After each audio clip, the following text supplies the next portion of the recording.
The Giza Plateau, situated west of Memphis, held a special significance for Amenhotep II. It was here that he first learned the arts of archery and horseback riding.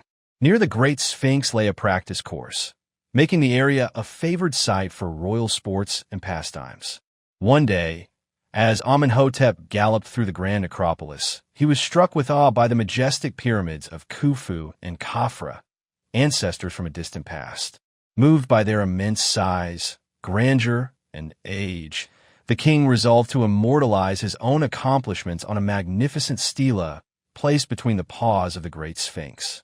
This monument combined lofty declarations with specific details of his sporting prowess, offering valuable insight into his character. In further tribute to the Sphinx, Amenhotep constructed a temple beside it, venerating the monument as the sun god Hormukit, Horus of the horizon. The temple quickly became a favored place of worship for other members of the royal family, including Amenhotep's son and successor, Thutmose IV. Thutmose IV took his devotion to the Sphinx even further. He declared Hormukit to be his personal protector, crediting the god for his rise to kingship. His own great stela, erected beside his father's, recounted how Hormukit appeared to him in a dream while he was still a prince, promising him the throne if he would clear away the sand engulfing the Sphinx. After ascending the throne of Horus, Thutmose fulfilled this divine request, completing the excavation and constructing an enclosure wall to safeguard the monument from future desert encroachment. Notably, his inscription makes no reference to Amun, the state god so prominently honored in his father's stela, focusing instead on Hormukit. Under Thutmose's reign, this northern, solar deity became the chief source of royal legitimacy. Even at Ipit Sut, the sanctuary of Amun, Thutmose had himself portrayed as a hybrid of man and celestial falcon, emphasizing his identification with the sun god.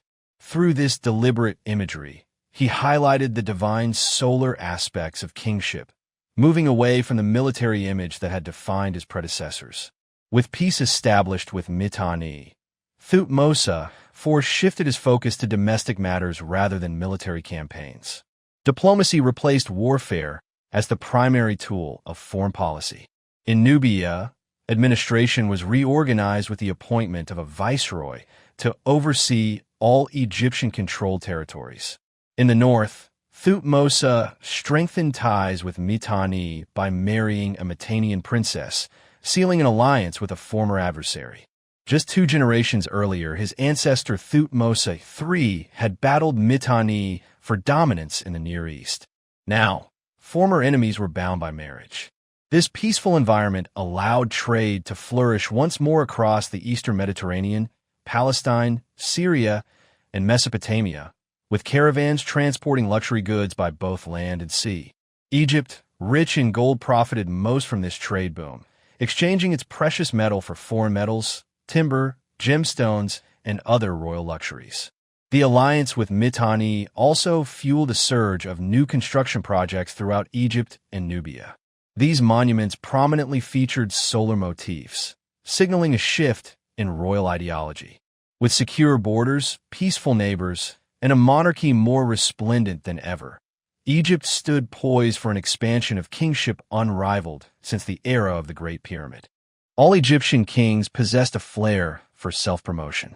For Amenhotep III, the 9th ruler of the 18th dynasty, 1390 to 1353, it must have been particularly challenging to suppress the grandiose impulses that came with kingship.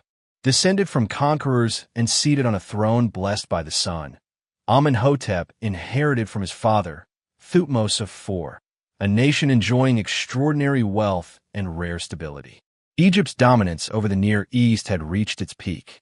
Peaceful relations had been established and solidified with other great powers, including Babylonia, Assyria, and Mitanni. Throughout his nearly 40-year reign, Amenhotep III enjoyed the unique distinction of being the only pharaoh of his dynasty who never waged war in Western Asia. His rule was instead marked by a flourishing of the arts and an extraordinary cultivation of his own divine persona. Amenhotep's cultivation of royal fame began early. Still a child when he ascended the throne, He experienced his first taste of royal spectacle just 2 years into his reign, in 1389. Likely a carefully staged event rather than a spontaneous act of courage, the young king participated in a wild bull hunt at Shetep, west of Memphis. To commemorate the event, the royal court issued a large glazed scarab. Distributed widely across Egypt and its vassal territories, it broadcasted the young monarch's feat both to his subjects and for future generations. A remarkable event occurred for His Majesty. A report reached him. There are wild bulls in the desert near Shetep. His Majesty sailed swiftly downstream and arrived peacefully at Shetep in the morning. Mounted on his chariot, with his full army following behind, His Majesty ordered a trench to be dug to trap the wild bulls. He then advanced against them. The herd numbered 170. On the first day, His Majesty hunted and captured 56 wild bulls. After resting his horses for 4 days, he resumed the hunt and captured 40 more. In total, 96 wild bulls were taken. The repetitive and ceremonial tone of the account seems almost offensive. Even for a youthful king nearing adolescence, it likely required little effort to slaughter bulls trapped in an enclosed space with no chance of escape. Yet this announcement established the tone for Amenhotep's reign. He was fulfilling one of the king's most ancient and sacred duties, maintaining order by subduing manifestations of chaos.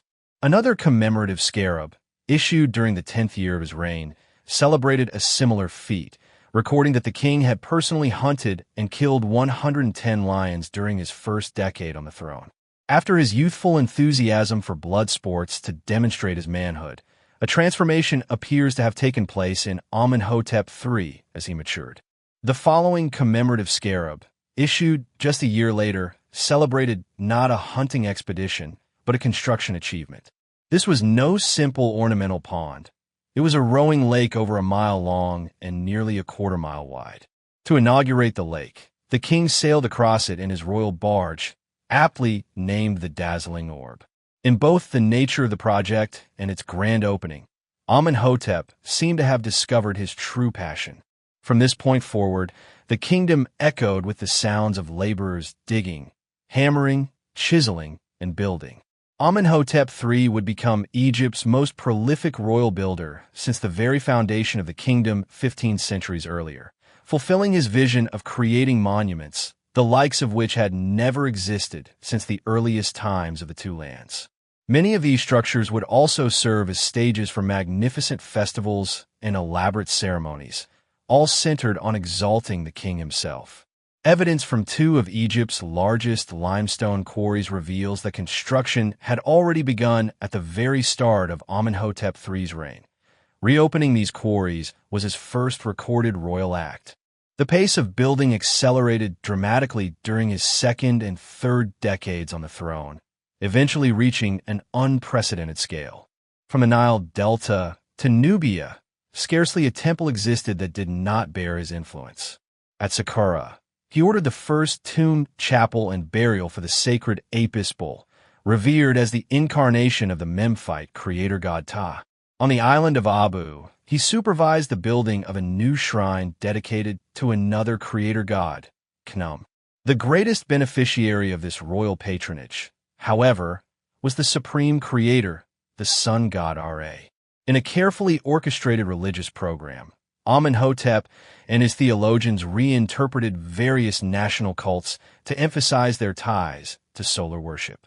At Amun, for example, colossal statues of baboons were erected at Thoth's temple. While sacred to Thoth, baboons were also associated with Ra because they heralded the sunrise with their cries.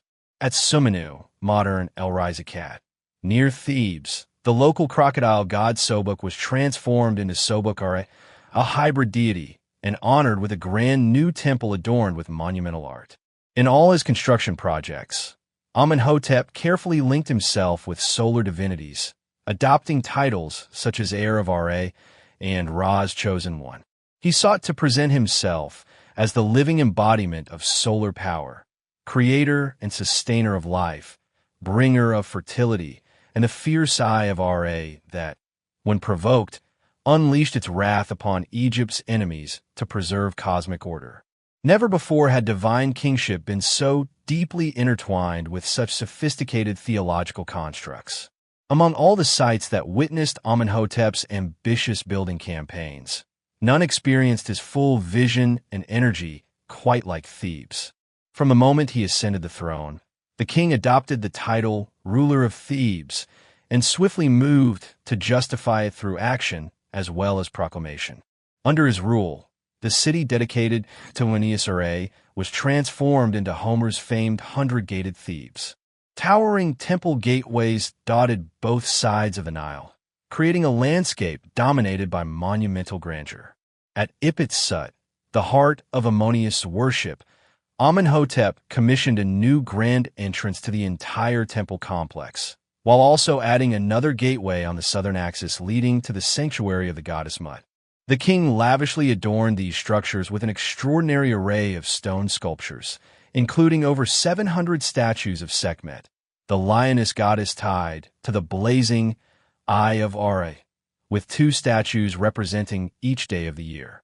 In the northern part of the Ipit-Sut precinct, he oversaw the reconstruction of an older temple dedicated to Montu, the son of Ammonius and Mut, and the creation of a new temple honoring Mut, the goddess of truth and justice.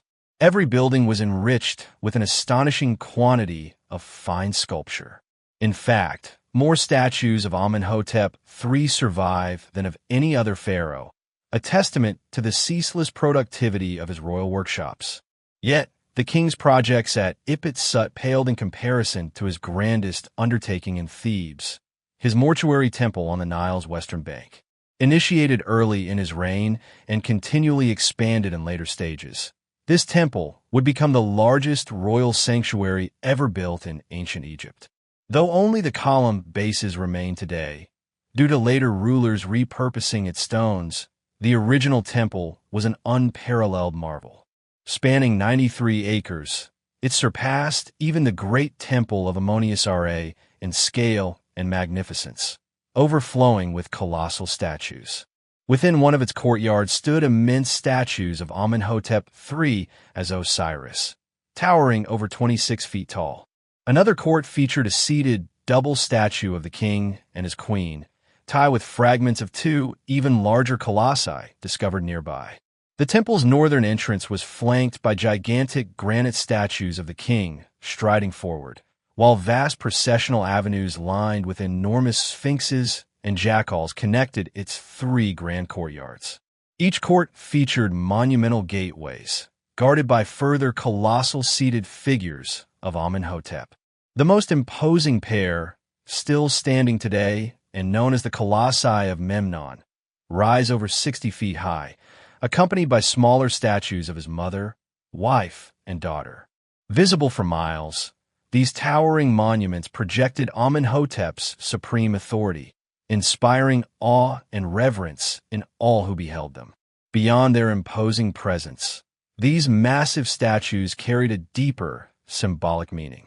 Each year, after being partially submerged by the Nile's floods for several months, they would reappear as symbols of rebirth, perfectly expressing the rejuvenating purpose of Amenhotep's mortuary temple, his eternal mansion of millions of years.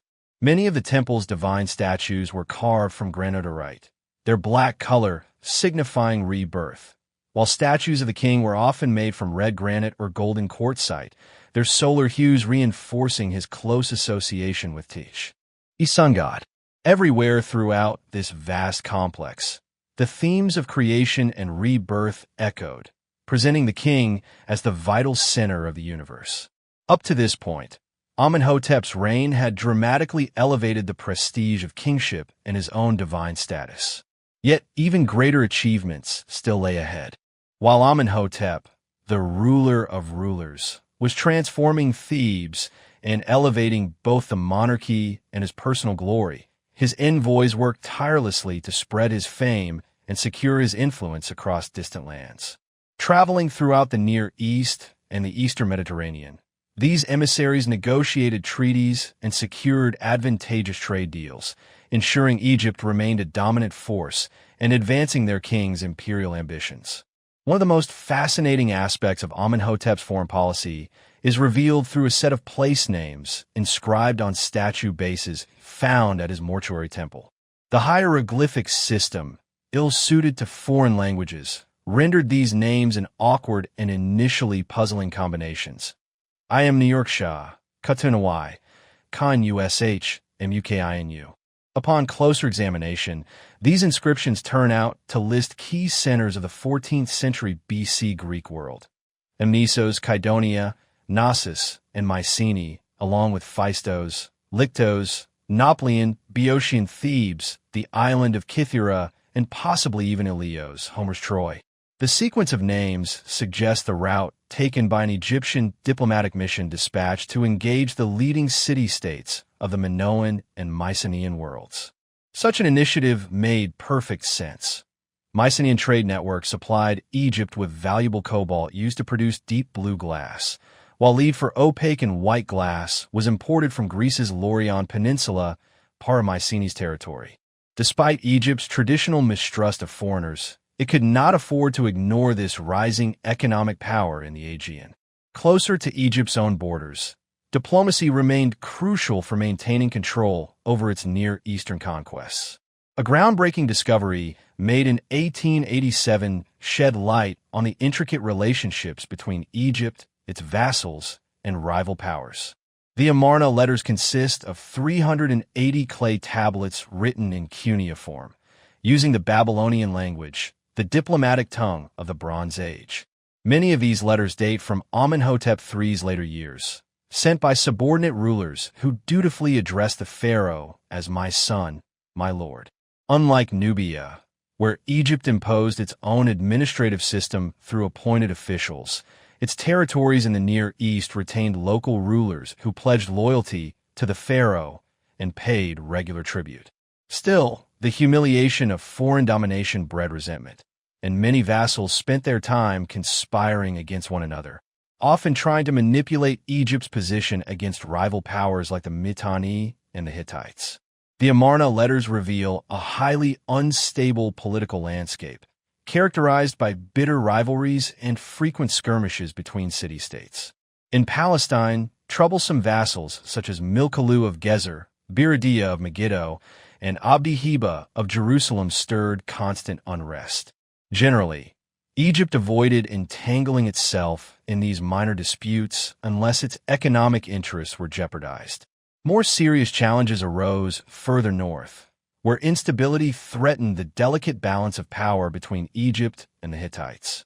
A significant portion of the Amarna archive consists of pleas from Ribada of Kebni, a city long allied with Egypt. Ribada grew increasingly wary of his neighbor, the state of Amurru, ruled by the ambitious Abdi-Ashurta. His suspicions proved justified. As Amurru advanced, it seized Sumer, modern Al-Hamidiyya, Egypt's garrison town and administrative hub, and virtually besieged Kebni. This upheaval provided the Hittites with a perfect pretext to intervene, ultimately resulting in Amurru's defection from Egyptian control.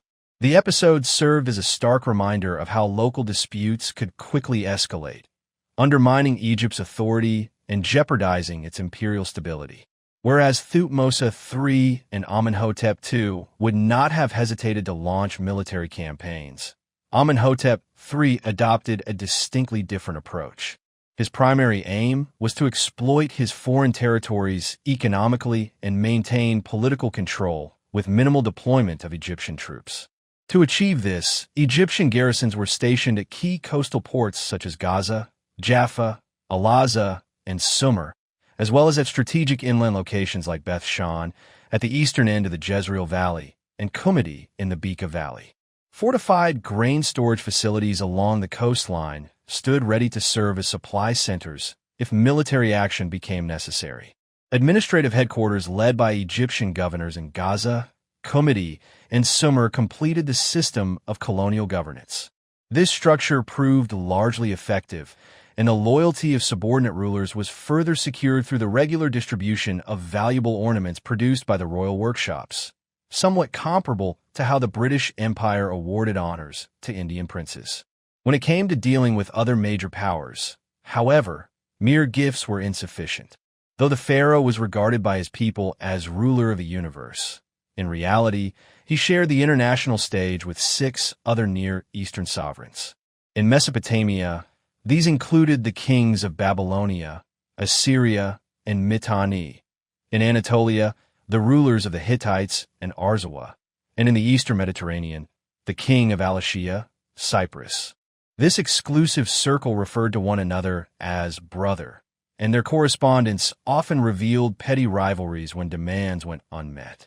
Among the Amarna letters, roughly 36 communications from these great powers to Amenhotep III center around customary diplomatic exchanges. A typical letter from King Tushratta of Mitanni exemplifies the tone. For me, everything goes well. May all be well for you, for your household, your wives, your sons, your nobles, your warriors, your horses, your chariots, and throughout your country. Yet there was another recurring theme: Egypt's legendary wealth. Tushratta expressed it directly.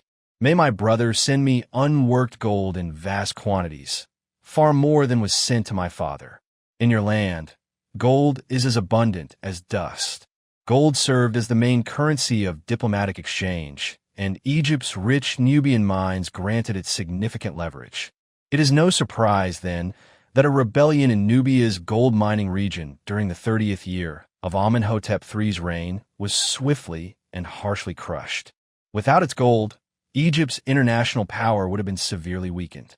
In exchange for these regular gold shipments, Amenhotep III sought to obtain something even more valuable: royal daughters as diplomatic brides. Early in his reign, he succeeded in marrying a Mitannian princess, and a commemorative scarab from 1381 records the arrival of Princess Galukapa, accompanied by 317 female attendants, described simply as marvels. 25 years later, Amenhotep pursued a second Mitannian marriage, both to reaffirm ties with the new king of Mitanni and, perhaps, because Galukapa had aged. The negotiations for this new alliance involved intricate exchanges of gifts. Eventually, King Tushratta agreed to send his daughter Tadukapa, along with a retinue of 270 women and 30 men, plus a massive dowry of 44 pounds of gold and an additional 13 pounds as a personal gift to Amenhotep himself. Though one might view this as excessive, the pharaoh was clearly pleased, and the alliance was secured. The Babylonians, however, proved less accommodating. Amenhotep had already married one Babylonian princess earlier in his reign, but when he sought another union with a new Babylonian king, Kadashman-Enlil I, he encountered resistance. Kadashman-Enlil complained that no one had seen his sister since she entered Amenhotep's harem more than a decade earlier, making him hesitant to send another daughter into what seemed an uncertain fate. He also expressed offense at not being invited to Amenhotep's recent major festival. Further, he raised concerns about how foreign brides were treated at the Egyptian court. My daughters who have married neighboring kings still communicate with my messengers and send me gifts, but the one with you is neglected.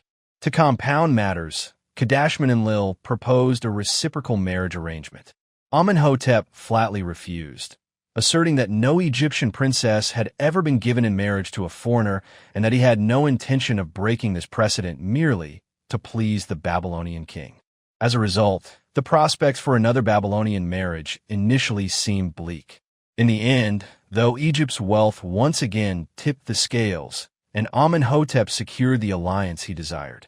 The Amarna letters record one additional marriage negotiation, this time between Amenhotep and King Tarkaradu of Arzawa.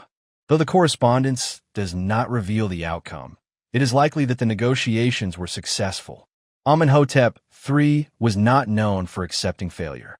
As Pharaoh approached his first jubilee, marking 30 years of rule, his campaign of self-glorification entered a new stage. Since ancient times, the climax of a king's jubilee celebrations had been the said festival. For Amenhotep III, the idea of renewal held particular importance, and he resolved to approach it with a thoroughness surpassing all his predecessors. He envisioned not a single ceremonial event, but, in keeping with his grand ambitions, a monumental structure and a lasting display of royal statuary to secure his eternal rebirth. The site chosen for this immense project lay on the east bank of the Nile, roughly 3 miles south of Ipit-Sut, directly opposite his mortuary temple. Today, it forms the heart of modern Luxor. At the start of his reign, the area was virtually undeveloped, containing only a modest shrine from the time of Hatshepsut and Thutmose III, originally built as a southern residence for Ramesses III of Ipit-Sut. Under the king's orders, construction crews swiftly expanded and transformed this modest structure, adding a vast open courtyard bordered by double rows of columns shaped like papyrus bundles. This solar court reflected Amenhotep's growing devotion to sun worship, for which open, roofless spaces were far more appropriate than conventional enclosed temples. Similar sun courts were added to many temples across Egypt under his directive. The completed solar court at Luxor stands as one of the most breathtaking and impressive of all ancient Egyptian temple complexes. Its walls are covered in electrum, its furnishings are of silver, all its gateways gleam at their thresholds. Its pylon reaches the heavens, its flagpoles stand among the stars. When the people behold it, they will praise his majesty. In front of the solar court, an even grander structure arose, an immense colonnade hall with columns soaring over 60 feet high, adorned with 6 colossal statues of the king in striding poses. These architectural marvels were designed to awe, and they succeeded brilliantly. Yet the temple's true theological significance lay hidden in its rear chambers. Arguably the most important room in the entire complex is a small chamber located behind a bark shrine near the offering room. On its western wall, a finely carved relief portrays 2 goddesses gently supporting the figures of a man and a woman, or rather, Mutemwia and someone appearing as Thutmose IV. The text describes, in surprisingly vivid language, the god's covert visit to the queen's bedchamber and her eager reaction to his advances. She awoke to the god's fragrance and cried out with delight before his majesty. She rejoiced at his beauty, and love for him filled her entire being. Overcome with ecstasy, Mutemwia exclaims, "How mighty is your power! Your sweet fragrance strengthens all my limbs." The sexual symbolism is unmistakable. Following the conception, the divine announcement is declared. Amenhotep, ruler of Thebes, is the name of the child I have placed within your womb. He shall wield mighty kingship over this land. He shall rule the 2 lands like Ra forever. The purpose of this elaborate narrative was to reinforce the myth of the king's divine origin, a tradition that Egyptian monarchs had embraced for centuries to varying degrees. Earlier in the 18th dynasty, Hatshepsut had also proclaimed her divine birth at her temple in Deir el-Bahri, though she avoided delving into explicit details. Amenhotep III, by contrast, reveled in the intimate portrayal of Ramesses II's union with the queen. Perhaps this openness was fitting for a ruler who filled his harem with numerous foreign marvels, and who even counted among his local concubines a woman nicknamed, "She whose nights on the town are many." After establishing the divine origins of the king, Luxor Temple offered yet another profound statement on the ideology of kingship. In fact, the temple's most astonishing secret lies in its true purpose. Unlike most temples in Egypt, it was not primarily dedicated to the worship of a deity. Its role as Ramesses III's southern residence served merely as a convenient facade, masking a deeper reality. The real significance of Luxor Temple in the mythology of Egyptian kingship is revealed in the reliefs adorning Amenhotep's grand colonnade. These depict the most significant ritual held at Luxor, the annual festival of Opet. Every year, the sacred images of Ramesses III, Mut, and Khonsu were transported from Ipit-Sut to Luxor in a grand procession, either by land or by river. As the sacred bark shrines made their way through the streets, carried by priests, crowds gathered to catch sight of these holy figures and to receive their blessings. The Opet festival was a time of great celebration, feasting, and temporary relief from daily life. Yet, like most things in ancient Egypt, its ultimate purpose was not for the populace, but for the king. Once within Luxor Temple's sacred precinct, the images were removed from their barks and placed in their designated chambers. At this point, the king entered the sanctuary alone to commune privately with the image of Ramesses RA. After this sacred encounter, he emerged into the Hall of Appearance, where priests and courtiers awaited to pay him homage. Special hieroglyphic markers at the base of columns indicated where the general public could stand to witness the proceedings. His transformation was evident to all, and one can assume that no one dared comment if there was anything amiss in his appearance. Through his intimate communion with the supreme God, the king had been spiritually renewed and his divinity reaffirmed. He had once again become the living son of Ramesses RA. At the heart of this ceremony was the royal ka. It was one of ancient Egypt's most ingenious theological concepts, resolving the paradox of a ruler who was both mortal and divine. The Opet festival provided the king with the opportunity to reunite with the royal ka, becoming foremost of all the living castes, a god embodied on earth. Luxor Temple, therefore, was in essence a temple dedicated to the royal ka. As always, Amenhotep ordered the creation of a magnificent sculpture to commemorate the extraordinary transformation brought about by the Opet festival. The statue of the rejuvenated Amenhotep III stands as one of the greatest masterpieces of ancient Egyptian art. Life-sized, it portrays the king striding forward with strength and confidence, his muscular torso and limbs embodying youthful vigor and masculinity. The most striking feature, however, is his face. With oversized almond-shaped eyes, full lips, a small, flat nose, and pronounced cheekbones, his features appear intentionally childlike, conveying an exaggerated sense of youth. The statue presents the king as literally rejuvenated, transformed back into a child through the magical power of the Opet ceremonies. The statue's symbolism extends far beyond its physical form. Its very material underscores the king's intimate connection to the sun god. Carved from a deep purplish-red quartzite, known to the ancient Egyptians as bayet, it would have originally been adorned with gilded accents on the collar, bracelets, sandals, and crown, allowing it to gleam like the sun in the open quartz daylight. A closer look at the back of the statue reveals a feather pattern on the king's buttocks, signifying his partial transformation into a celestial falcon. Further emphasizing his solar associations, the king's kilt is decorated with rearing cobras, each topped with a solar disk. Amenhotep wears the double crown and stands atop a sledge, both symbols linked to the creator god Adam. This rich blend of visual symbolism declares that Amenhotep III has been reborn, united with Ra and Adam, an eternal god king.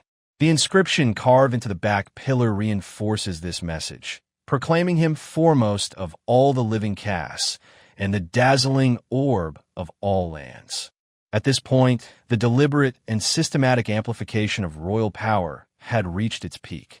No longer simply the son of Ra, the king had become one with the sun itself, the very creator god who brings light and life to the world. His transformation was complete. The deification of Amenhotep III during his lifetime, the elevation of Amenhotep III to divine status during his reign, closely tied to his first Jubilee celebration in 1361 BC, marked a significant departure for Egyptian kingship. While previous pharaohs had hinted at divinity, often portraying themselves with divine traits, there had always been a fine but deliberate separation between the king as Horus on earth and Horus himself, between being the chosen of Ra and Ra as the one who chose, between a monarch as Neger-Nefer, perfected or junior god, and the true gods. No ruler before Amenhotep III had so boldly and openly declared himself a living god, fully merging with the creator deity. This transformation is most clearly seen in distant Nubia, at the far southern boundary of Egypt's 18th dynasty power. Among Amenhotep's numerous construction projects was the establishment of a new temple inside the fortress of Kemet, present-day Salab, intended to secure Egyptian Nubia against the territories beyond. Reflecting his solar aspirations, the temple was situated on the west bank of the Nile, facing the sunrise. Initially, The temple served as a small shrine for Ammonius, the king's personal protector. However, it was later expanded with 2 solar courtyards and a columned hall filled with statues. Around the time Amenhotep reached his 30th regnal year, the temple's dedication was modified to honor both Ammonius Ra of Ipitsut residing in the fortress of Kemet and Nebmatra, Amenhotep III's throne name, Lord of Nubia. The union of Ammonius Ra, king of the gods, with Amenhotep III, the god king, formed a fitting divine pair. Reliefs at Kemet's temple also document aspects of the king's first jubilee. The ancient said festival, focused on renewal and rejuvenation, held particular significance for Amenhotep. He appears to have begun preparations well in advance. The construction of solar courtyards at his principal temples in both Egypt and Nubia likely anticipated this jubilee, symbolizing his ultimate unification with the sun god. In organizing the festival, every effort was made to ensure it surpassed all previous jubilees. Scholars were commissioned to consult ancient records and rediscover past practices. Among their findings was a ceremonial palette over 15 centuries old, dating back to the dawn of Egypt's history, bearing a simplified depiction of jubilee rites. Though limited, this revered artifact contributed valuable insights to their preparations. Given Thebes' central role in Amenhotep's religious innovations, it was appropriate that his jubilee ceremonies take place there. True to his grand style, the king ordered the construction of an entirely new ceremonial city. This new complex arose on the west bank of the Nile, south of his mortuary temple and directly across from Luxor Temple, the symbolic site of his rebirth. In its initial phase, the complex, modestly called Palace of the Dazzling Orb and the House of Rejoicing, modern Malkata, stretched nearly a mile. The city featured an administrative quarter with spacious villas for officials, a secondary palace, and the king's main residence. The lavish audience halls boasted floors adorned with brightly colored textiles and ceilings decorated with exotic Minoan designs. Amenhotep's bedroom ceiling was painted with soaring vultures interspersed with his royal titles. Tables veneered with ebony and inlaid with gold displayed elegant ointment jars and intricately crafted perfume bottles made of multicolored glass. Such glassware was so prized by the king and queen that a dedicated workshop was established near the palace to meet the high demand. Amenhotep's patronage of glassmaking has often been likened to Louis XIV's support for Sèvres porcelain. Amenhotep's ceremonial city and mortuary temple were linked by an elevated causeway, which extended southward for another 1.5 miles, ending at a secluded desert location, modern Qom el-Semak. There, following ancient tradition, the king sat enthroned on a raised platform with twin stairways, symbolizing his rule over both Upper and Lower Egypt. Beyond this site, unfinished royal structures dotted the remote Theban hills, though the full extent of Amenhotep's plans remains a matter of speculation. The imagination of the king and his advisors appeared limitless. The dazzling orb of all lands envisioned one final dramatic spectacle to crown his grand festival of kingship. A ceremonial city and an extravagant palace nestled within a sacred landscape were not enough for the ultimate jubilee. Recalling the rowing lake he had gifted to Queen Tai 2 decades earlier, Amenhotep conceived a new, unprecedented project. He ordered the creation of 2 colossal artificial harbors, matching in scale anything he had previously attempted. Each harbor stretched nearly 0.5 mile in length and 1/4 mile in width. The massive volume of earth excavated from the western basin was redistributed across the nearby plains, forming an artificial platform on which the Jubilee City would rise. Today, the western harbor, Birket Habu, remains visible as a depression marked by mounds of spoil, its true size only apparent from an aerial perspective. The eastern harbor has since vanished beneath modern Luxor, though it was still recognizable when Napoleon visited Egypt, and he likely would have admired its original purpose. Amenhotep's vision was to stage the most awe-inspiring setting imaginable for the heart of his Jubilee ceremony. On the morning of the main celebration, courtiers, high officials, royal companions, and distinguished guests gathered inside the palace. There, The king bestowed lavish gifts upon them: golden necklaces, ornaments shaped like ducks and fish, and special jubilee ribbons made of green linen. The guests then enjoyed a grand breakfast banquet alongside the king before being led to the artificial harbors. What followed was a breathtaking display of royal authority and divine kingship. At the water's edge, Amenhotep III and Queen Tai appeared, resplendent in gold from head to toe, shining like the sun itself. At the eastern harbor, they boarded a replica of the sun god's morning bark. As a ritual reenactment of the sun's daily journey into the sky, the assembled courtiers took up the ropes and gently pulled the vessel forward, symbolically towing the sun god into the heavens at dawn. The procession then moved to the western harbor, where the king and queen reappeared, this time aboard a replica of the sun god's evening bark. Once again, dignitaries pulled the ropes, now portraying the sun's descent into the underworld at dusk. The spectacle was so magnificent that the master of ceremonies could later boast that, since the time of the ancestors, no generations had celebrated such jubilee rites. Amenhotep III would go on to celebrate a second and third jubilee, each accompanied by new monumental constructions and elaborate ceremonies. Then, unexpectedly, in 1353 BC, he died, still in his late 40s. His sudden death must have deeply shaken a population steeped in royal propaganda and a court that believed in the king's immortality. Yet no one could have anticipated the revolutionary upheaval that awaited Egypt under Amenhotep's successor. The brilliant sun of Egypt had set. When it rose again, it would blaze with a harsh, unyielding intensity. In the chronicles of ancient Egypt, no figure has sparked more debate and fascination than one particular ruler. He inspires both admiration and disdain in equal measure. From romantic novelists to opera composers, his magnetism has proven irresistible. During his relatively short life, he completely transformed Egypt. Yet, his sweeping reforms were swiftly undone after his death. He elevated the divine kingship to unprecedented heights, though he was never initially destined to rule. This is Akhenaten, the so-called heretic king, 1353 to 1336 BC, the most polarizing and mysterious of pharaohs, the architect of a royal revolution.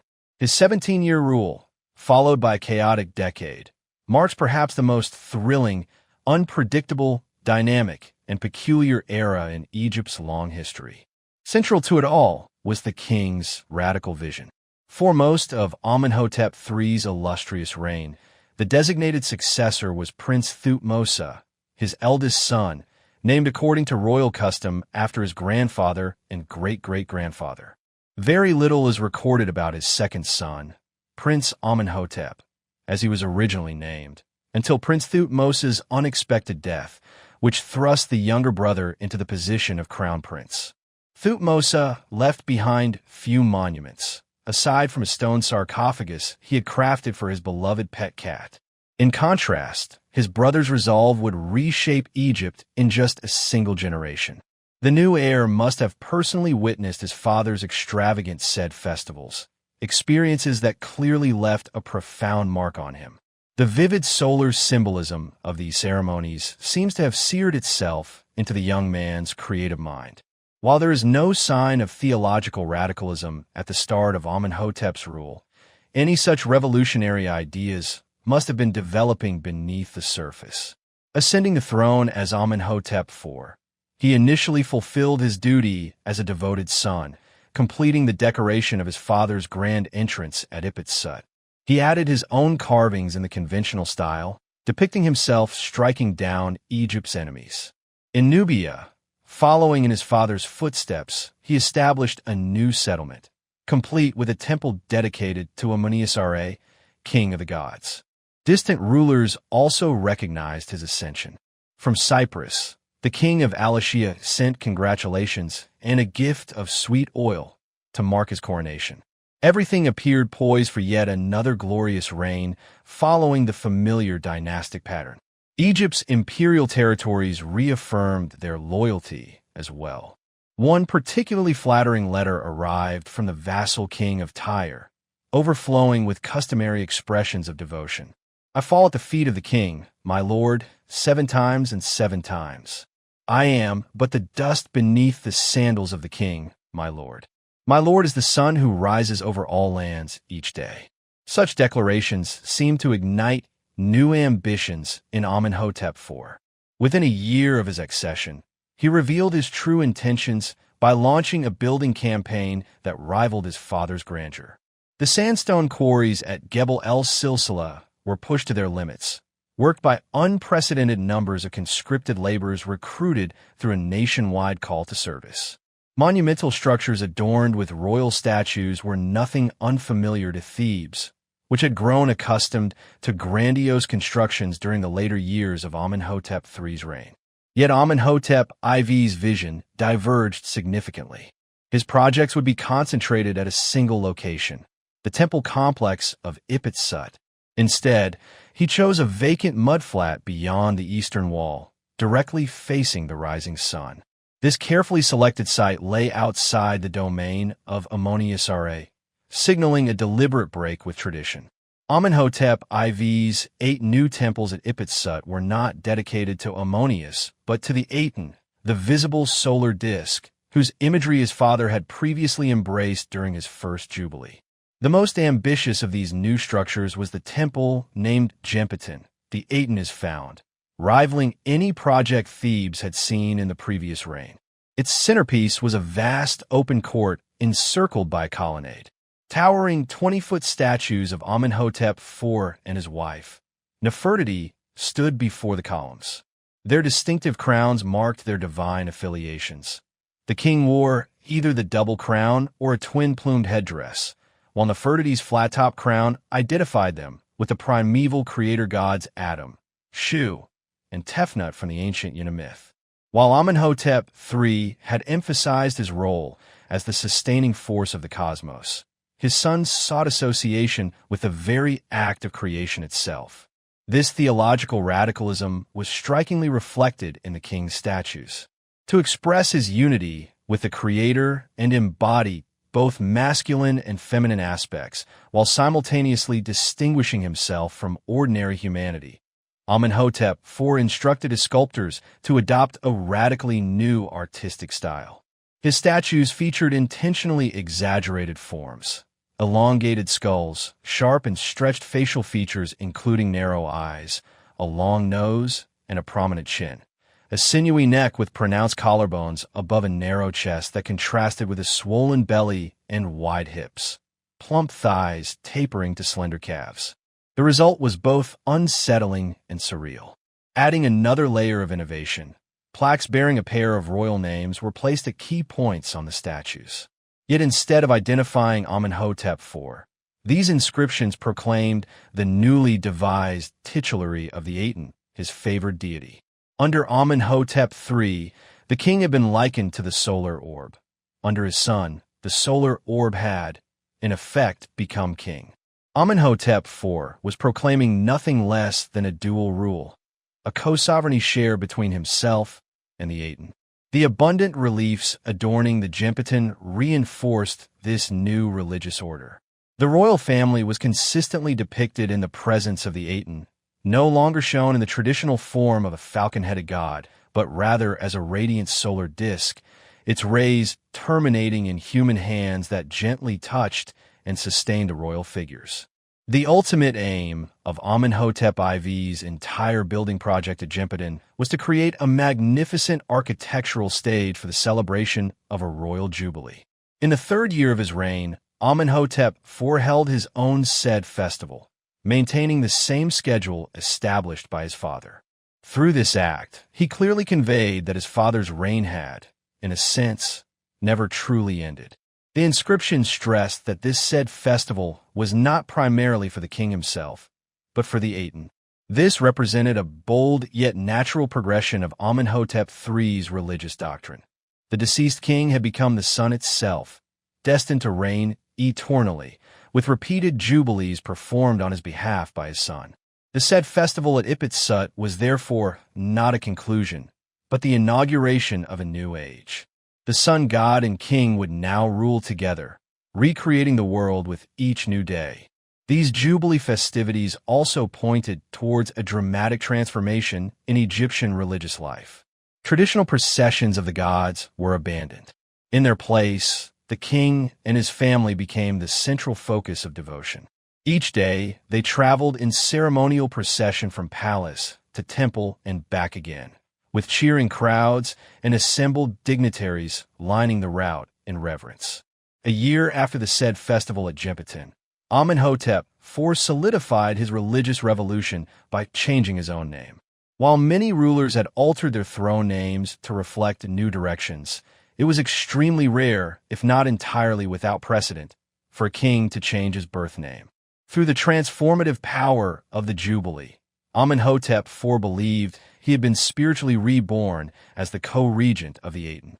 No longer bearing the name Amenhotep, meaning Ammonius is content, he adopted a new identity, Akhenaten, effective for the Aten.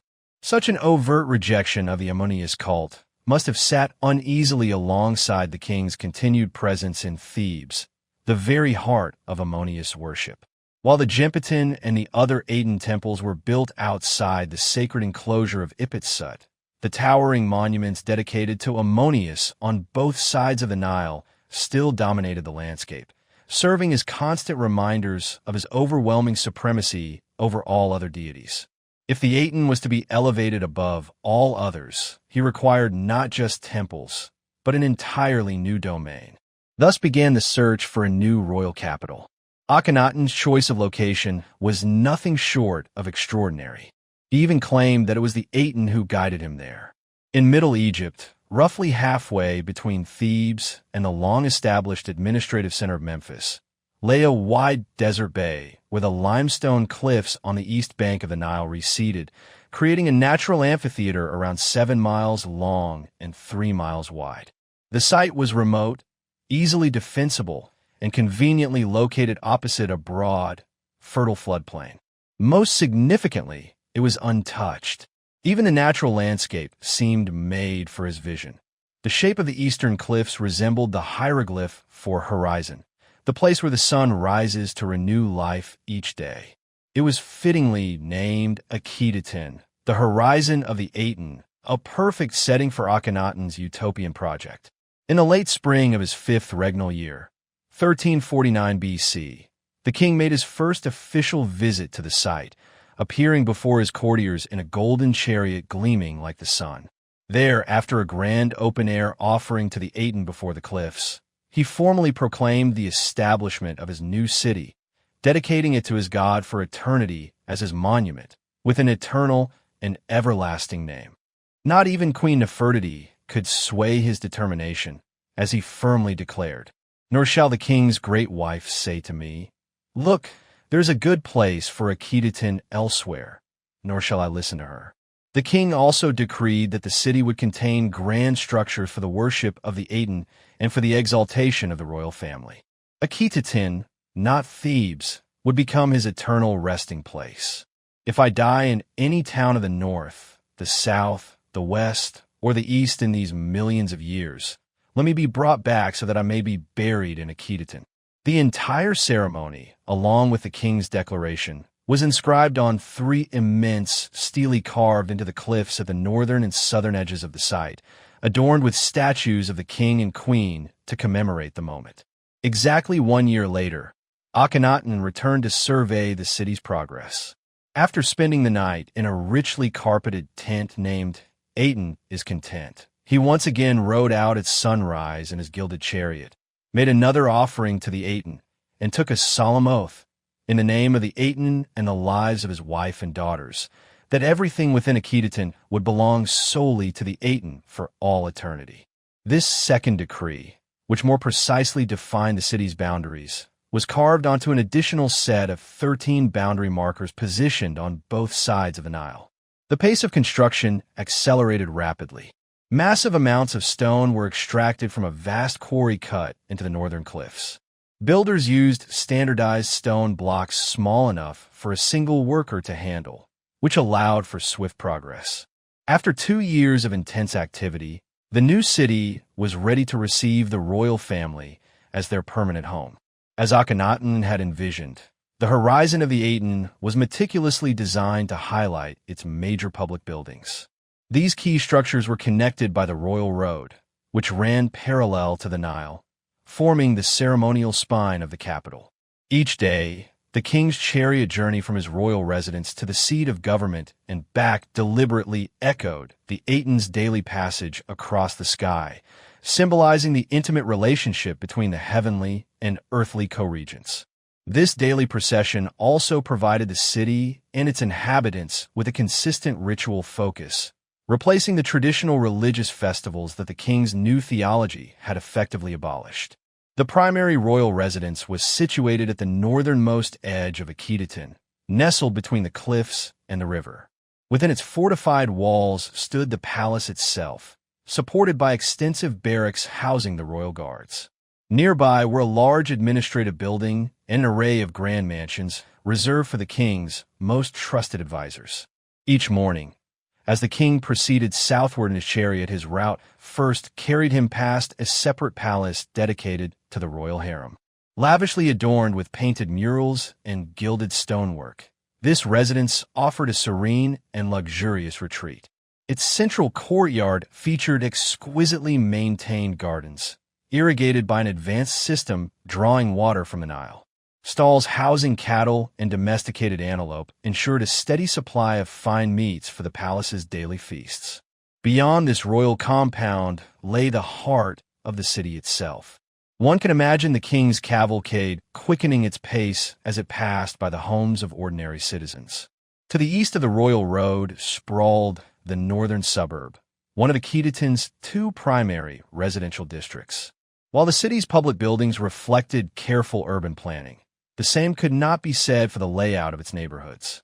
The houses of the populace were clustered in a haphazard fashion, with large villas belonging to prosperous merchants surrounded by smaller dwellings for their servants and dependents. A labyrinth of narrow streets and winding alleys contributed to the village-like atmosphere. These neighborhoods buzzed with activity, constantly evolving as new homes were constructed and the city expanded. Continuing south along the royal road, the king's chariot procession finally entered the central city, the religious and administrative core of Akhetaten.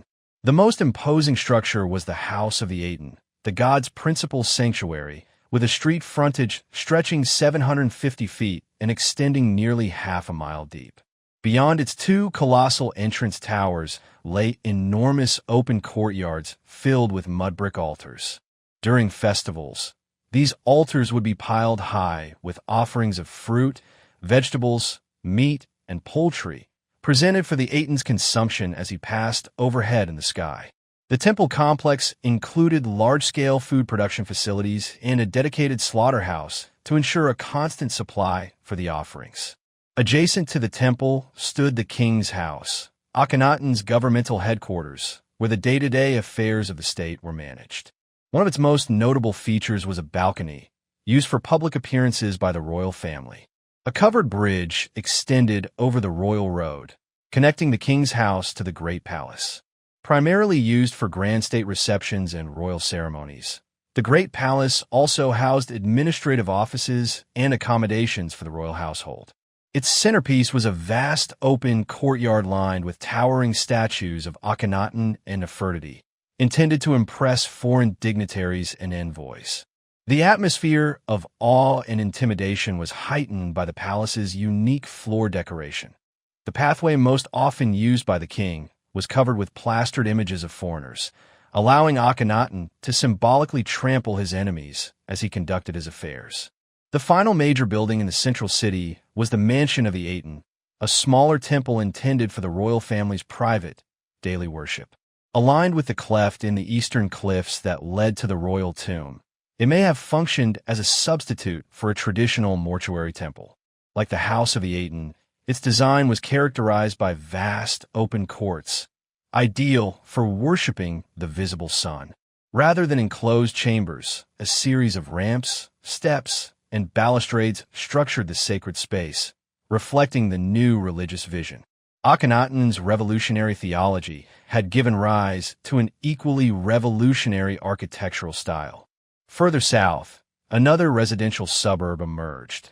This one inhabited primarily by common workers and lying beyond the areas typically visited by the king. Yet even here, Akhenaten's presence was inescapable.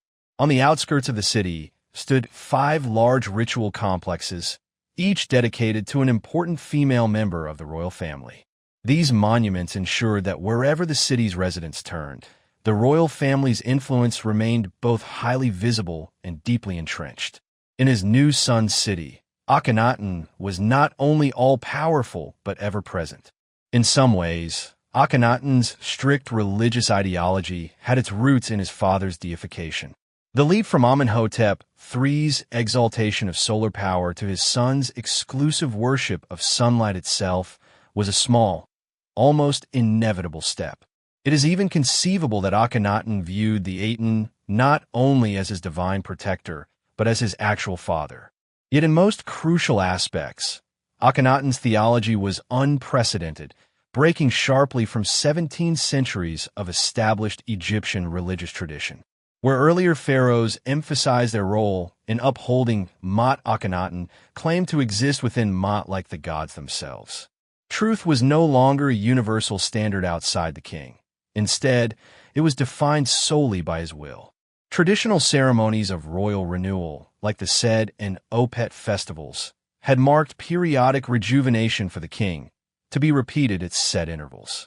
But Akhenaten's Sed festival at Ipit Sut, conducted while he was still Amenhotep IV, carried an entirely different significance. It proclaimed the permanent rejuvenation of both king and cosmos. Through his joint rule with the Aten, Akhenaten intended to return the world to its original, pristine state immediately following creation. His universe was one of continual rebirth, mirroring the daily rise of the sun, governed by the divine triad of the Aten, the king, and his queen. While the doctrine was spiritually ambitious, its practical consequences were revolutionary. A god whose power radiated through light itself had no need for enclosed, shadowy sanctuaries, which had been central to Egyptian worship since the earliest days of civilization. The Aten demanded open-air temples, filled with offering tables piled high with food for direct exposure to the god's rays. In truth, the entire city of Akhetaten was conceived as one grand temple to the Aten, where the visible sun could be honored at any hour. This concept was clearly reflected in the Aten's so-called royal name at the time of its jubilee in 1351. Written inside the cartouche typically reserved for kings, the name was actually a condensed declaration of the new belief system. Live, Arehorus of the Horizons, who rejoices on the horizon in his name of light, which is the Aten. Just as Akhenaten embodied light itself, so his city, Akhetaten, the horizon of the Aten, became the site where God, king, and holy city were perfectly unified.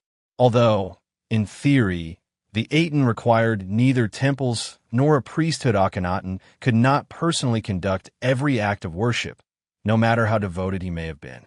After all, he was both head of state and prophet of a new faith. Thus, following established precedent, he appointed a high priest of the Aten soon after relocating to Akhetaten. Merira, whose name meant beloved of Ra, emerged from obscurity. Like most of Akhenaten's closest associates, he owed his position entirely to the king, ensuring his unwavering loyalty. Merira's formal installation as high priest took place at the king's house in the central city. Akhenaten, accompanied by Nefertiti and their eldest daughter, Meritaten, appeared on a richly adorned royal balcony, its cushions embroidered for the occasion. Dressed in a long white robe and decorative sash, Merira, attended by his household, approached the royal presence and knelt before the king as scribes diligently recorded every detail of the ceremony. Behind the scribes stood baton-wielding enforcers, ready to act should any disturbance arise. Police, like scribes, were a constant presence in Akhetaten's daily life. With a formal proclamation, the king confirmed Merira's appointment, met with universal acclamation. When the celebration quieted, Merira delivered his brief but devout speech of acceptance. Numerous are the rewards that the Aten knows to give, pleasing his heart. His friends then lifted him onto their shoulders and carried him from the palace in triumph. One of the major highlights of Murayra's career came several years later, when he was awarded the Gold of Honor, the highest reward for a loyal servant. After the king draped multiple gold collars around his neck, the entire assembly was obliged to listen in attentive silence as Akhenaten delivered an extended, formal, and highly ceremonial speech. With its ritualized setting and carefully orchestrated actions, Murayra's appointment as high priest brought to life a style of royal audience that has remained surprisingly consistent across millennia. His subsequent investiture served as another reminder of the age-old dynamic between absolute rulers and their submissive courtiers.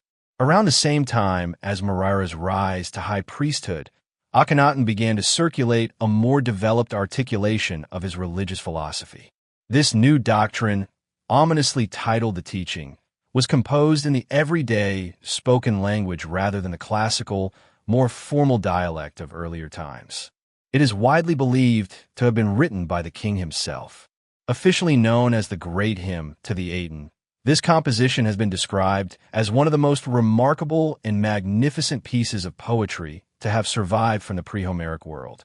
Its ecstatic tone and vivid portrayal of the creator's power would later inspire other religious writings, including the Hebrew Psalms. By having the hymn carefully inscribed in the tombs of his top officials as a visible demonstration of loyalty to the regime, Akhenaten ensured its survival for posterity. It is worth quoting extensively, as nothing better conveys the rapturous joy that defined the king's religious vision. You shine forth in splendor upon the horizon of the sky, O living Aten, creator of life. When you rise upon the eastern horizon, you fill every land with your radiance. Majestic, resplendent, brilliant, high above all lands, your rays encompass everything you have made. The earth glows when you appear on the horizon, and shine as Aten in the daylight. You chase away the darkness as you extend your beams. The two lands rejoice. All herds rest peacefully in their pastures. Trees and plants flourish. Birds take wing from their nests. Fish leap from the river in your presence. Your rays reach even the depths of the sea. How numerous are your works, though hidden from sight. Sole God, apart from whom none exists. You shape the earth by your will alone. All people, livestock, and creatures, all who walk on land, all who soar on wings. Your rays nourish every pasture. At your rising, they live and thrive because of you. You created the seasons to nurture all your creations. Winter to cool them, heat that they might feel your presence.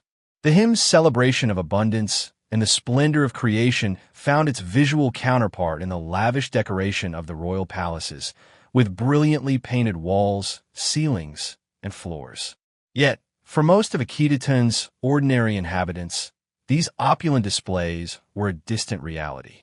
Cramped alongside the grand temples and palaces, the common people endured lives of hardship and deprivation.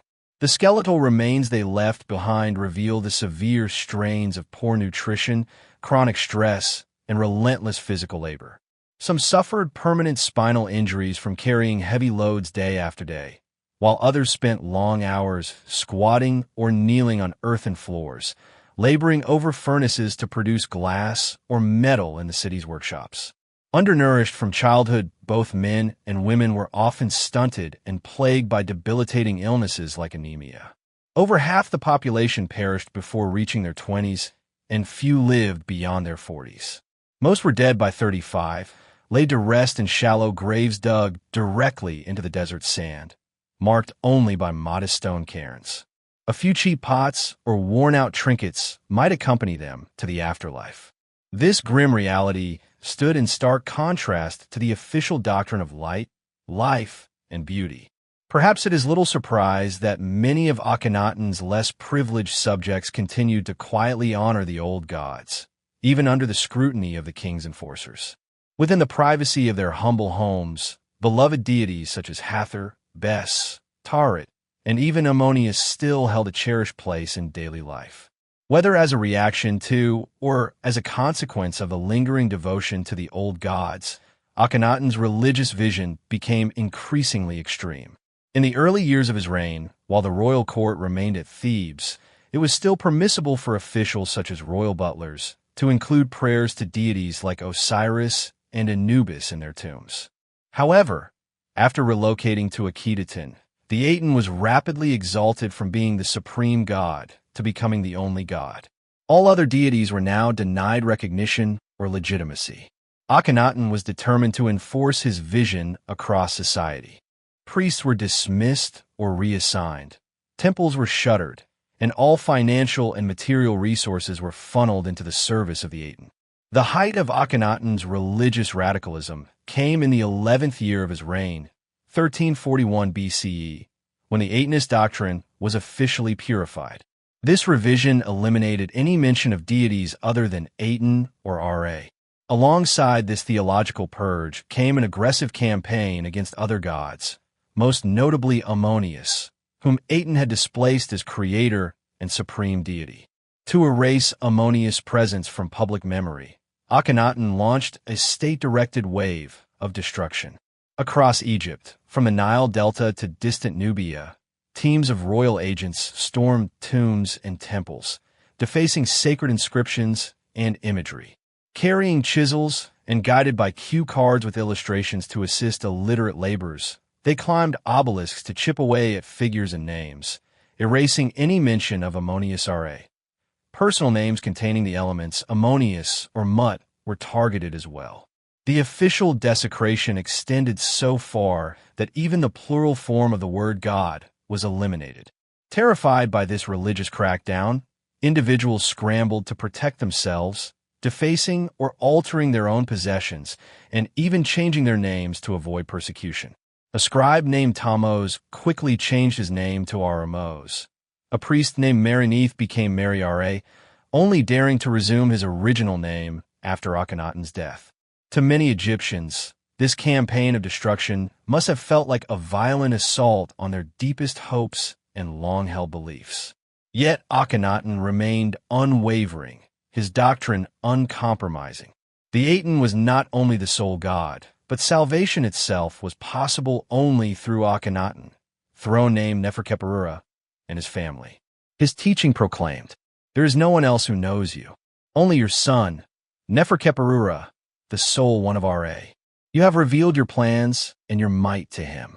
All those who have lived since you created the earth have been raised up for your son, the one born from your body, the dual king who lives by truth, Lord of the two lands. Neferkheperura, sole one of Ra, the son of Ra who lives by truth, Lord of diadems. Akhenaten, whose life is long, and the king's great wife, his beloved, Lady of the Two Lands. Neferneferit and Nefertiti, living in youthful forever and ever."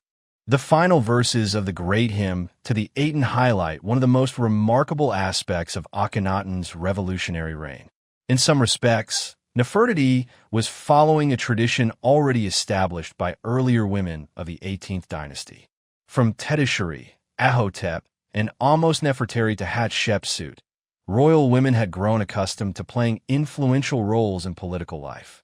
Tai, Akhenaten's mother, advanced this even further by engaging in diplomatic correspondence with foreign rulers and appearing alongside Amenhotep III, embodying a divine partnership with him.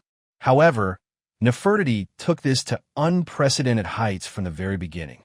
At Ipit Sut, she was granted her own sanctuary, the mansion of the Benben, where her husband did not even appear. She was depicted performing rituals previously reserved for the king alone, such as striking down enemies or reviewing captives. On the boundaries steely commemorating the royal couple's first visit to Akhetaten, Nefertiti is portrayed at the same scale as Akhenaten, signifying equal status. Akhenaten's accompanying him further emphasized her elevated position. Great in the palace, beautiful of face, adorned with the twin plumes, Lady of Joy who receives praises. One delights to hear her voice, the beloved great wife of the king, mistress of the two lands. Every act Akhenaten performed to honor the Aten was mirrored by Nefertiti. When he changed his name from Amenhotep, she also added an epithet to hers. As Akhenaten embodied Shu, the son of the creator god, Nefertiti represented Tefnut, Shu's consort. She adopted Tefnut's distinct flat-topped crown as her own, making it a symbol of her authority. In the tomb of her chief steward, the couple are depicted standing side by side, their figures almost merging into one. To some, Nefertiti and Akhenaten appeared as inseparable co-rulers on earth, complementing the Aten in heaven. Their close bond became a central theme of Akhenaten's religious vision, showcased in statues and reliefs across the city. In one scene, they are shown holding hands during an official ceremony. In another, Nefertiti sits on Akhenaten's lap as she fastens a bead necklace around his neck. A temple relief fragment even portrays them getting in a bed together. Their daughters were also prominently featured in official imagery. Within 2 years of settling in Amarna, Akhenaten and Nefertiti had 6 daughters. Although Akhenaten fathered at least one son with a lesser wife, this son was conspicuously absent from official depictions, as the feminine principle was emphasized. A well-known stela shows the royal family at leisure with their 3 eldest daughters. Akhenaten cradles and kisses Meritaten. Meketaten sits on Nefertiti's knee, reaching out to her father, and young Ankhesepitan tugs playfully at her mother's earring. Such open displays of affection and emotion within the royal family were entirely without precedent. The motivation behind this dramatic break from tradition lay in the new role the royal family assumed within Egyptian religion. They had become a sacred family, displacing the traditional pantheon of gods. The royal chariot rides through the heart of the city replaced the former processions of deities. Statues of Akhenaten and Nefertiti took the place of divine images. Since Atenism was an exclusive faith revealed solely to Akhenaten and his family, ordinary people seeking blessings from the sun god had to approach its earthly representatives as intermediaries. In the tombs of favored officials, carved into the cliffs surrounding Akhetaten, personal identity was subsumed beneath the worship of the king. The traditional offering prayers, once directed to Osiris, the god of the dead, were now dedicated to the king, and sometimes to Nefertiti as well. The only form of eternal existence now offered was to enjoy the Aten's rays during daylight, partake in temple offerings, and return to one's tomb at night under Akhenaten's watchful gaze. Within their homes, Akhetaten's residents kept statues and images of the royal family in private shrines. The scale of these household sanctuaries became a public display of loyalty to the regime, as significant a status symbol as a well-stocked granary, a private well, or a lush garden. For the common people who were excluded from the Aten's formal temples, there was at least one place open for worship in the city center, a chapel dedicated to the king's statue. Yet not everyone embraced this absolute devotion to Akhenaten and his religious reforms. Hints from the earliest boundary stele suggest that discontent may have arisen during the early years of his rule. Akhenaten's radical changes likely stirred strong opposition among certain groups, and the threat of rebellion was a constant concern. Loyal officials warned would-be dissenters of the king's resolve to suppress any opposition. As soon as he rises, he exerts his power against those who ignore his teachings. Even within his new capital, Akhenaten's personal security remained a major concern, and Akhetaten was heavily guarded. In addition to the police, soldiers and army commanders constantly surrounded His Majesty. Each day, Akhenaten's chariot rides through the city were escorted by armed guards bristling with spears. Behind the king's residence, an entire city block was allocated to barracks housing paramilitary forces, supplemented by additional garrisons throughout the city. A complex system of pathways crisscrossed the plain, allowing the desert behind Akhetaten to be patrolled efficiently. Visible both day and night, these routes enabled military chariots to maintain round-the-clock security. The desolate terrain of the eastern desert provided convenient hiding places for outlaws, and the authorities were ever vigilant for dissidents who would join those in the desert hills. Mobile police patrols kept constant watch over the royal palace from high on the surrounding plateau, while the steep cliffs behind the residence made it nearly impossible to approach or escape with ease. Like many autocrats throughout history, Akhenaten placed great trust in the loyalty of his security forces, especially his chief of police. Mahu, like all of the king's senior officials, owed his entire career to royal favor and was careful to show his unwavering allegiance. His tomb walls were adorned with no fewer than 4 versions of the hymn to the Aten, the official doctrine of Akhenaten's new faith. Mahu's public demonstrations of loyalty in the king's presence were textbook examples of flattery. Yet even in such an atmosphere of constant suspicion, total control of security was not entrusted to any one person. Akhenaten also maintained a personal guard composed of elite soldiers, including foreigners who were perhaps less likely to bear personal grievances against him. Some of the top administrative figures may also have come from non-Egyptian backgrounds. The vizier Aparel, the royal physician Pentu, and the chamberlain Tutu are all thought to have had foreign ancestry. Although the royal family was regarded as divine on earth and the sole channel to salvation, they still had to look beyond their own people to secure unquestioning loyalty. The last grand public appearance of Akhenaten, Nefertiti, and their 6 daughters took place in 1342 during the 12th year of his reign, in a spectacular royal durbar. Seated together beneath a sunshade, they observed as foreign dignitaries filed past, offering exotic gifts. These tributes served as a vivid display of the king's far-reaching power, likened to the all-encompassing radiance of the sun, as the official account described it. The appearance of the dual king Neferkheperesolwere and his great wife Nefertiti upon the great electrum palanquin to receive the tribute of Syria and Kush from the west and the east, with every foreign land gathered on this single occasion offering their gifts to the king. Not every foreign ruler appreciated this extravagant demonstration of Egyptian supremacy. In a sharply worded letter to Akhenaten, King Ashurballit of Assyria protested, "Why should my messengers be forced to stand constantly in the sun and die beneath its rays?" How ungrateful, it seemed, for the Assyrian envoy to object to such generous exposure to the Aten's life-giving light. Divine favor had its limits. The foreign envoys had scarcely departed from Akhetaten when tragedy struck the royal household. Akhenaten's second daughter, Meketaten, passed away at the young age of 7, followed not long after by the death of the king's deeply cherished mother Tai. As Akhenaten had decreed, both were buried in the royal tomb, cut into the hills of a remote desert valley to the east of the city, 8 miles away. Vivid scenes of mourning etched into the tomb walls capture the profound grief of their family. The final depiction of Nefertiti in Akhetaten shows her weeping over her deceased daughter. After this, she vanishes entirely from the historical record. Perhaps she fell victim to the same misfortune that claimed her mother-in-law and child. Or perhaps Akhenaten, now confronted by death so close to home, re-evaluated her role. Soon after Nefertiti's disappearance, Akhenaten appointed a co-regent. The new co-ruler bore the name Neferneferutin, echoing part of Nefertiti's own royal name. It appears that Nefertiti herself had become king. Who better, who more trustworthy, to carry forward Akhenaten's revolutionary vision than his closest partner and ally?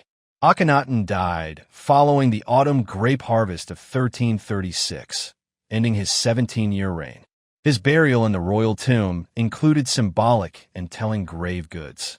Not surprisingly, he chose as an heirloom a 1,000-year-old stone vessel once owned by Khafra, builder of the Great Sphinx. More surprising, however, were the Shabdi figurines inscribed for Akhenaten himself, intended to serve him in an afterlife his own doctrine had long rejected.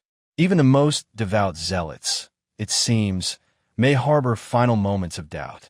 His stone sarcophagus was guarded at each corner not by the traditional 4 funerary goddesses, but by figures representing his beloved Nefertiti. Though Nefertiti would watch over his remains, she could not protect his legacy.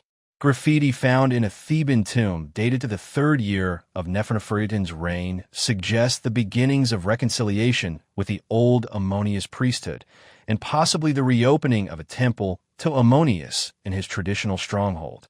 Even before Akhenaten's body had fully settled into its grave, the exclusive cult of Aten was already fading. Akhenaten's death threw the royal court and the entire country into a state of crisis. Loyalists who had depended on his patronage must have desperately hoped for his revolution, or at least his regime, to endure. Yet others, especially members of the powerful Ammonius priesthood who had quietly waited for his religious experiment to run its course, seized the chance to restore the old faith. Even within the royal family, uncertainty and division emerged. A short-lived ruler named Smenkhare briefly ascended the throne between 1333 and 1332. Perhaps he was an otherwise unknown son of Akhenaten. More likely, it was Nefertiti once more, now ruling alone under a new name, supported by Meritaten, who had been elevated to the role of great royal wife. But conservative forces were gathering strength and looked to the next generation for a ruler who carried royal blood, yet was young enough to be molded to their will.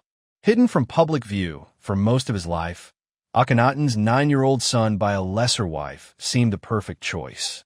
His marriage to Nefertiti's daughter, Ankhesenpitin, further cemented his claim to power. The courtiers, priests, and military leaders reached a consensus. He would be king. His name was Tutankhaten, the living image of the Aten. Within months of a young pharaoh's ascension, those controlling the throne swiftly began steering Egypt back toward its ancient traditions. Under their careful direction, the king consented to change his name, publicly rejecting the Aten in favor of Ammonius. History had come full circle. Tutankhaten became Tutankhamun. His wife Ankhesenpitin adopted the name Ankhesenamun, meaning she lives for Ammonius. Soon after, a grand restoration decree was issued in the king's name. Proclaimed from Memphis, the traditional capital, the decree condemned Akhenaten's policies without naming him directly. When His Majesty came to power, the temples of the gods and goddesses, from Abu to the Delta marshes, lay in ruin. Their sanctuaries had crumbled, overgrown with weeds. The land was in distress. The gods had abandoned Egypt. Military campaigns sent to expand Egypt's borders in the Near East met with failure. Those who prayed for divine protection received no answer. The decree emphasized the gods in the plural, and the young king's actions reflected this shift. Temples were repaired, especially those dedicated to Ammonius. Priesthoods were reinstated, and new cult statues were commissioned at the royal treasury's expense. In doing so, Tutankhamun was said to have restored what was broken and banished chaos from the two lands.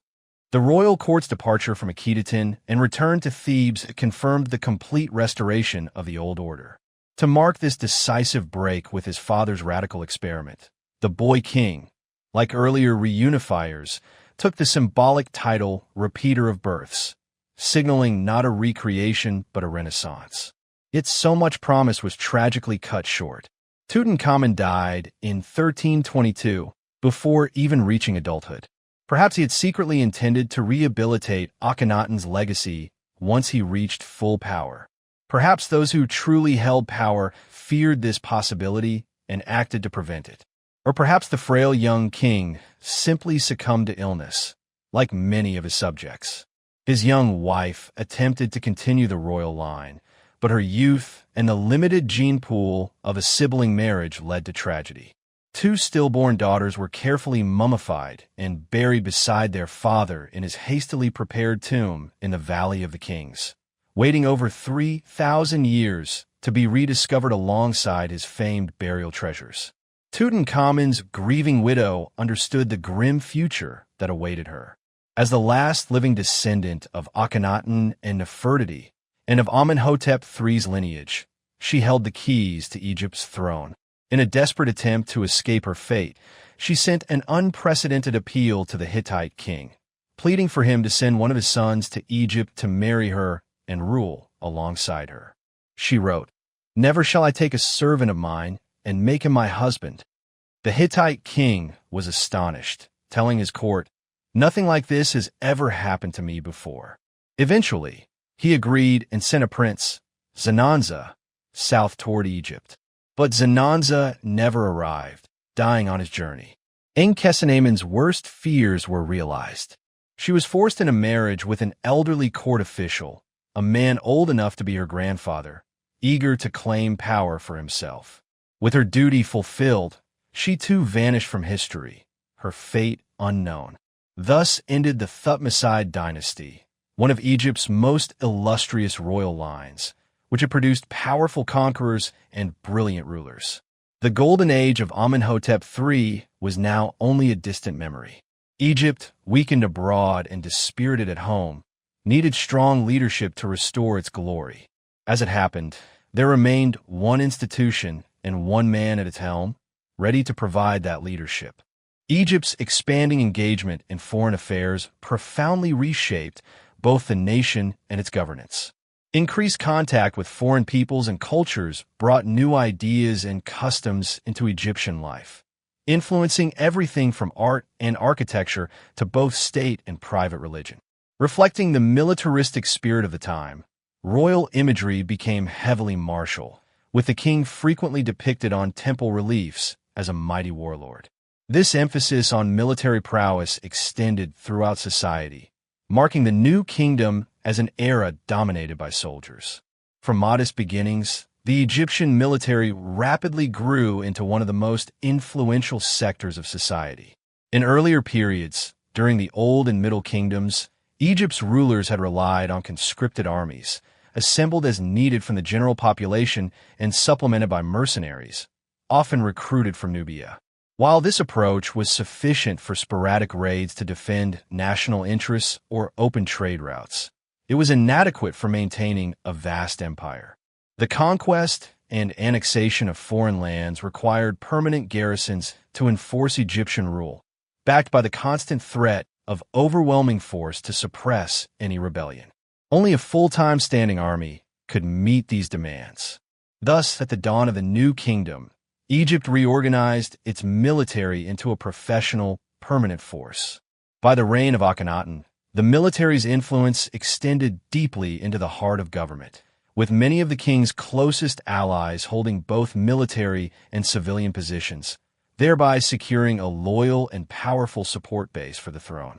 During the later 18th dynasty, the military was restructured into two primary branches, infantry and chariotry. Egypt also maintained a strong naval tradition, which had been particularly effective in battles against the Hyksos.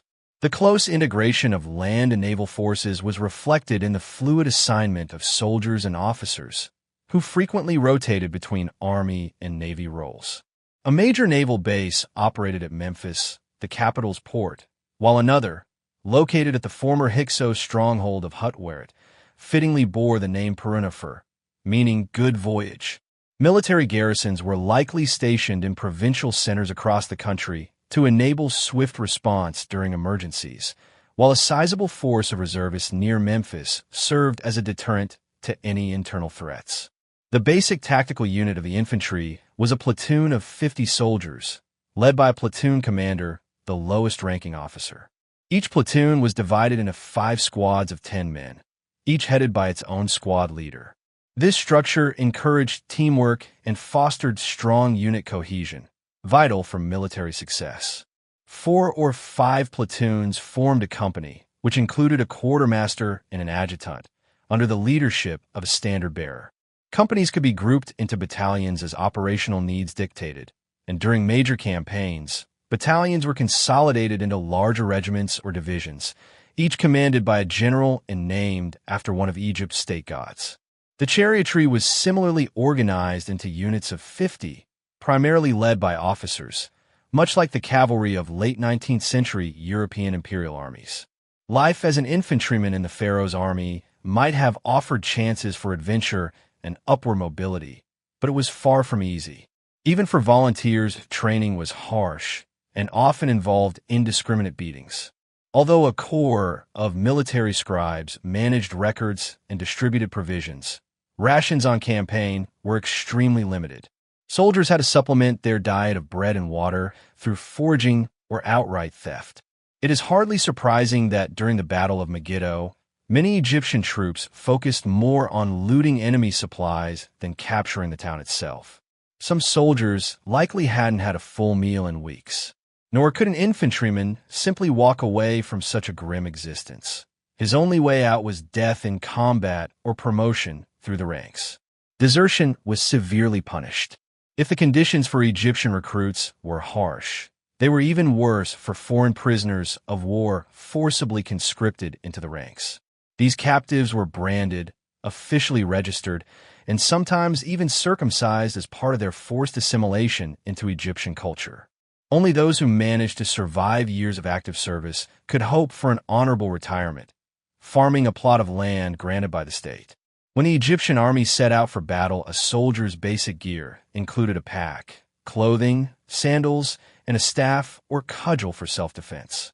Advanced weaponry was distributed only when battle was imminent, as warfare still revolved around set-piece confrontations.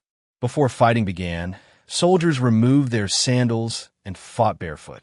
Body armor was rare, as it restricted movement on the battlefield. Apart from a shield and perhaps a quilted leather jerkin, infantrymen had to rely on their agility, skill, and strength for protection. For long-range combat, bows and arrows were the preferred weapons. Simple bows came in various sizes, smaller ones for close-range skirmishes and longer versions for stationary formations of archers. Composite bows, introduced during the early New Kingdom, delivered greater penetration and were often reserved for officers. Archers selected different types of arrowheads based on the intended effect. Other ranged weapons included slings, spears, and javelins. In close combat, soldiers wielded clubs and fighting rods. Battle axes were ideal for hacking through enemy ranks, while scimitars allowed for powerful slashing attacks. The short dagger, used as a last resort, was also employed for a more grisly task. After battle, Egyptian soldiers tallied the dead by severing a hand from each fallen enemy. In one scene from the late 18th dynasty, triumphant Egyptian soldiers are shown departing the battlefield with 3 severed hands skewered on each of their spears. While the infantry formed the backbone of Egypt's military, the chariotry served as its elite strike force. The arrival of horses and chariots from Western Asia at the dawn of the New Kingdom revolutionized ancient warfare, providing Egypt with a highly effective weapon against large formations of enemy infantry. Each chariot was crewed by 2 men, a warrior armed with a bow and arrows, and a driver who also served as a shield-bearer.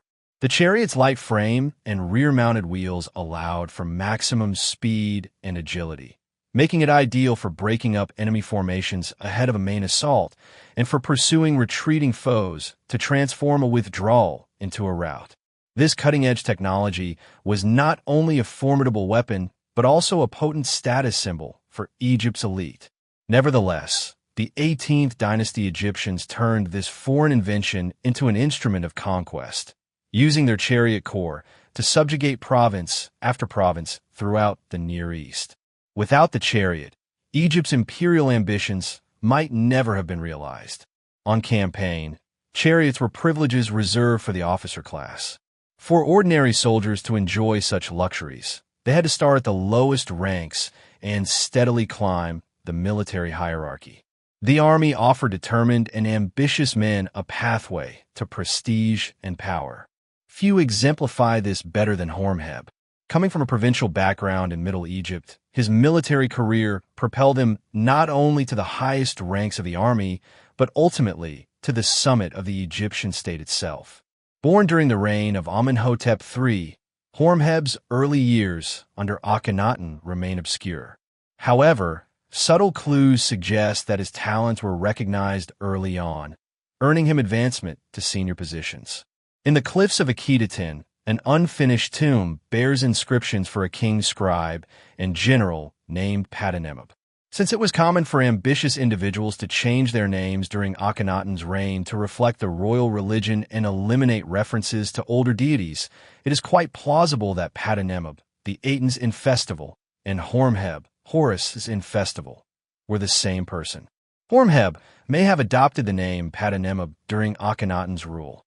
only to revert to his original name after Akhenaten's death. By the time Tutankhamun ascended the throne in 1332, Horemheb had risen to become commander-in-chief of the young pharaoh's army, a general of generals. Horemheb's grand private tomb at Saqqara is adorned with rich scenes depicting his role as supreme overseer of the army. Illustrated within are images of life inside a military camp, where messenger boys are shown running swiftly between tents, carrying orders from one officer to another. In other scenes, Horemheb receives desperate emissaries from famine-stricken foreign lands, who beg for mercy, throwing themselves to the ground in repeated acts of submission, prostrating 7 times on the belly and 7 times on the back. More disturbing are the depictions of prisoners of war from Horemheb's campaigns in the Near East and Nubia. Captives stand in long rows before the commander-in-chief, awaiting their fate. Asiatic prisoners, restrained with wooden manacles and ropes around their necks, are paraded before Egyptian soldiers, who push and herd them into position. As part of standard military policy, entire families were taken from their homelands and brought to Egypt as hostages, serving as leverage to ensure the compliance of their countrymen. Even more degrading treatment was reserved for the Nubian inhabitants of Al-Kush, Egypt's most frequent adversary.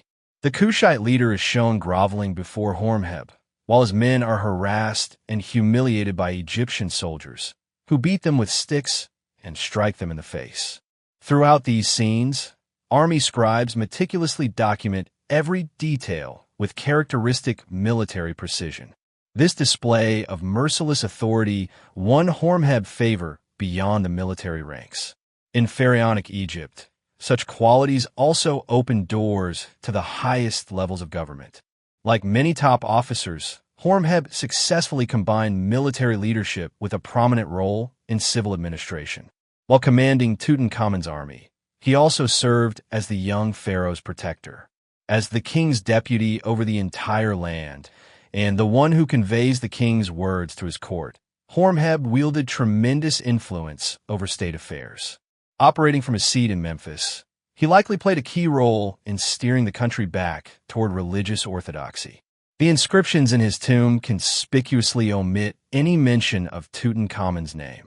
As the power behind the throne, the commander-in-chief was already guiding the nation toward military rule as a means to restore stability. His many titles reflected this authority, declaring him the 2 eyes of the king in leading the 2 lands and establishing the laws of the 2 banks. It would not be long before Horemheb completed his rise, transitioning from royal deputy to assume the highest office as king himself. At the time of Tutankhamun's sudden death in 1322, Horemheb was far away on campaign in Syria, leading Egyptian forces in an unsuccessful attempt to retake the rebellious city of Kadesh and wrest it from Hittite control. The details of his involvement in the shadowy events that followed remain unclear. Perhaps Horemheb preferred it that way. Even if Ice's unexpected ascension temporarily blocked his path, Horemheb knew that Ice's advanced age meant his reign would not last long. After years spent carefully building his power base and waiting patiently, Horemheb could afford to bide his time a little longer before claiming the throne. When he finally ascended as ruler of the 2 lands, following Ice's short 4-year reign, 1322 to 1319, Horemheb's rise may have seemed inevitable.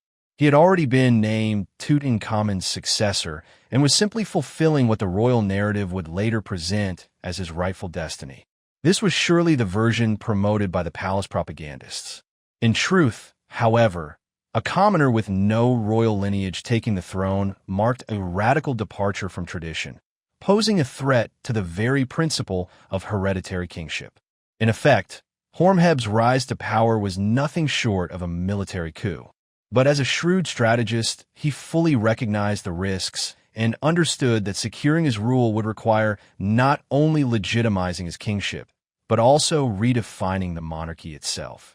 Even with the army's backing, establishing a new order for Egypt would demand all of his political skill. His first priority, as always, was to secure divine endorsement for his reign. Horemheb achieved this brilliantly by timing his coronation to coincide with the annual Opet festival in Thebes. Emerging from the sanctuary of Luxor Temple, newly crowned and imbued with divine power through communion with Ramesses III, he presented himself as the chosen ruler. In such a setting, who could dare question his right to the throne? Once firmly seated on the throne of Horus, Horemheb tasked his priests and scribes with crafting a convincing narrative to explain how a military commander had come to rule Egypt. The result was a masterful piece of religious and political fiction.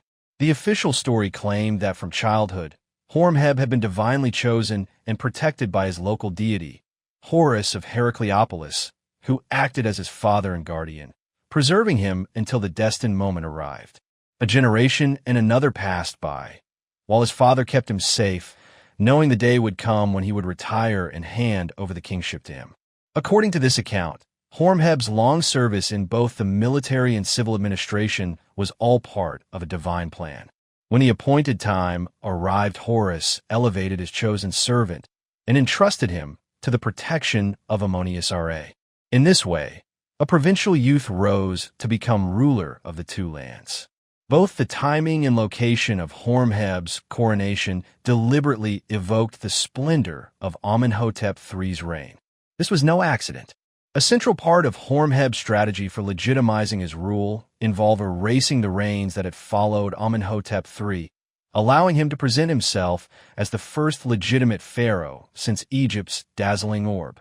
To achieve this, Akhenaten's temples at Gemphiten were systematically dismantled, with their stones reused in Horemheb's own building projects. Work crews were dispatched to Akhenaten to eliminate all traces of the heretic king. Statues of Akhenaten and Nefertiti were torn down, shattered, and discarded outside the great Aten temple. Tutankhamun and I were also targeted for official condemnation. The boy king's inscriptions and monuments were reinscribed with Horemheb's name and titles, enabling him to claim sole credit for the restoration of orthodoxy. I, the elderly courtier who had once blocked Horemheb's ascent, received even harsher treatment. His tomb in the Valley of the Kings and his public monuments were defaced to ensure his memory would vanish, denying him any hope of an afterlife. In the end, after a lifetime of rivalry, Horemheb emerged victorious, restoring the temples, reinstating their offerings, and replenishing their priesthoods were all crucial steps in steering Egypt back to its traditional course. But Horemheb's counter-revolution extended beyond religion. As was customary for Egyptian rulers, he announced his governing philosophy through the Horus name he adopted at his accession, Mighty Bull, whose counsels are penetrating. The emphasis on law and order was intentional. Building upon his earlier role in establishing the laws of the two banks under Tutankhamun, Horemheb now issued a sweeping series of legal reforms, formalized through an edict. One of the most comprehensive surviving examples of pharaonic legislation, the decree sought both to curb abuses of power by government officials and to strengthen the stability of Horemheb's regime. While the preamble employed the familiar lofty rhetoric, the measures that followed were entirely practical. They reflect a ruler deeply rooted in military discipline, intent on governing Egypt with similar rigor. For out of the 10 edict clauses established strict penalties for the misuse of authority by palace agents. Anyone caught seizing boats or workers assigned to state projects faced severe punishment. Exile to the remote border fortress of Tjaru and facial disfigurement. Government officials caught embezzling would lose their noses. Corrupt palace staff were not spared. Fraudulent tax assessments, excessive demand for fodder that impoverished the people, or extortion of local mayors during royal tours were all outlawed. Even the military was held to these strict standards. Any soldier caught stealing hides to supplement his equipment would be subjected to brutal penalties: 100 lashes, 5 open wounds, and the confiscation of the stolen goods. After addressing official corruption, Horemheb turned his legislative focus to reforming the legal system. Cleansing the judiciary has long been a favored tactic of authoritarian rulers, particularly those with military backgrounds, and Horemheb followed this familiar path. He appointed a host of new judges, individuals expected to be attentive to the words of the court and the laws of the judgment hall. To further reinforce judicial integrity, he decreed that any local official found guilty of obstructing justice would face execution. As he proclaimed, "My Majesty has done this to strengthen the laws of Egypt." In his reign, the king's word was absolute law. The final set of measures in Horemheb's edict perhaps reveal his priorities most clearly, as they focused on his own security. One provision imposed new restrictions on the movements and activities of the royal harem staff. The 10th and final clause was even more forthright, granting additional rewards to members of the king's personal bodyguard. It will be as if every day were a festival for them, each man seated and receiving his share of every good thing, praise for his service, with gifts cast to them from the window, and each man called by name. From then on, the royal bodyguards would enjoy extra benefits from the king's personal wealth on top of their standard rations provided by the state treasury. In return, a new protocol was instituted within the inner palace, ensuring strict control over who could access the royal chambers and making certain everyone knew and observed their proper place. Horemheb was determined to leave nothing to chance when it came to his own safety.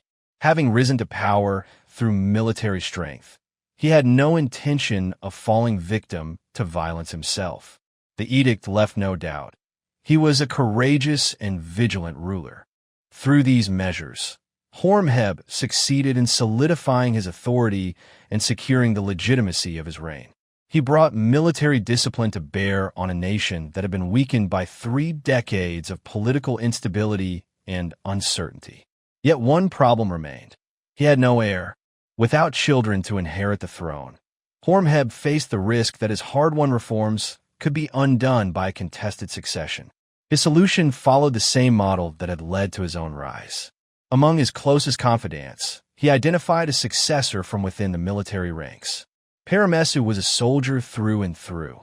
The son of a battalion commander, he had begun his career as a common soldier, earning an officer's commission, then rising through the ranks to fortress commander, aide-de-camp to the king, and eventually general.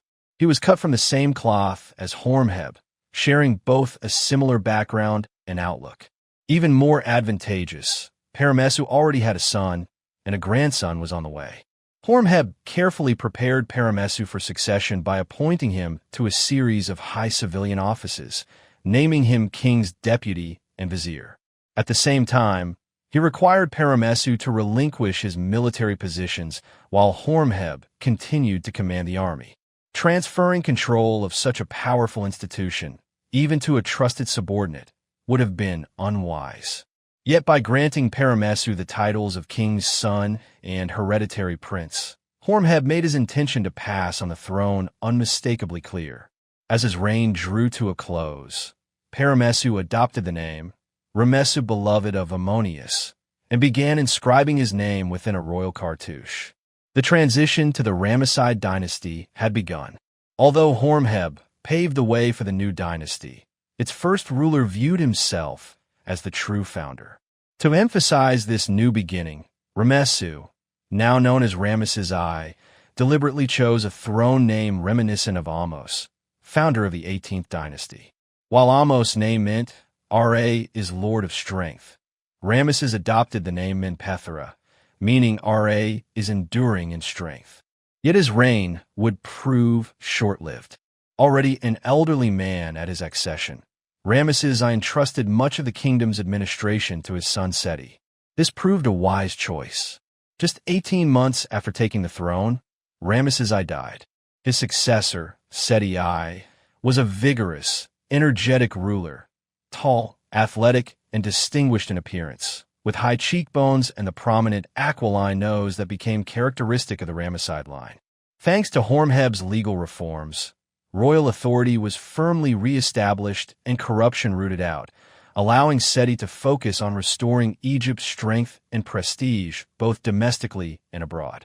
Prosperity and stability had long been demonstrated through grand state construction projects, and for the next 10 years, the land resounded with the sounds of masons' chisels and the calls of laborers as Seti launched an ambitious series of new monuments at important sites across Egypt. Not since the reign of Amenhotep III had government architects and artists been so fully employed. Seti's most ambitious endeavor was a magnificent temple at Abydos, the ancient cradle of kingship and the sacred center of the Osiris cult. The temple's design introduced a bold new architectural plan and a strikingly inclusive dedication. Behind a columned hall, itself fronted by two grand courtyards, lay not a single sanctuary but 7, each devoted to one of Egypt's chief deities, the divine family of Horus, Isis, and Osiris, the solar gods Amun and Urahorkti, patron of Memphis and craftsman, and finally, as might be expected, Seti himself. Additional chambers were set aside for the Memphite funerary gods Nefertum and Ta-Soker, ensuring their inclusion. By bringing Egypt's foremost gods together under one roof to honor him, Seti sought to reinforce the theological authority of the new Ramesside dynasty. The theme of dynastic legitimacy was emphasized further in a long corridor leading southward from the column hall. Exquisite reliefs there depicted Seti's eldest son, Prince Ramesses, reading from a papyrus scroll listing 67 royal ancestors, stretching back to Menes, the legendary founder of Egypt. This Abydos king list, drawn from ancient temple archives, served a religious rather than purely historical purpose. Its aim was to emphasize an unbroken succession of legitimate kings from the first dynasty to Seti I and his son, while deliberately omitting rulers deemed unworthy. The Hyksos, Hatshepsut, Akhenaten, and his 3 immediate successors were all excluded. In the religious context of royal ancestor worship, such tainted predecessors were best forgotten. Abydos became the spiritual center of Seti's rule, and he spared no effort in ensuring its eternal operation.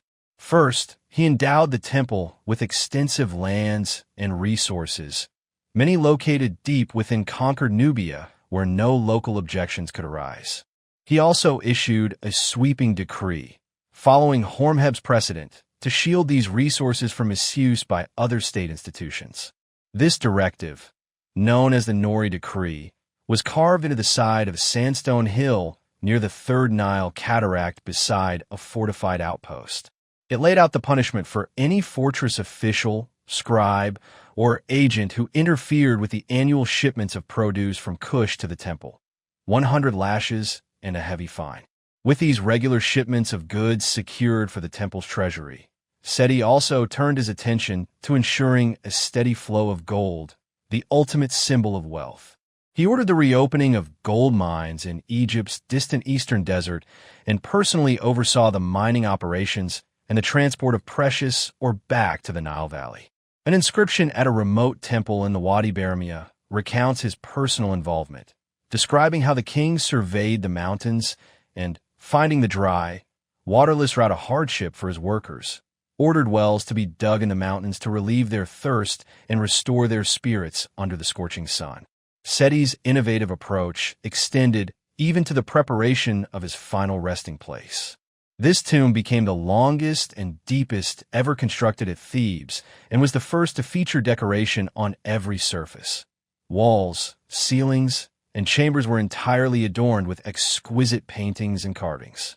This comprehensive decorative scheme set the standard for all subsequent royal tombs of the New Kingdom. Among its many wonders, one masterpiece stands out: the vaulted ceiling of the burial chamber, painted with astronomical motifs to resemble the heavens themselves. Though the Ramesside dynasty was still young, less than a decade old, Seti I harbored no doubts about the eternal nature of his legacy. Restoring sacred sites to their former glory and adorning them with impressive new monuments had long been a reliable method for boosting Egypt's domestic prestige. However, the challenge of enhancing the nation's standing on the international stage remained. With his military background, Seti understood that global influence was rooted in military might. Yet Egypt had not secured a major victory in the Near East since the days of Amenhotep II. During the reigns of Akhenaten and Tutankhamun, attempts to defend or expand Egypt's territories in Syria had failed miserably. Horemheb had made efforts to re-establish Egyptian dominance, but with limited success. As a result, Egypt's reputation as a great power was severely weakened. Its foreign holdings were at risk of breaking away or being seized by the Hittites, and its control over vital trade routes was under threat. Swift action was necessary to protect the Ramesside legacy from slipping away.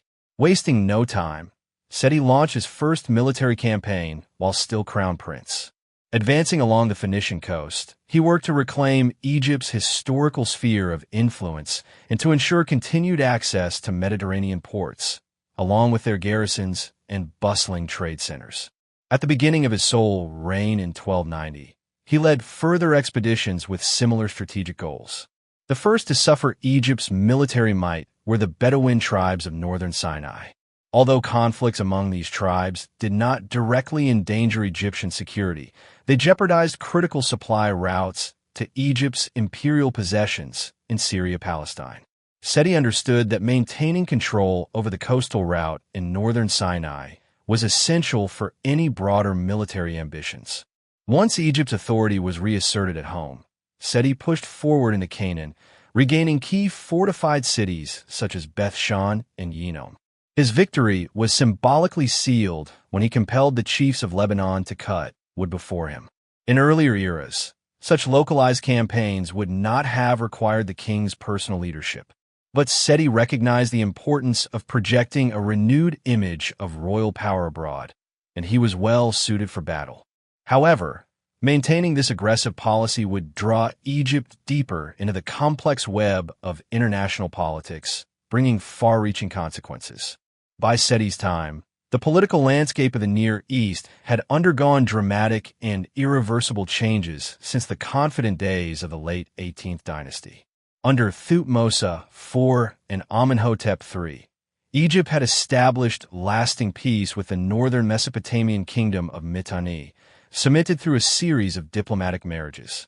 For 50 years, the two powers had respected each other's spheres of influence and coexisted peacefully. But early in Akhenaten's reign, the rise of an aggressive and ambitious Hittite king shattered this carefully crafted balance. In a series of rapid and devastating campaigns, Shupaluyama, the Hittite ruler, broke out from Anatolia, seized large portions of Mitanni territory, and even plundered its capital.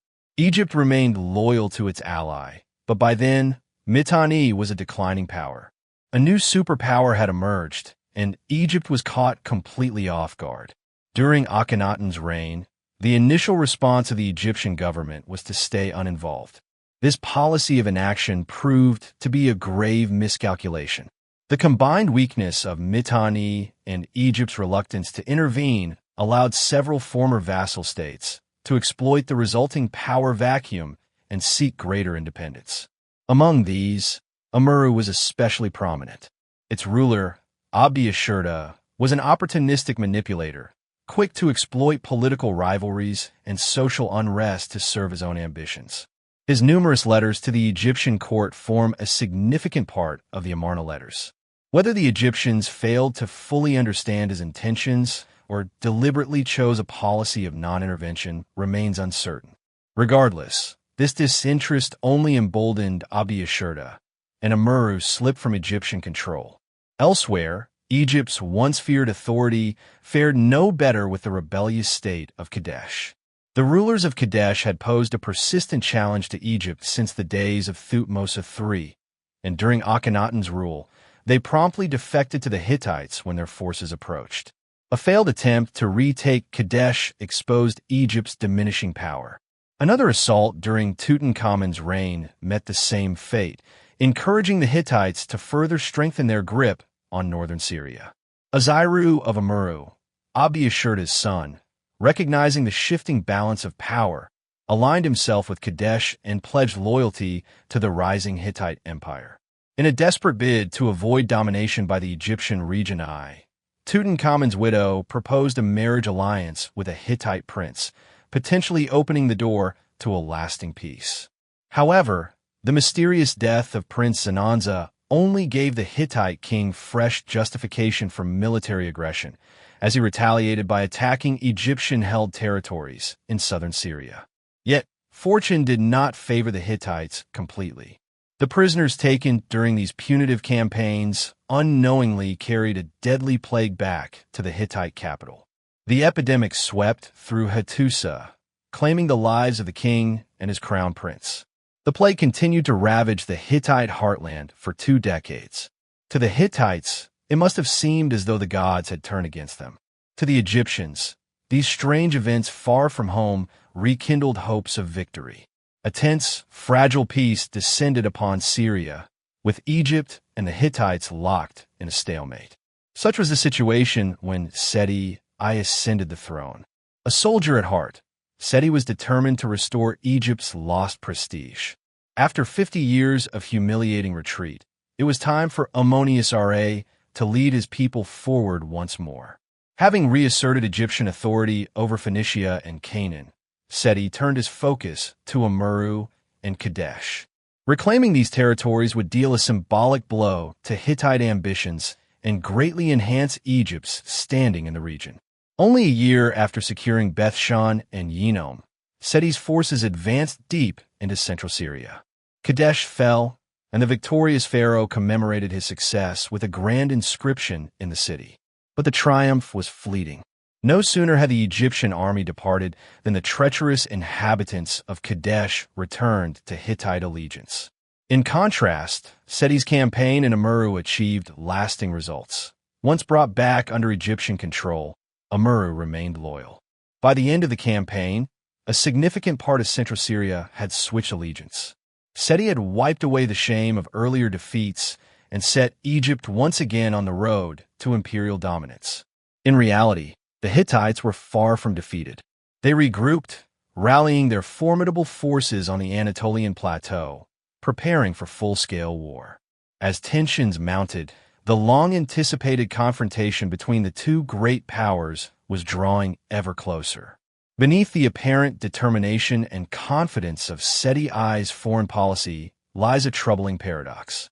If, as later accounts suggest, Egypt and the Hittites had reached some form of understanding during Horemheb's reign, then Seti's daring military campaigns completely disregarded that arrangement.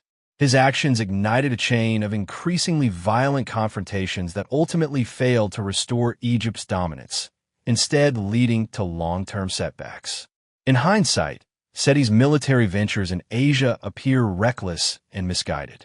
One possible reason for this course of action may have been political convenience, rather than a carefully thought-out assessment of Egypt's true strategic needs. Throughout history, rulers have often provoked foreign conflicts to divert attention from domestic troubles. Indeed, certain clues from the early years of Seti's reign suggest possible instability within his own administration. Notably, on the battle reliefs at Ipitsut, an enigmatic figure identified simply as the group marshal and fan-bearer Mehi appears with unusual prominence, suggesting a significant role in both the military campaigns and Seti's broader offensive agenda. For Mehi to be depicted with such distinction on a royal monument, he must have been one of the most powerful figures at court. Some have even proposed that Mehi was designated as Seti's successor, following the precedent of military officers rising to the throne. However, Seti's young son, Prince Ramesses, had other plans. Within a few short years of Mehi's depiction being carved, every image of him was systematically removed from the Ipitsut reliefs, replaced by images of Ramesses himself. The next generation of the Ramesside dynasty was determined not to allow a commoner to wield such influence over Egypt's affairs. Only Ramesses would be remembered by history as his father's true heir and most loyal supporter. Only Ramesses would continue Seti's ambitious foreign policy and lead Egypt toward imperial glory. Only Ramesses would directly confront the Hittites in a decisive battle for supremacy on the world stage. With the pharaoh's army preparing for war, the nation marched resolutely toward its next great conflict. On a crisp May morning in 1274, shortly after sunrise, Ramesses II broke camp and led his army forward. In the cool morning air, the immense force of more than 20,000 men slowly descended from their ridgetop campsite, winding their way down the dusty trail into the valley below. After a month-long march, their final destination lay just a few hours ahead. For centuries, The city of Kadesh had been a major player in Near Eastern power struggles. Located in the fertile Orontes River Valley, it controlled one of the few strategic passes connecting inland Syria to the Mediterranean coast. Its position made it a critical prize for any power-seeking dominance over the region. In Thutmose III's time, Kadesh's prince had led the rebels defeated at Megiddo. More recently, Kadesh had adeptly played both Egypt and the Hittites against each other, shifting alliances whenever it served their interests.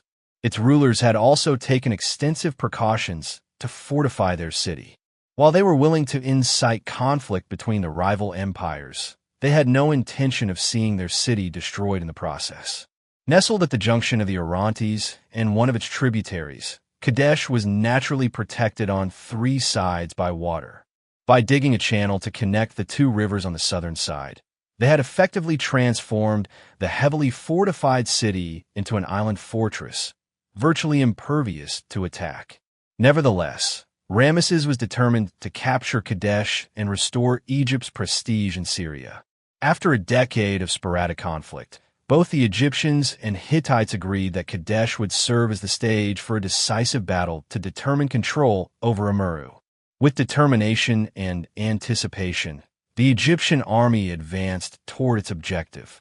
Ramesses had assembled a massive force, likely representing 3/4 of Egypt's military strength. Organized into 4 divisions, each led by a senior royal officer, the king personally commanded the lead division, named after the god Ammonius. Following behind were the divisions of Ra, Ta, and Seth. Once on the move, the long line of soldiers stretched for more than a mile, their weapons gleaming in the morning sun. As the son and heir of the warrior king Seti I, Ramesses had learned the art of leadership firsthand. The sight of him riding triumphantly in his golden chariot inspired his troops and struck fear into the hearts of his enemies. Early reports from the field suggested that the Hittites had been intimidated. As the division of Ammonius advanced through dense woods on the southern bank of the Orontes, Egyptian scouts captured 2 Bedouin tribesmen. Under questioning, they delivered astonishing news. The Hittite army, overwhelmed by Ramesses' strength, was retreating and currently camped 120 miles away in Aleppo. Suspicious of possible deceit, the Egyptians interrogated the captives further, but the Bedouins maintained their story. Encouraged by these reports, the Egyptian army confidently pressed on toward Kadesh.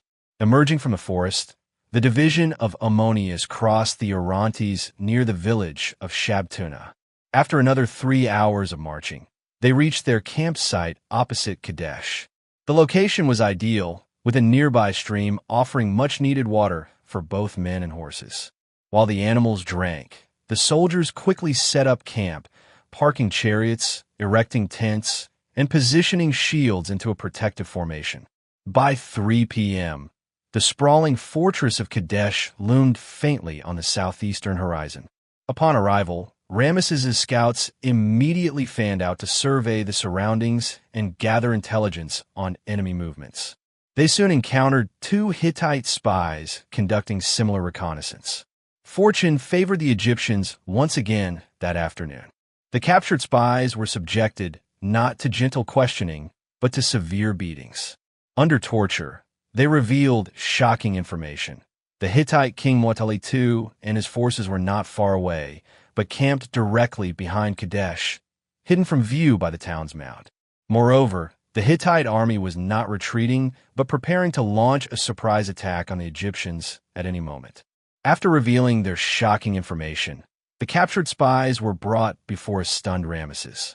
Overcome with rage, the pharaoh lashed out at his senior officers for their incompetence. Taking full control of the unfolding crisis, he issued immediate emergency orders. The royal princes who had accompanied him were quickly evacuated westward, away from the impending assault. The vizier was dispatched south at full speed to hasten the advance of the division of Ta, which was still preparing to cross the Orontes. Ramesses' desperate message was clear: His Majesty is all alone. Moments later, the Hittite attack began. A formidable force of 2,500 chariots, manned by warriors clad in long mail coats, surged across the river and struck the division of Ra as it advanced north toward the Egyptian camp. Unlike the Egyptian chariots, designed as swift mobile platforms for archers, the Hittite chariots were solid and heavily armed, built for shock combat. Each carried a crew of 3 armed with spears for close-quarters fighting. When deployed en masse, these chariots were devastating against enemy infantry, as the division of Ra quickly learned to its great cost. The battlefield was soon littered with Egyptian dead and wounded. The survivors, panicked and disorganized, fled toward their camp with the Hittites close behind. The enemy quickly reached the Egyptian camp, breaking through the still unfinished shield wall and charging directly into the command tents. Chaos erupted. With no time for deliberation, Ramesses sprang into action, leaping onto his chariot and throwing himself into battle against the attackers. At his side stood his elite bodyguard of Aegean mercenaries, fierce warriors from the western fringes of the Hittite world whose bravery had earned them reputations as formidable soldiers for hire throughout the Near East.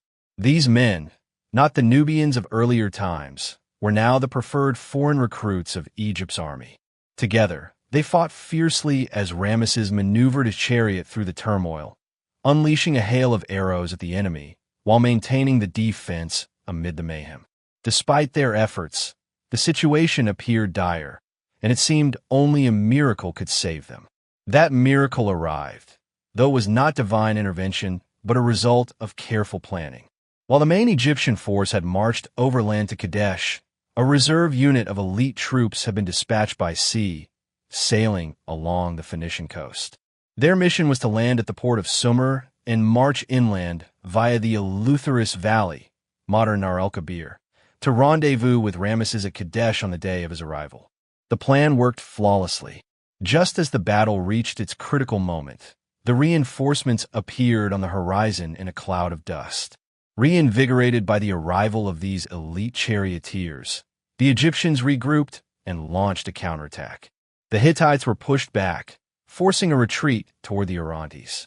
As the enemy fell into the river, many drowned or were swept away by the current, while others narrowly escaped to the opposite bank. The Prince of Aleppo, one of Muwatalli's leading commanders, was dragged from the bloody waters by his men, barely clinging to life. What had begun as a surprise assault by the Hittites had now backfired. In a matter of minutes, what seemed to be a certain victory for Muwatalli had turned into a humiliating defeat. As evening fell, the Egyptian division of Ta finally arrived, just in time to capture the remaining Hittite soldiers, count the enemy dead, and gather the spoils abandoned on the battlefield. The surviving Egyptian troops staggered back to their camp, soon followed by the 4th and final division, Seth. Both sides now paused to assess the toll of the fierce engagement. For Egypt, the heavy casualties on the battlefield were compounded by a serious blow to its military reputation. The army had come perilously close to destruction, and it was only the king's personal courage, combined with the timely arrival of reinforcements, that had averted total disaster. The Hittites, too, faced a grim aftermath. King Muwatalli had lost 2 of his own brothers in the fighting, along with his secretary, the chief of his personal guard, for elite charioteers and many officers. With neither side achieving a clear victory, the Battle of Kadesh remained unresolved. At dawn, after a restless night spent treating the wounded and repairing damaged chariots, the 2 armies faced each other again on the plain outside Kadesh, prepared for the long-anticipated battle. But the previous day's bloodshed had left both forces critically weakened. The Egyptians, having lost many men, could not overcome the fresh and determined Hittite infantry, which had remained unengaged during the initial assault. The Hittites, meanwhile, had lost much of their chariot force and were unable to deliver a decisive blow. After hours of brutal combat with no breakthrough, Ramesses finally ordered his troops to retreat from the field. He recognized that capturing Kadesh was no longer possible. Muwatalli, likewise, saw that victory was out of reach. He offered terms for peace and sent an envoy to the Egyptian camp to negotiate a ceasefire. Ramesses, with little choice, agreed. Just 24 hours after arriving at Kadesh, the Egyptians gathered their equipment and began their march home. After 2 long months away, Ramesses' once mighty army returned to the Nile Delta in late June, weary and demoralized. Yet Ramesses himself seemed to draw confidence from the hard-fought encounter, particularly from his own actions that had spared Egypt from disaster. Though he had not secured a decisive victory, he had salvaged survival from near defeat, reinforcing his belief in his destiny. True to his grandiose nature, Ramesses transformed the Kadesh campaign into a personal triumph. Through a well-coordinated propaganda effort combining literature and visual art, the pharaoh spread his version of events throughout Egypt. Court writers were commissioned to produce both a factual prose account and a stirring epic poem celebrating the king's great victory over the Hittites. These texts were carved into temple walls and undoubtedly performed repeatedly at court to reinforce the message.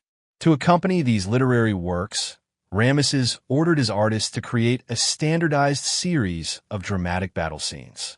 Central to these images was the king himself, depicted heroically defending the camp single-handedly against waves of attackers. So pleased was Ramesses with these portrayals that he had the same set of scenes engraved on the facades of at least 5 major temples. Together, the poems and images not only glorified his bravery, but also highlighted the failings of his senior commanders, contrasting their hesitation with his own decisiveness under fire. For a king whose throne may once have been threatened by rivals within the military elite, this was a deeply satisfying form of vindication. For modern historians, these extensive texts and images provide an unparalleled wealth of information, making the Battle of Kadesh the best documented military engagement of the ancient world. For Ramesses' contemporaries, however, these grandiose accounts signal the dramatic return to the ostentatious and boastful monarchy of earlier times. After the heresy of Akhenaten, the brief reigns of his immediate successors, and the military rule of Horemheb and the early Ramesside kings, a flamboyant and triumphant kingship had returned in full force. Although the stalemate at Kadesh failed to achieve Ramesses II's strategic ambitions, the truce that followed offered him an unexpected benefit: the opportunity to channel resources away from costly foreign campaigns and into grand domestic projects. During the first 20 years of his reign, Ramesses embarked on an ambitious program of temple construction that spanned his empire, from the Lebanese port of Kebni in the north to Gebel Barkal Deep in Sudan. His particular focus on Nubia was evident, as he commissioned shrines at 7 different sites in the region under Egyptian control. Within Egypt itself, his architects and builders undertook major expansions of the great national temples at Heracleopolis, Abydos, and Thebes. Today, no other pharaoh has left behind as many surviving monuments bearing their name as Ramesses II. Through both new constructions and the deliberate appropriation of earlier structures, Ramesses guaranteed his legacy would endure for eternity. His drive appeared fueled by an intense desire to surpass all who came before him, coupled with an unwavering belief in his own singular importance. One of his favorite personal myths recounted how the 7 Hathors had gathered around his cradle as an infant, foretelling an extraordinary destiny for him from birth. Whether this reveals extreme self-absorption or an underlying insecurity remains a matter of speculation. What is certain is that his building projects prioritize scale and power over subtlety or grace. Only in the richly decorated tomb he commissioned for his beloved queen, Nefertari, at Thebes, did he allow his craftsmen the freedom to fully express their artistic talents. Even Egypt's impressive quarries struggled to meet the enormous demand for stone required by his simultaneous construction efforts. As a solution, Ramesses resorted to dismantling the monuments of earlier rulers and repurposing their materials for his own projects. Among the most significant casualties of this plundering were the temples erected by Akhenaten at Thebes and Akhetaten. The small, uniform stone blocks that had allowed Akhenaten to build so quickly also made his monuments easy to dismantle. Thousands of these blocks were stripped from the Aten temples to build new shrines honoring Egypt's traditional gods. In this way, Ramesses simultaneously purged the remnants of Akhenaten's religious revolution and promoted himself as the guardian of the old faith. Since the reign of Amenhotep III, nearly a century earlier, Luxor Temple had been the ceremonial heart of divine kingship, its grand colonnade hall and elegant courtyard providing a majestic setting for the annual Opet festival. Ramesses could not resist the chance to enhance it further. He added a new forecourt and an enormous gateway, which he decorated with monumental reliefs celebrating his so-called victory at Kadesh. Unafraid to modify the work of his predecessors, he even altered the temple's main axis to better align it with Ipit-Sut, creating a more unified processional path. To complete the redesigned facade, Ramesses installed what became his signature feature: colossal seated statues of himself, accompanied by towering obelisks. In the end, grandeur and spectacle seemed to be his ultimate goals. Nowhere is Ramesses's flair for spectacle and self-glorification more vividly displayed than at the temple of Ramesses' beloved Amunias, known today as Abu Simbel in Lower Nubia. The sheer rock face of a sacred mountain rising above the Nile near the Second Cataract served as the setting for his most extraordinary and audacious creation. The smaller of the two temples was dedicated to Hathor, the mother goddess and protector of royalty. Inside, a relief shows the goddess emerging from the primordial papyrus marshes, cradling the king in her embrace. Outside, however, piety gives way to ostentation, with the decoration focusing on Queen Nefertari and her devoted husband. Flanking the temple entrance are statues of Nefertari, each accompanied by towering 30-foot figures of Ramesses himself. The larger temple elevates this theme further, dominated both inside and out by the king's likeness. Its facade features 4 colossal seated statues of Ramesses, each nearly 70 feet tall. Beneath them, rows of foreign captives are carved beneath the king's name, symbolizing his domination over all peoples. Inside, the walls depict Ramesses slaughtering Egypt's enemies and presenting them to the gods. At Abu Simbel, far from the heart of Egypt, Ramesses's self-deification reaches its zenith, unchecked by tradition or restraint. The full extent of his self-aggrandizement becomes clearest in the temple's innermost sanctuary. Beyond a grand pillared hall and past numerous depictions of the Battle of Kadesh, lies the sacred chamber carved into the heart of the mountain. Here sit statues of Egypt's 4 chief gods: Ptah of Memphis, Ammonius of Thebes, Horikti the solar deity, and the deified Ramesses himself, placed among them as an equal. Twice a year, on February 21st and November 21st, the rising sun pierces the temple entrance, illuminating the sanctuary and bathing the divine statues in light. The spectacle must have been awe-inspiring. Following Abu Simbel, Ipit-Sut, and Luxor, Ramesses's most ambitious construction was his mortuary temple at Thebes on the Nile's west bank. Known as Ramesses United with Thebes, or the Ramesseum, it was the most monumental complex of its kind since Amenhotep III. Every part of the temple was devoted to glorifying the king through inscriptions, statues, and reliefs. After passing through the massive gateway, adorned with scenes from Kadesh, visitors entered the first courtyard lined with colossal statues of Ramesses along its northern side. Opposite them stood a balcony from which the king could address his subjects during festivals and public ceremonies. Beyond a second gateway, also carved with battle scenes, lay a second courtyard, again dominated by enormous statues of the king. Beside this gateway, once stood a massive granite colossus. The broken fragments still bear the king's throne name, Usermatra, which later inspired the name Ozymandias, immortalized in the famous poem about the transience of power.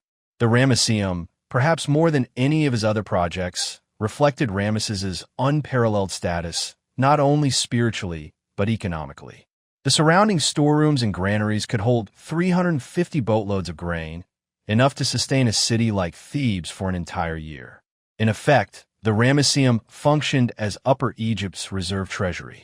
The king's control of such immense resources allowed him to pursue his obsession with grand monuments, from the towering statues of Abu Simbel to the vast courts of Thebes.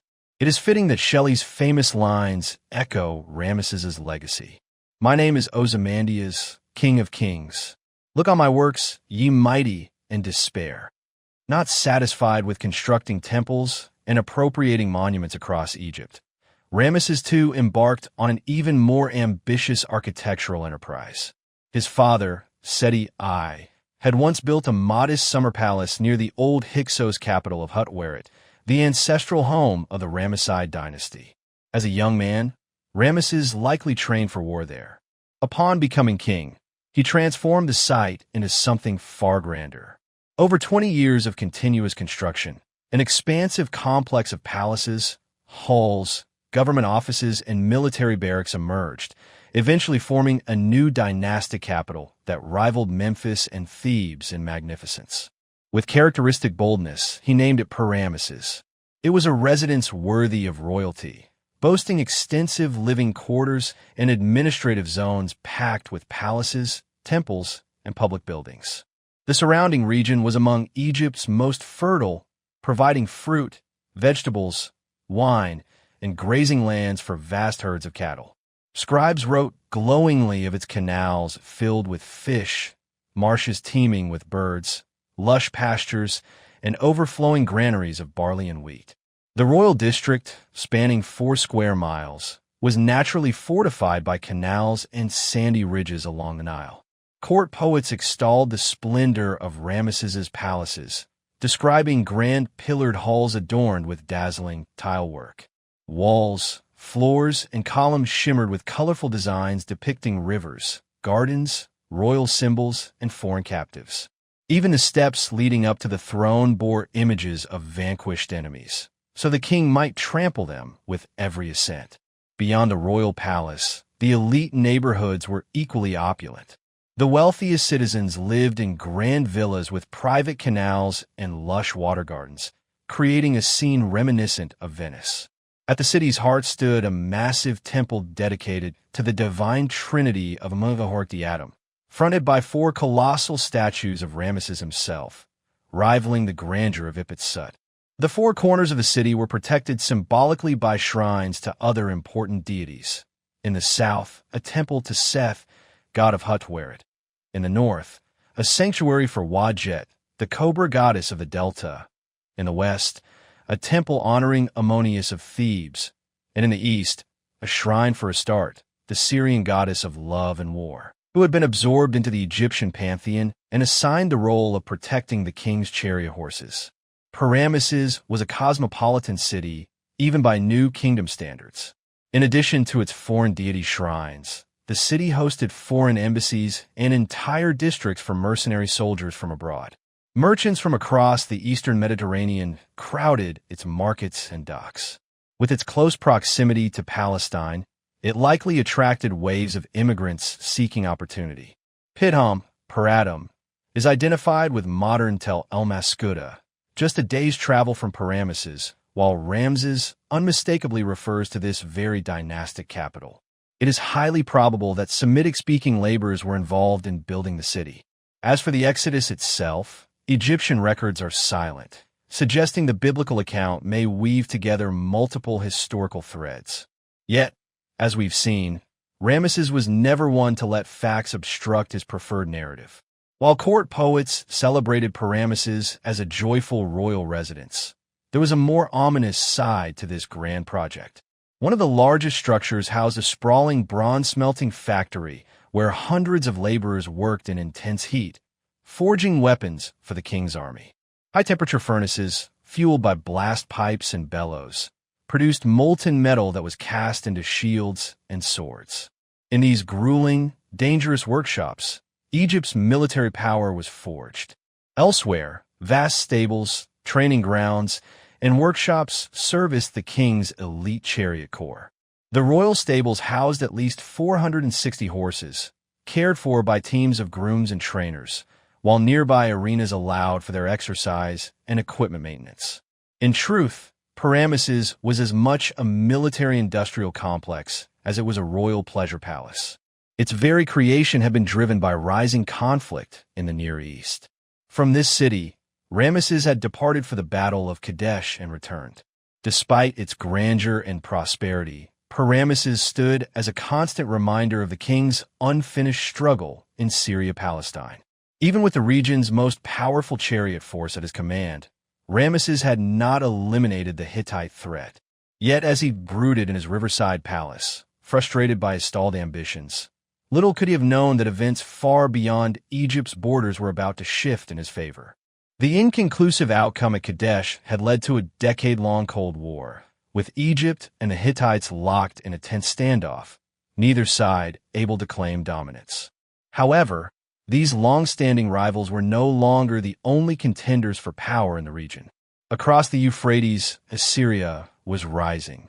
Less than a year after the Battle of Kadesh, emboldened by the Hittites' failure to secure victory, the Assyrians struck. They attacked Hanagalbat and turned it into their vassal. It was a clear warning that neither the Hittites nor the Egyptians could afford to dismiss. Determined to reaffirm Egypt's influence, Ramesses launched a series of minor campaigns in the Near East.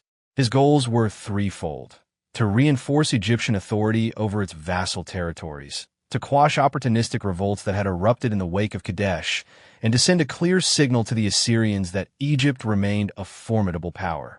Having suppressed insurgents in the hills of Galilee and recaptured the key port city of Akko, Ramesses's confidence swelled. He boldly advanced into Amurru. One by one, city-states succumbed to the pharaoh's advancing forces, and before long, Ramesses controlled the central Orontes Valley, effectively splitting the Hittites' southern territories in two. His audacious move threatened to ignite a full-scale war, but fate intervened.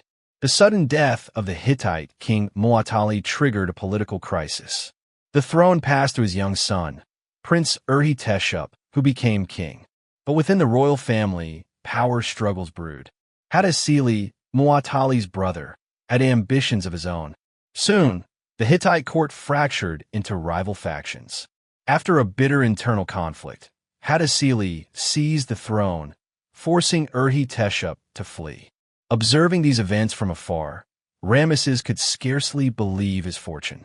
After years of competing with the Hittites for supremacy, fate had unexpectedly delivered him the perfect bargaining chip. As soon as Urhi-Teshup arrived in Egypt, Hattusili demanded his extradition. Ramesses refused, placing his forces in Syria on high alert to deter any potential Hittite retaliation. Yet his instincts told him an attack was unlikely. A new king had risen in Assyria, driven by imperial ambition. Ramesses correctly judged that the Hittites, facing this looming eastern threat, would be too preoccupied to risk another conflict with Egypt. When Assyria invaded Hanagalbat again, erasing it as an independent entity, the Hittites suddenly found themselves even more vulnerable. The Euphrates now stood as their last barrier against the aggressive expansion of Assyria.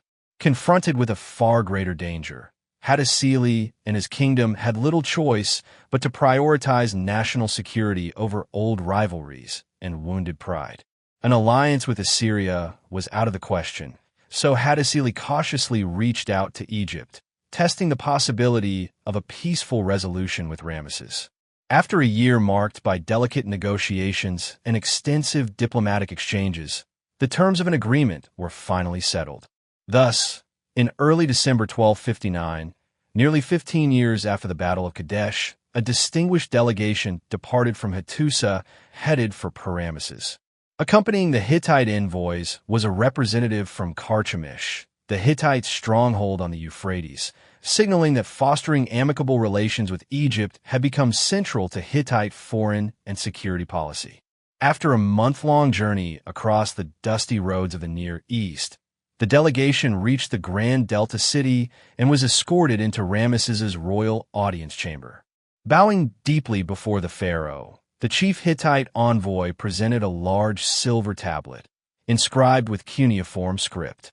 This gift from Hattusili contained a replica of the comprehensive treaty that would henceforth bind Egypt and the Hittite kingdom in mutual alliance and friendship. Determined not to be outdone, Ramesses had the Egyptian version of the agreement carved into the walls of Ipit-Sut, ensuring an enduring testament to his diplomatic prowess. The document itself, was extraordinary, regardless of which language it was written in. After formally ending hostilities between the two great powers, the treaty declared the establishment of friendly relations.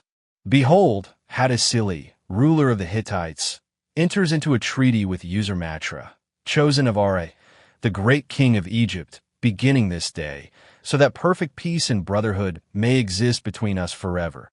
He in brotherhood and peace with me, and I in brotherhood and peace with him, for all time. The provisions of the treaty were comprehensive and visionary. It included a mutual non-aggression pact, a defensive alliance, an extradition agreement, with assurances of humane treatment for those returned, an amnesty for refugees, and a crucial clause protecting the royal succession and the rights of each monarchy. With Urhi-Teshup, the deposed Hittite prince, still living under Egyptian protection, this last stipulation was essential for Hattusili, as it secured his rule and the future of his dynasty. It also aligned with Ramesses' own dynastic ambitions, evident in his unprecedented move to elevate many of his sons to prominent positions. In this way, both nations preserved their dignity and each could claim success. Egypt reluctantly relinquished its aspirations to reclaim Amuru, but retained control of its remaining Asiatic territory, UPE, and secured trading rights along the Lebanese and Syrian coasts, extending as far as Ugarit, modern-day Ras Shamra. With the signing of this accord, the Near East experienced a level of peace not witnessed since the days of the Egypt-Mitanni alliance under Amenhotep III.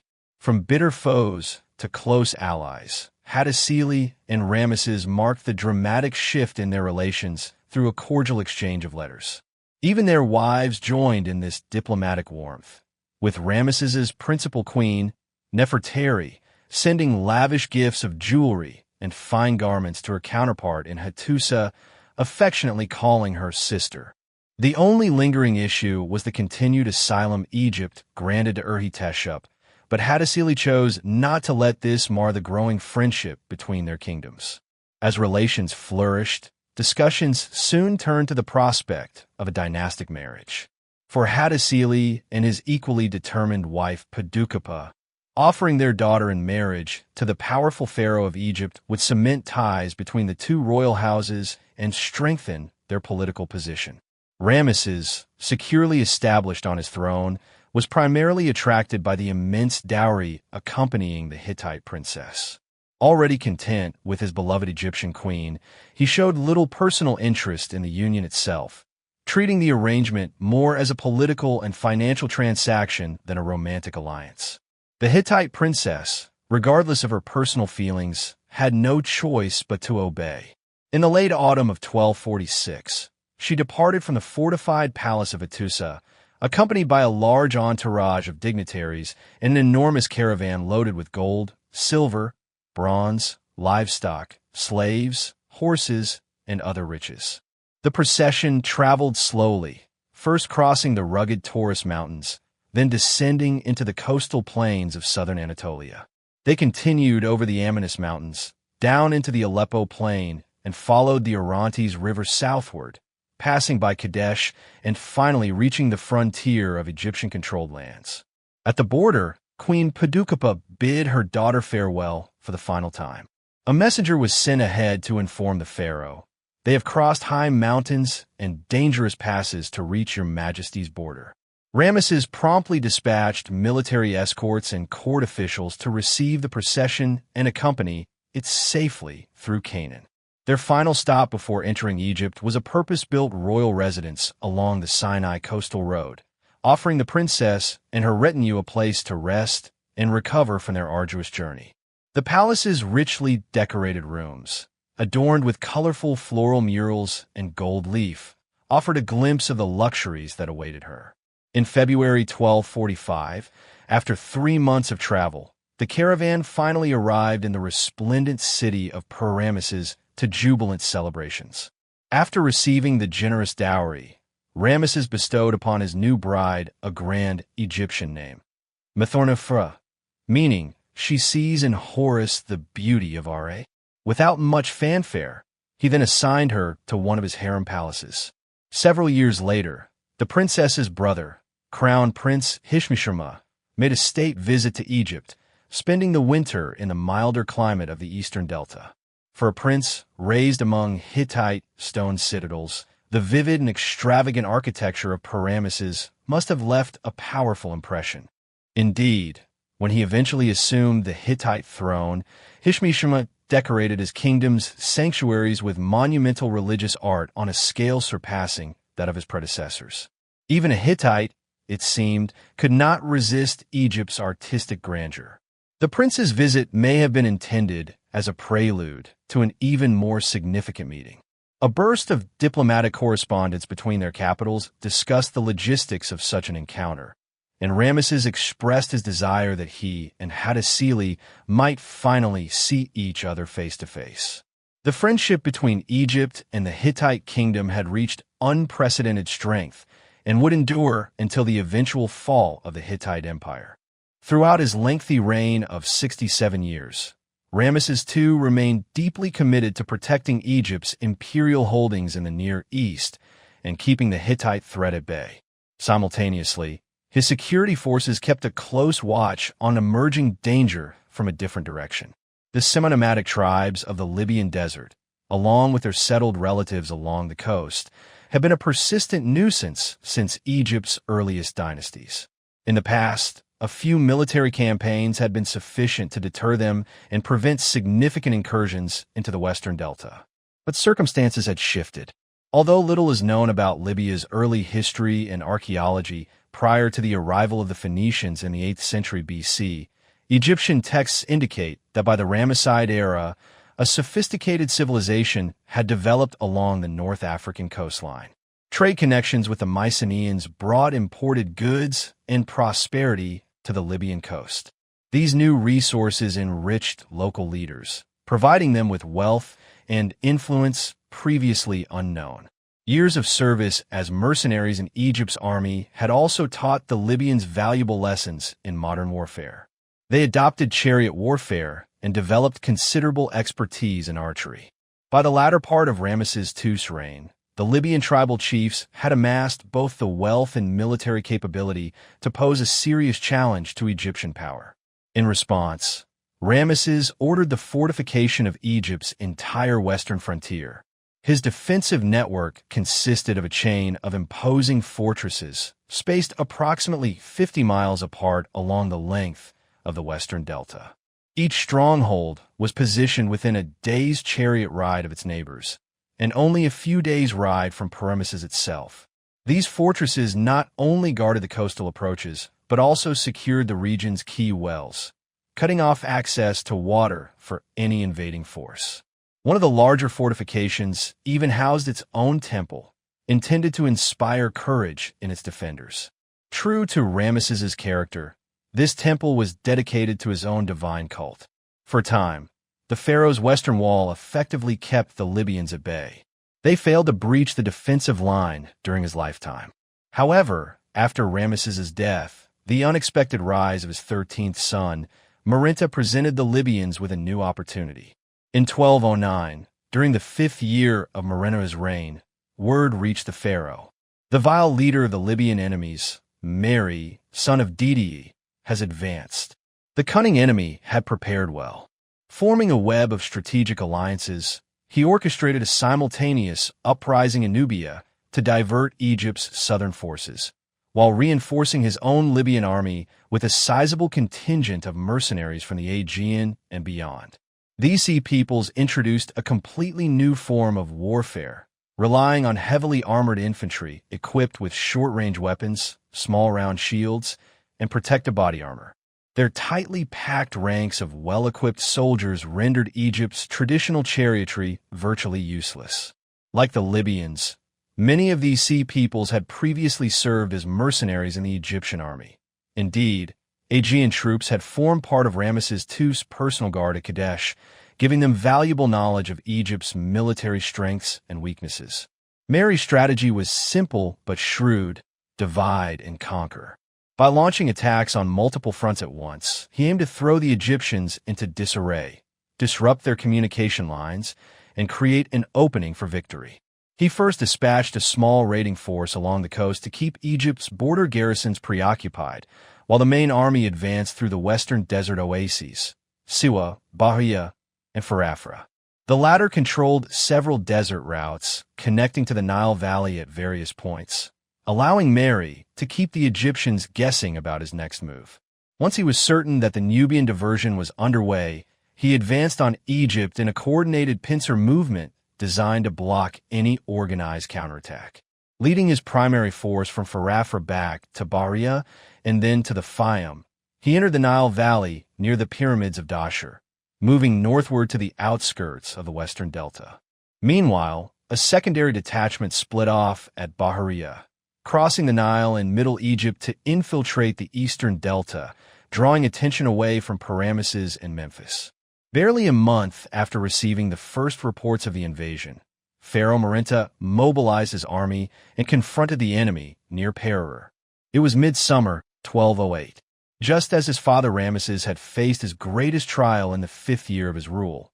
So now Merinta found himself tested in the same year of his own reign. But this time, Egypt would not leave the outcome to chance. If the Libyans and Sea peoples had studied Egyptian tactics, the Egyptians had done the same.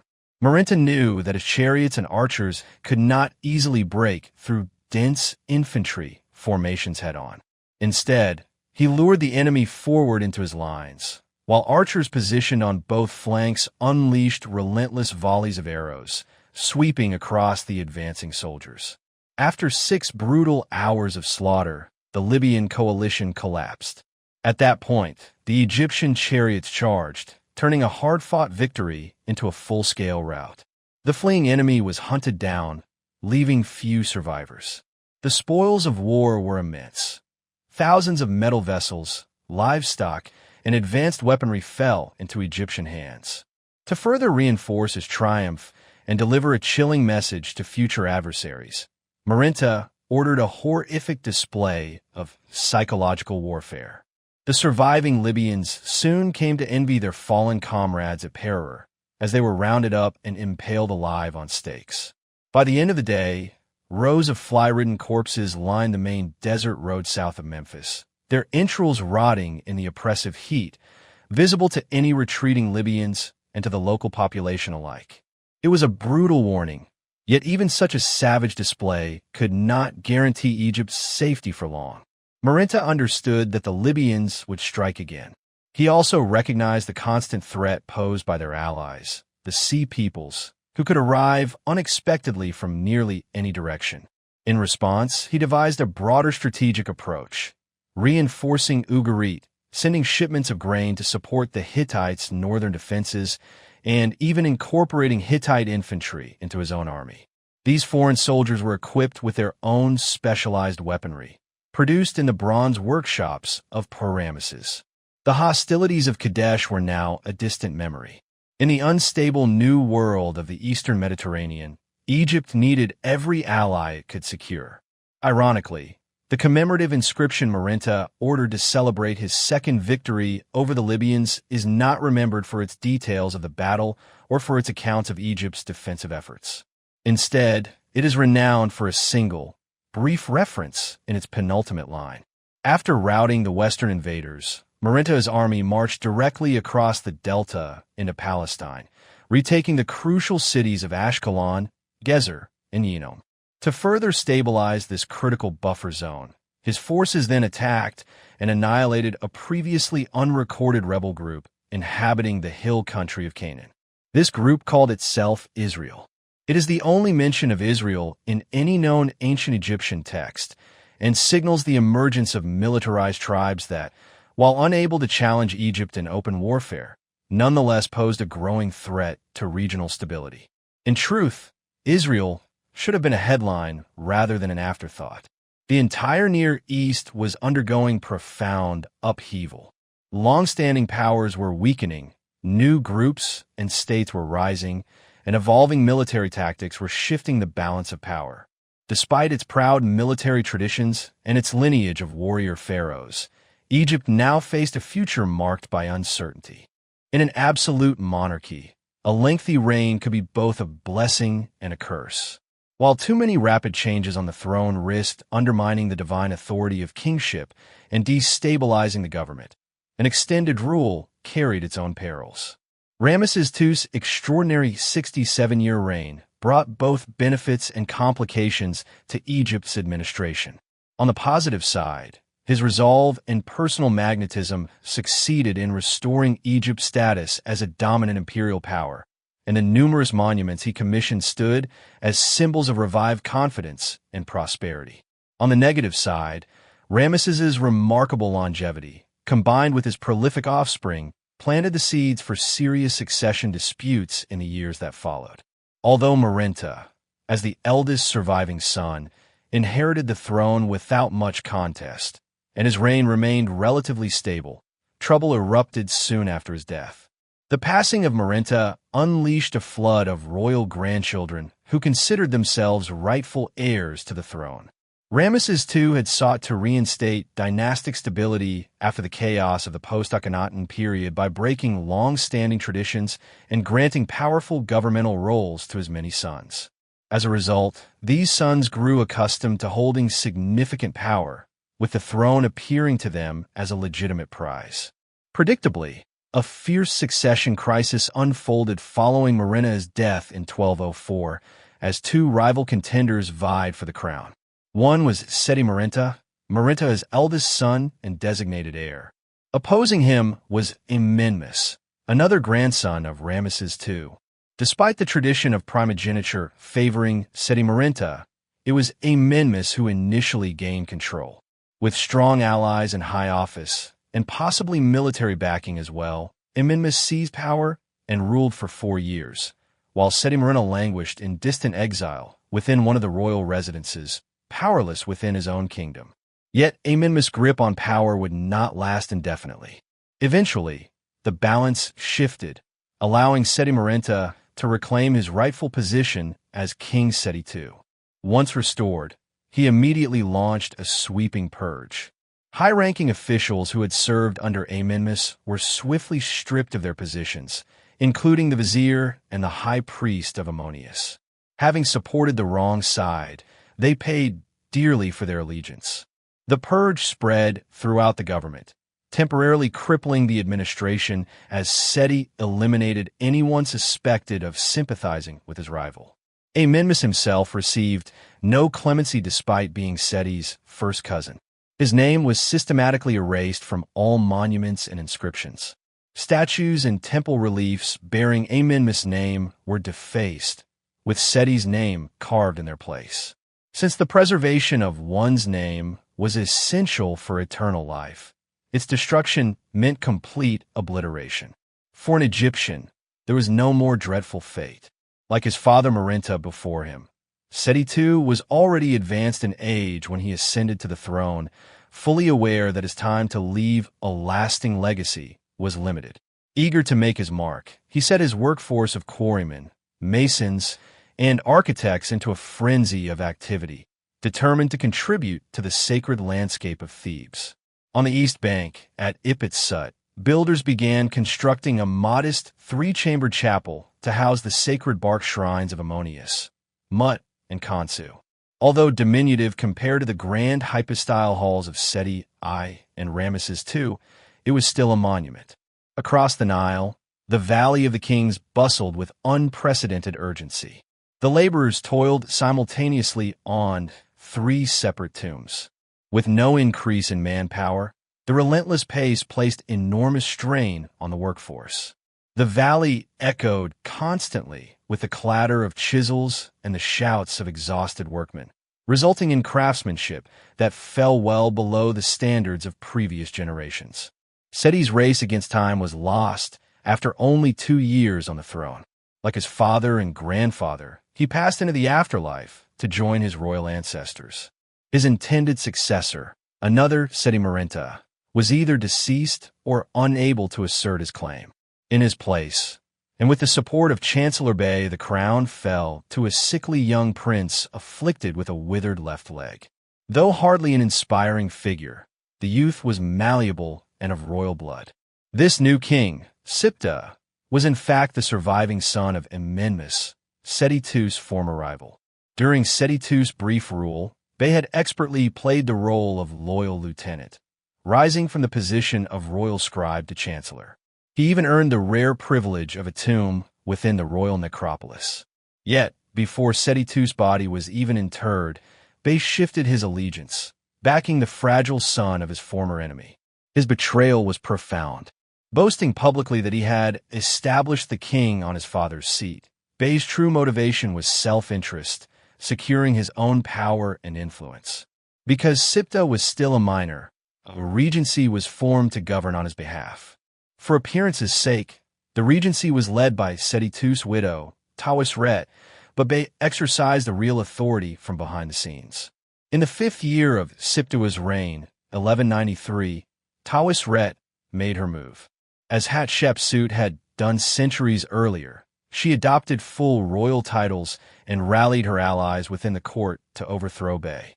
His fall was swift and absolute. Accused of treason, Bey was executed, and his name was officially erased from records, denying him immortality. Official references to him reduced him to the great enemy, or derisively, the upstart from Syria. The following year, Siptah himself died under convenient circumstances. With her enemies eliminated, Tawisret unleashed a systematic purge of his memory. His names were chiseled out from his tomb and from her own, replaced with those of her deceased husband, Seti II. In this way, the descendants of Merinta ultimately secured their triumph. But this victory came at a steep price. Egypt had endured more than a decade of internal strife among the descendants of Ramesses II. The nation was destabilized by an endless cycle of coups, counter-coups, purges, and reprisals. Governmental functions were paralyzed, leaving the state effectively powerless. No male heir remained to continue the royal line. Instead, the throne was held by a vengeful widow. Less than 20 years after Merenna's resounding triumph at Perer, Egypt had descended into chaos, with responsibility for the nation's decline lying squarely with the ruling dynasty. What Egypt needed was sweeping reform. Egypt had faced such crises before. The turmoil that followed Tutankhamun's death, though now beyond living memory, offered a recent precedent. Then, as now, the solution had been to turn to the military. And so, once more, the power brokers of Thebes and Memphis looked to the army for a leader. The man they chose was perfectly suited, an experienced army commander in charge of the garrison troops, trained for leadership and capable of seizing power. With a son already serving in the military, he also offered the prospect of dynastic continuity. Even his name, Sethnacht, seemed predestined. Sethnacht rose to the occasion. In 1190, he mobilized his forces, crushed all opposition, and restored order within months. His swift military coup left no enemies standing. To reinforce his position, Sethnacht unleashed a propaganda campaign to complement his military success. On a victory stela at Abu, Egypt's traditional southern boundary, he painted a bleak portrait of the nation-state before his intervention. Egypt had been in ruins and had lost its divine favor. He further accused unnamed Egyptian authorities of plotting with Asiatic outsiders to seize control, exploiting Egypt's deep-seated fear and distrust of foreigners. In doing so, Sethnacht cast himself not as a usurper, but as Egypt's savior, divinely chosen above millions, ahead of countless others. Following the example of Horemheb, Sethnacht erased his immediate predecessors from the historical record, presenting himself as the legitimate successor of Seti II. It was a carefully orchestrated manipulation of history. Although already advanced in years, Sethnacht had no need to worry about securing his legacy. His son and heir, fittingly named Ramesses, would ensure the continuity of his line. When Ramesses III ascended the throne in 1187, he deliberately modeled himself after his illustrious predecessor Ramesses II, adopting the same names and royal titles as the victor of Kadesh. He even gave his own sons the same names and roles at court as Ramesses II's children. Construction commenced on a grand mortuary temple at western Thebes, echoing the design of the Ramesseum. For both officials and ordinary Egyptians, it must have felt like a revival. History, however, was about to repeat itself. During the early reign of Ramesses III, troubling reports started arriving in Egypt from the pharaoh's envoys stationed across the Near East. Along the entire eastern Mediterranean coast, cities were being overrun and set ablaze, ports plundered and destroyed, and entire nations were collapsing. Although coastal settlements had endured pirate raids for many years, this new wave of devastation was far more severe. The most alarming aspect was its suddenness. By the time local defenders could organize a response, the attackers had already landed. As Egypt watched helplessly from afar, once thriving cities and ancient civilizations were reduced to rubble, centuries of cultural progress consumed by flames. The first victim was the great seafaring city of Ugarit. Ironically, its downfall was due to its own generosity. Responding to urgent calls for help from neighboring regions already under siege, Ugarit's king had dispatched large military contingents to southern Anatolia. Its troops fought alongside the Hittites, while its navy patrolled the Lycian coast. However, in being a loyal ally, Ugarit left itself dangerously exposed. Its depleted defenses were no match when the invaders arrived. In a desperate attempt to save his kingdom, the king of Ugarit wrote an urgent letter to the ruler of Alatia, modern Cyprus, his panic evident. The enemy ships have already arrived. They have set fire to my towns and inflicted great destruction across the countryside. But it was too late. The clay tablet carrying this message was never delivered. It was later found in the very kiln where it had been fired, buried beneath the ruins of the ruined city. The once prosperous harbor city was destroyed, never to be inhabited again. Next to fall victim was Egypt's close ally, the Hittite kingdom.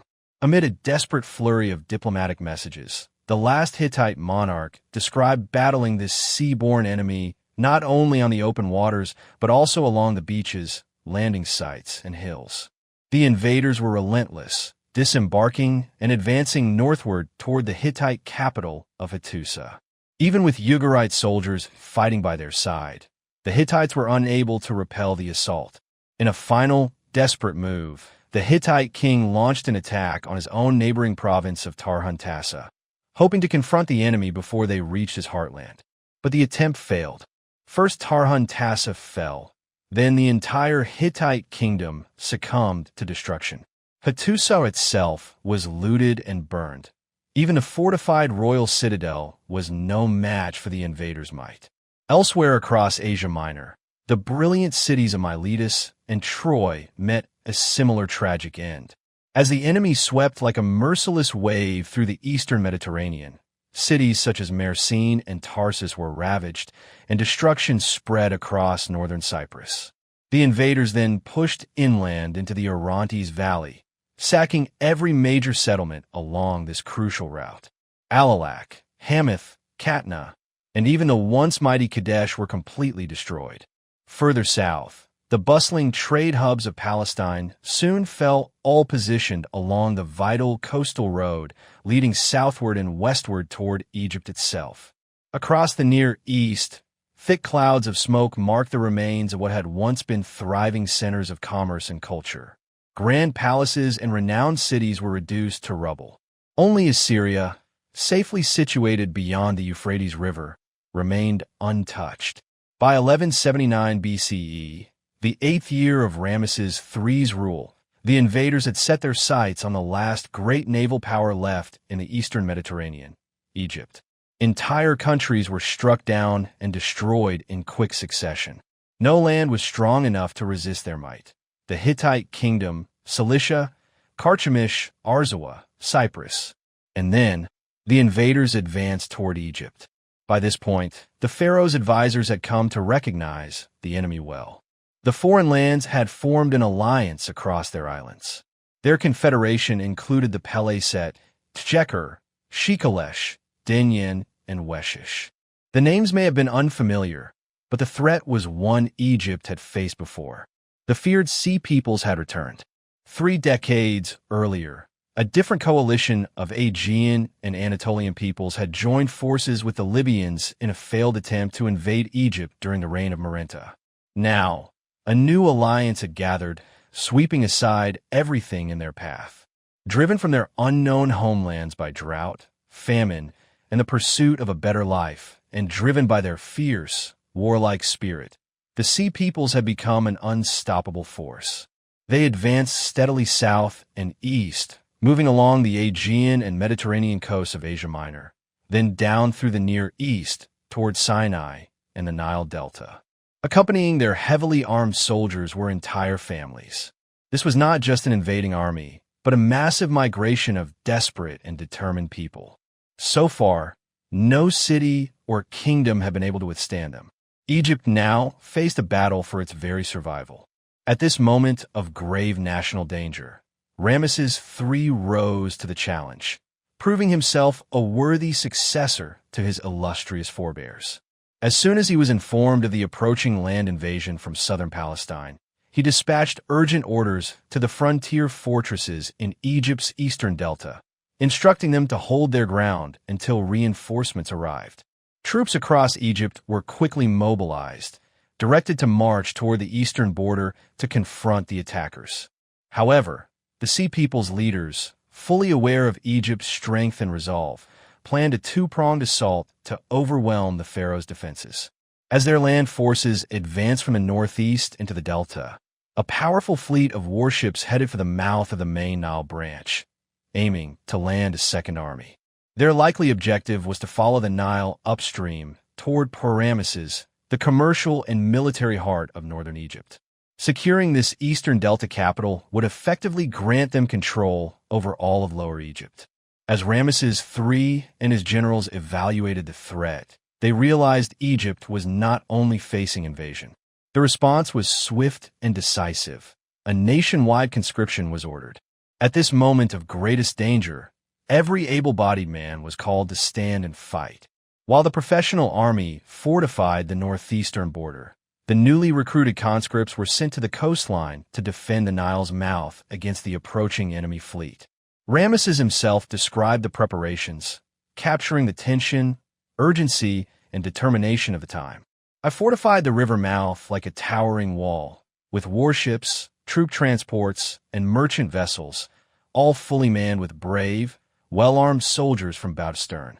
The infantry, drawn from every corner of Egypt, roared like lions upon the mountains. At the fortresses in the eastern delta, Egyptian forces watched and waited. The enemy advanced slowly, covering no more than 10 miles a day. Yet what they lacked in speed, they compensated for with superior weaponry and overwhelming numbers. Their mastery of close combat had already proven devastating against the chariot armies of the Near East. Within a single generation, advancements in military technology had transformed warfare, and most of the great powers had failed to adapt. Egypt knew that unless it adjusted, it would suffer the same fate. Merenta's earlier triumph at Perer had demonstrated that the Sea Peoples could be defeated, provided discipline was strict and military tactics were flawlessly executed. After the harsh confrontation with the Sea Peoples, the Egyptian government's initial reaction was one of deliberate denial. According to tradition, a great military triumph demanded a grand monument to immortalize the victory, and so Ramesses III commissioned one.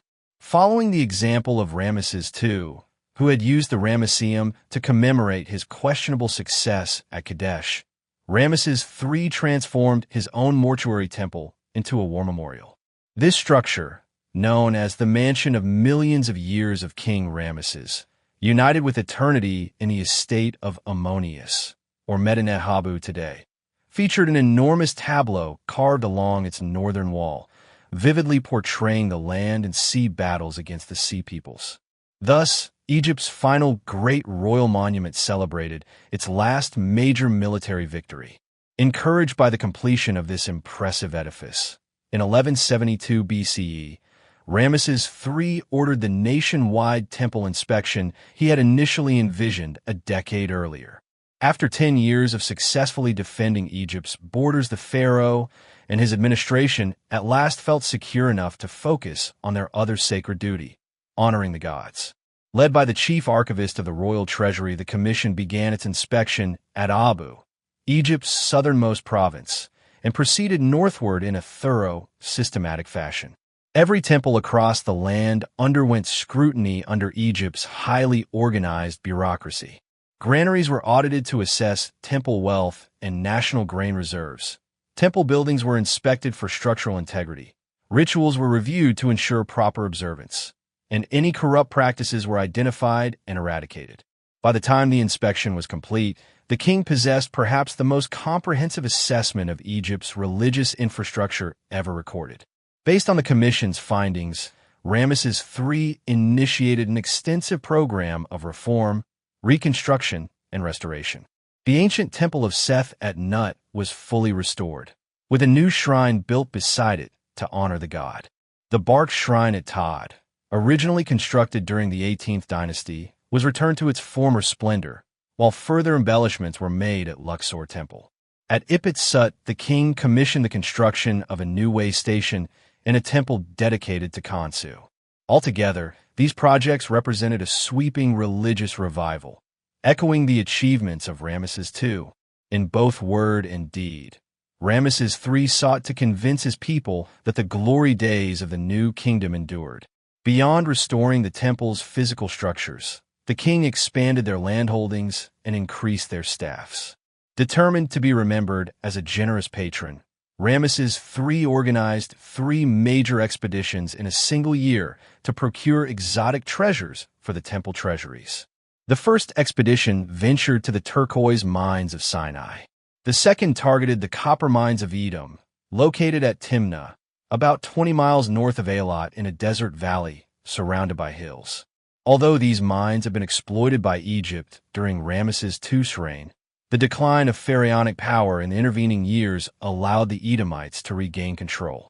Before mining could resume, Ramesses III launched a successful military campaign to subdue Edom, after which copper extraction recommenced.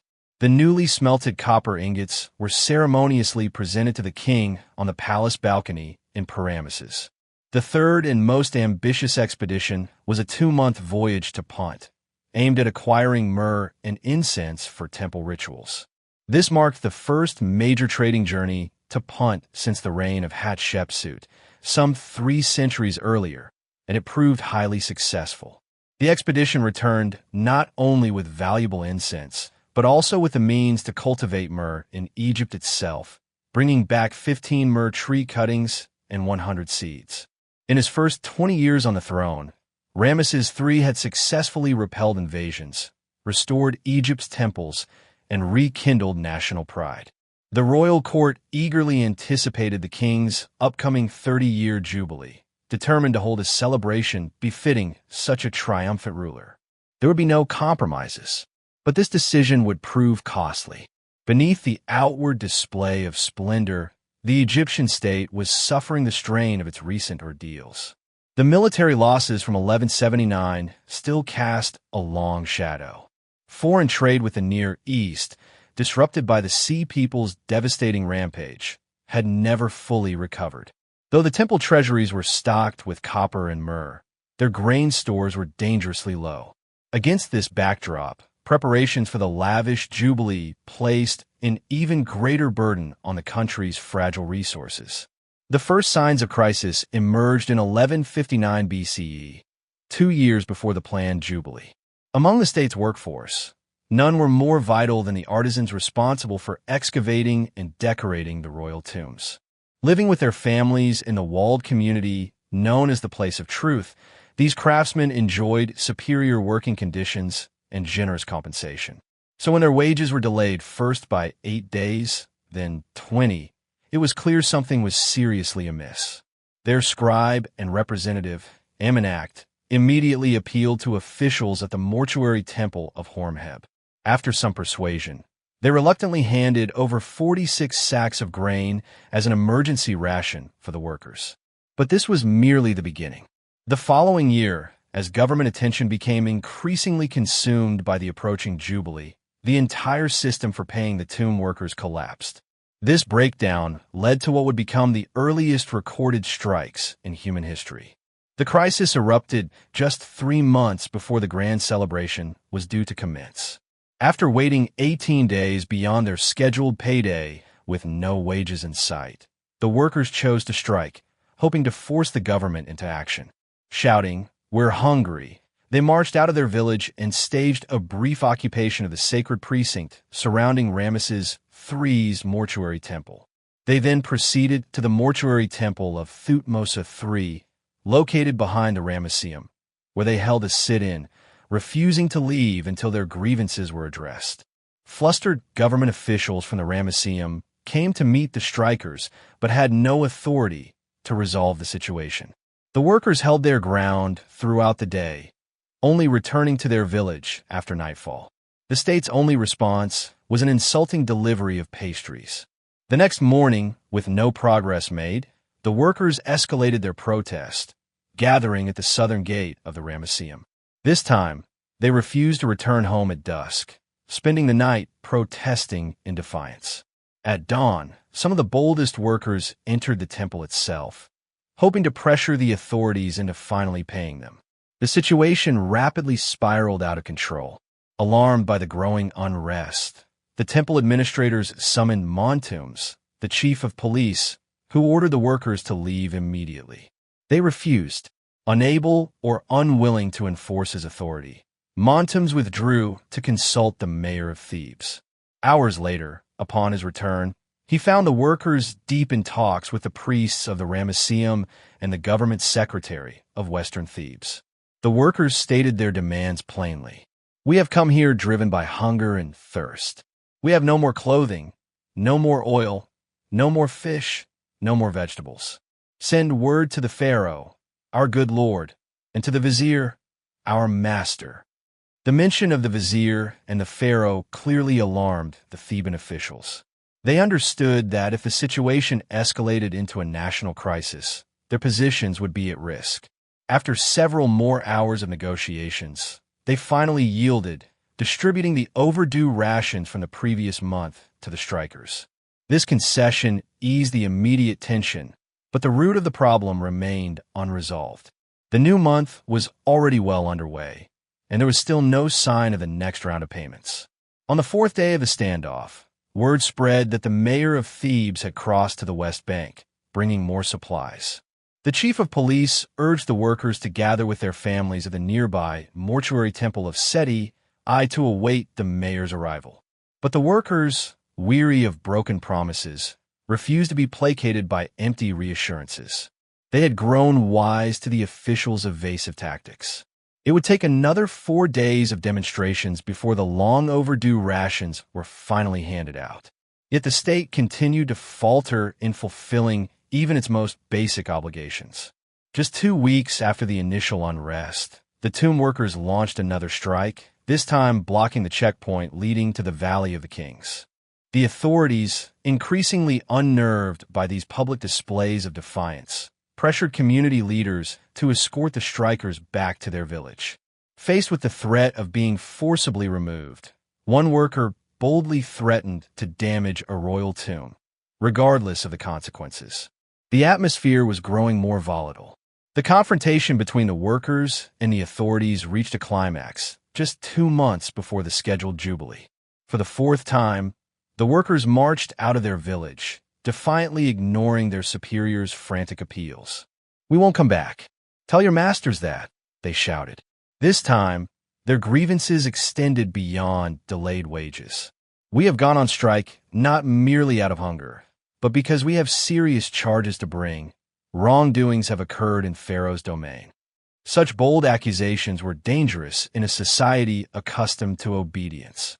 Nevertheless, the government's policy of denial persisted. A few weeks later, the vizier himself arrived in Thebes. He paid only a brief visit to the West Bank, offering a token handout through his security chief, which only inflamed the workers further and triggered yet another round of protests. When the jubilee finally commenced, the authorities temporarily set aside their indifference for the sake of national unity. Appearances had to be maintained, and the king's milestone year had to proceed without incident. The workers were paid on time and in full. But as soon as the celebrations concluded, the system fell apart once more, leading to a pattern of recurring strikes. The rot at the heart of government was undeniable, and the trust between the state and its workforce was permanently damaged. Beneath the grand displays, Egypt's economic strength and political stability were steadily unraveling. In the private chambers above the gateway of his mortuary temple, delicate carvings depict Ramesses III in relaxed, intimate moments with various unnamed women from his household.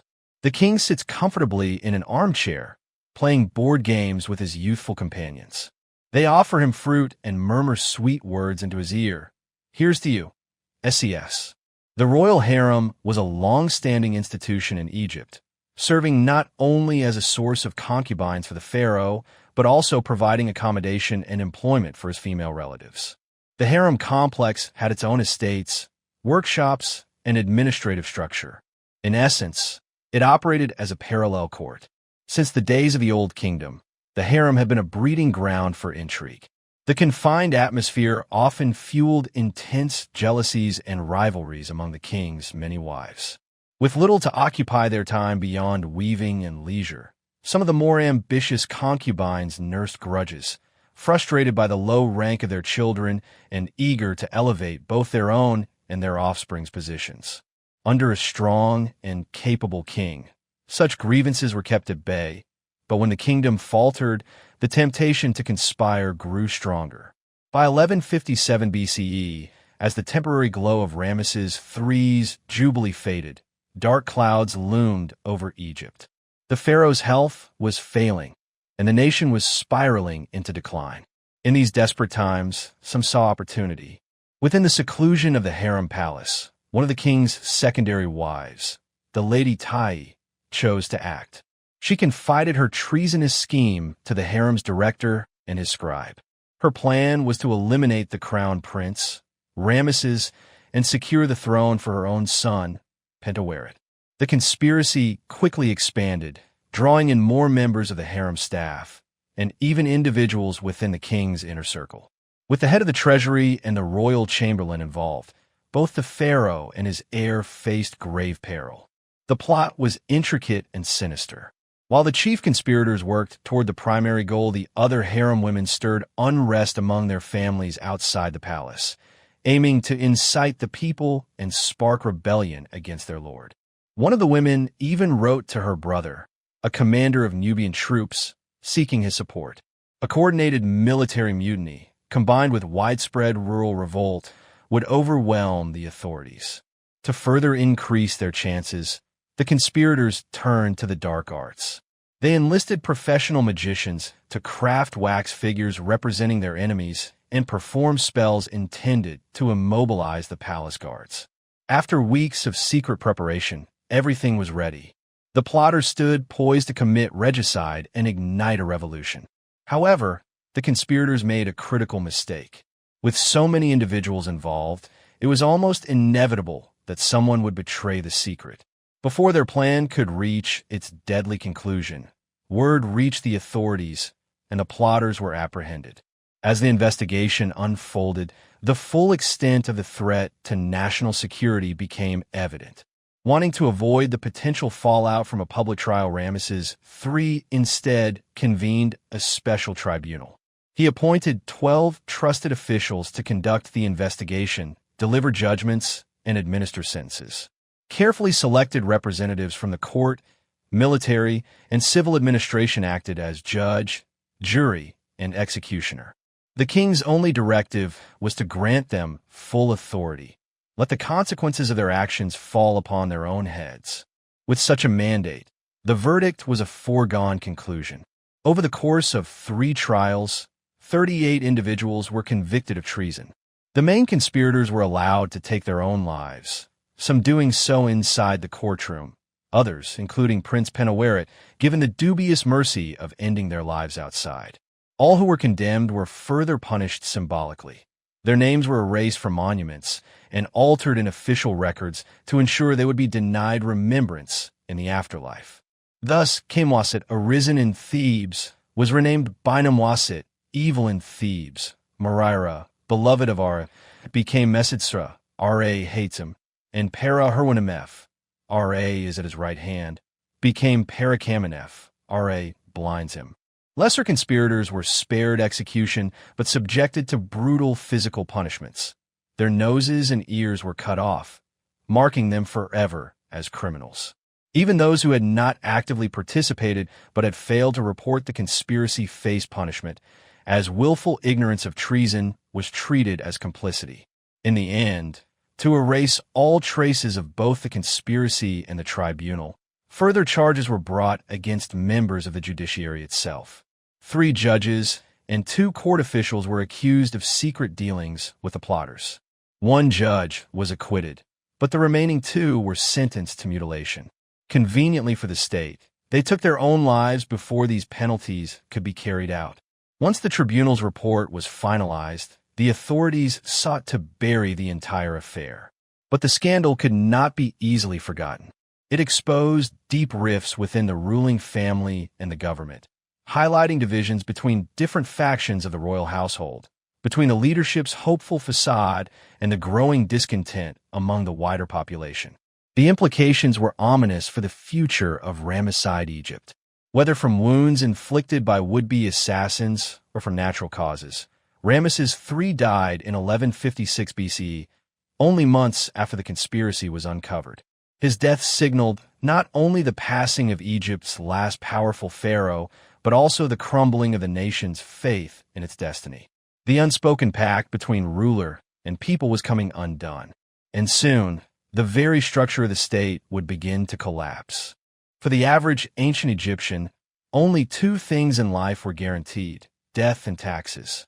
From the moment a child was born, the looming threats of mortality and poverty were ever present. Infant death rates were alarmingly high, and those who managed to survive childhood rarely lived beyond the age of 35. It wasn't merely poverty and inadequate nutrition that shortened lifespans. The unsanitary living conditions in towns and villages led to rampant waterborne and infectious diseases. Illnesses such as bilharzia, hepatitis, guinea worm infection, and amoebic dysentery plagued daily life. Those who didn't succumb to these afflictions often endured permanent disabilities or deformities. Vision problems were especially widespread, leaving many people with inflamed, damaged, or entirely lost eyesight. Villages were filled with people who were half-blind, fully blind, or suffering from chronically infected eyes. As if disease and premature death weren't burdens enough, the economic system and political structure of ancient Egypt ensured that most people lived in constant poverty.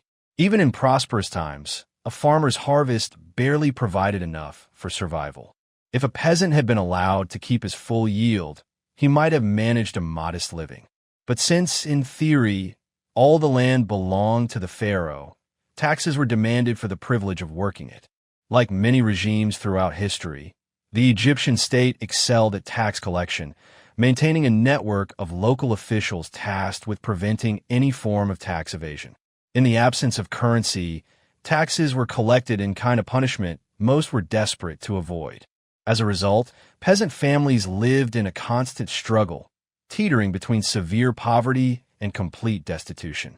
Much like the outlaws in Robin Hood's England, some Egyptians chose to flee their villages entirely, abandoning farming to live on the fringes of society as fugitives. This desperate escape became increasingly common during the later New Kingdom. The harsh realities of peasant life are vividly illustrated in a papyrus from the late 20th dynasty.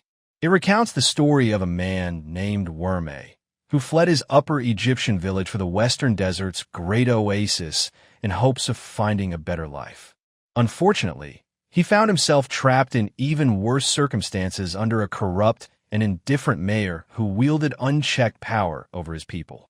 Not only did local officials continue their ruthless tax collection, but they also enriched themselves by cutting the already meager rations allotted to the struggling peasants. As a result, while the bureaucrats grew wealthy, the common people suffered from hunger and deprivation. Though looked down upon by Egypt's educated elite, these countless agricultural laborers were the foundation upon which the entire civilization was built. Their relentless and poorly rewarded toil sustained the wealth and grandeur of Egypt, though neither the pharaohs nor their administrators seemed to acknowledge or appreciate the sacrifices made by the country's hard-working peasantry. Among all forms of taxation in ancient Egypt, none was more resented or burdensome than the corvée. Remarkably, This system remained in place until as late as AD 1889. Only workers employed by temples that had secured royal exemptions were spared from this conscription. From the earliest days of the Egyptian state, the corvée provided the workforce needed for the kingdom's monumental projects. Organized along military lines, recruitment was administered by local officials, village elders, and town leaders, all answering to higher regional and national authorities. The labor draft often occurred during periods when agricultural activity slowed. Despite this scheduling, the system was rife with injustice. Many who should have been exempt were nevertheless forced into service, and appeals were not entertained.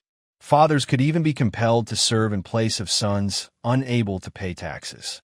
Once drafted, peasants were swept into a rigid state-controlled system with virtually no hope of release. Desertion was met with harsh collective punishment. Entire families were held hostage to ensure the deserters' return, and those recaptured faced lifelong sentences in grueling labor gangs. The conditions endured by those on corvée duty were harsh and relentless. Ancient Egyptian law condemned serious criminals to hard labor or exile to the garrison at Kush, where they worked under brutal conditions in the Nubian gold mines. But for law-abiding citizens, conscription into forced labor wasn't much better. Freedoms were minimal, comforts non-existent, and food rations were meager. Only at the end of their service, if they survived illness and injury, could laborers return to their homes. Given the appalling safety standards on these state projects, injuries and deaths were frequent. The dangers of corvée labor came into sharp relief in 1153, early in Ramesses IV's reign, during an expedition to reopen the Wadi Hammamat quarries. Just 5 months after ascending the throne, Ramesses IV initiated the revival of quarrying operations after a 40-year hiatus. To prepare, a scouting mission of 408 men was dispatched to survey the site and organize the coming project. Over the following months, multiple bureaucratic inspections took place until preparations were deemed complete.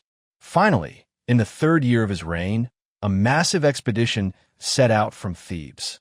The mission's importance was underscored by its leadership.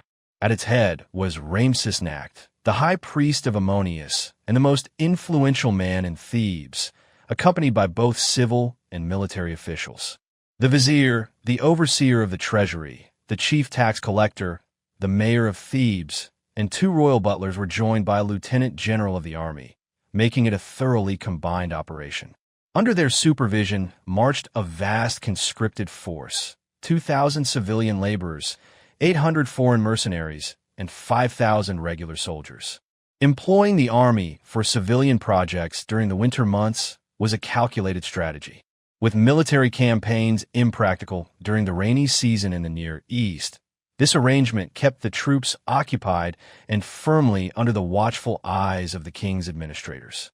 The Ramesside rulers understood the importance of maintaining a powerful standing army, but were equally aware of the political risks posed by idle soldiers with too much free time. Quarrying stone was an intensely physical, grueling task. For this reason, Ramesses IV's expedition to Wadi Hammamat included only a small number of skilled specialists to oversee the technical aspects of the work. In stark contrast, 50 policemen and a deputy chief of police accompanied the mission, tasked with maintaining order and preventing desertions among the labor force. Upon arrival at the quarry face, the workers faced long, exhausting days of hard labor under the harsh desert sun. Their provisions, transported by ox cart from the Nile Valley, were modest and repetitive. To meet their water needs, natural rock basins had been carved to collect rainwater, but rainfall was scarce in the arid eastern desert, even during the cooler winter months. In earlier times, during the gold mining expeditions of Ramesses II, as many as half the workforce and half the transport animals could perish from thirst. Although Seti, I had tried to reduce such staggering losses by commissioning wells throughout the desert, fatality rates on state labor projects remained distressingly high. The commemorative inscription recording Ramesses IV's Wadi Hammamat mission speaks volumes about the dangers faced. After listing approximately 9,000 individuals who returned safely, it adds almost as a footnote, and those who died and are not included in this list. 900 men. The figure is grim. For every 10 men conscripted into corvée service, one could expect not to survive. Such losses were seen as neither exceptional nor calamitous. In ancient Egypt, human life came cheap. As undesirable as it may have been, forced labor was, at least in theory, part of the unspoken contract between the Egyptian people and their monarch. In return for their daily toil, the king was expected to uphold cosmic harmony, appease the gods, and ensure the nation's continued prosperity. Even among the weary and oppressed peasants, this exchange could still be rationalized as somewhat acceptable. But after the death of Ramesses III, Egypt's rulers failed dramatically to uphold their end of the bargain. In the wake of the turmoil surrounding his father's death, Ramesses IV looked forward to a brighter future, proclaiming that a joyful period has come about for Egypt. As a sign of his ambition for renewed glory, he modeled his royal titulary on that of his celebrated ancestor, Ramesses II, and even dared to request an even longer reign than his famous predecessor. In a stela dedicated at Abydos during the 4th year of his reign, he implored the gods to double for me the extended lifespan and the great reign of King Usermatrusidipa, Ramesses II, the great god. Beyond longevity, every pharaoh's deepest hope was that his heirs would succeed him in an unbroken royal line. For Ramesses IV, this wish was intensified by his personal brush with danger during the infamous harem conspiracy that nearly cost him the throne. He pleaded of Egypt's chief deities that they should confer my great office on my heirs. Behold, the disaffected are the abomination of your majesties. His argument was clear. If he fulfilled his sacred obligations by adorning the gods' temples and increasing their offerings, they should reciprocate by granting him his wishes. But the gods were no longer listening. Upon his accession, Ramesses IV tried to win the favor of the workforce, constructing his tomb by distributing silver gifts and doubling their number from 60 to 120. Nevertheless, his own tomb ended up relatively small and unfinished. Despite his grand ambitions and enthusiasm for monumental projects, none of his temple commissions reached completion. Egypt's economy was faltering, and its administration had grown rigid and unresponsive. The resources and political will that had fueled the glory of the new kingdom were now lacking. Although he had petitioned the gods for 134 years on the throne, fate allowed him only 6. While Ramesses IV struggled to maintain the appearance of royal power, his successors quickly abandoned any such pretenses. They all adopted the prestigious name of Ramesses, but none demonstrated the leadership or resolve of their 2 great namesakes. Egypt was fortunate not to face another massive invasion like the Sea People's assault during Ramesses III's reign, but its frontiers remained vulnerable to hostile incursions. Though there was no longer a major superpower like the Hittite Empire threatening Egypt's international interests, its imperial holdings were still at risk.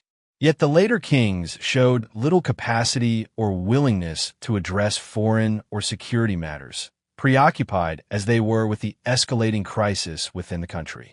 The short 5-year reign of Ramesses V laid bare the extent of Egypt's decline.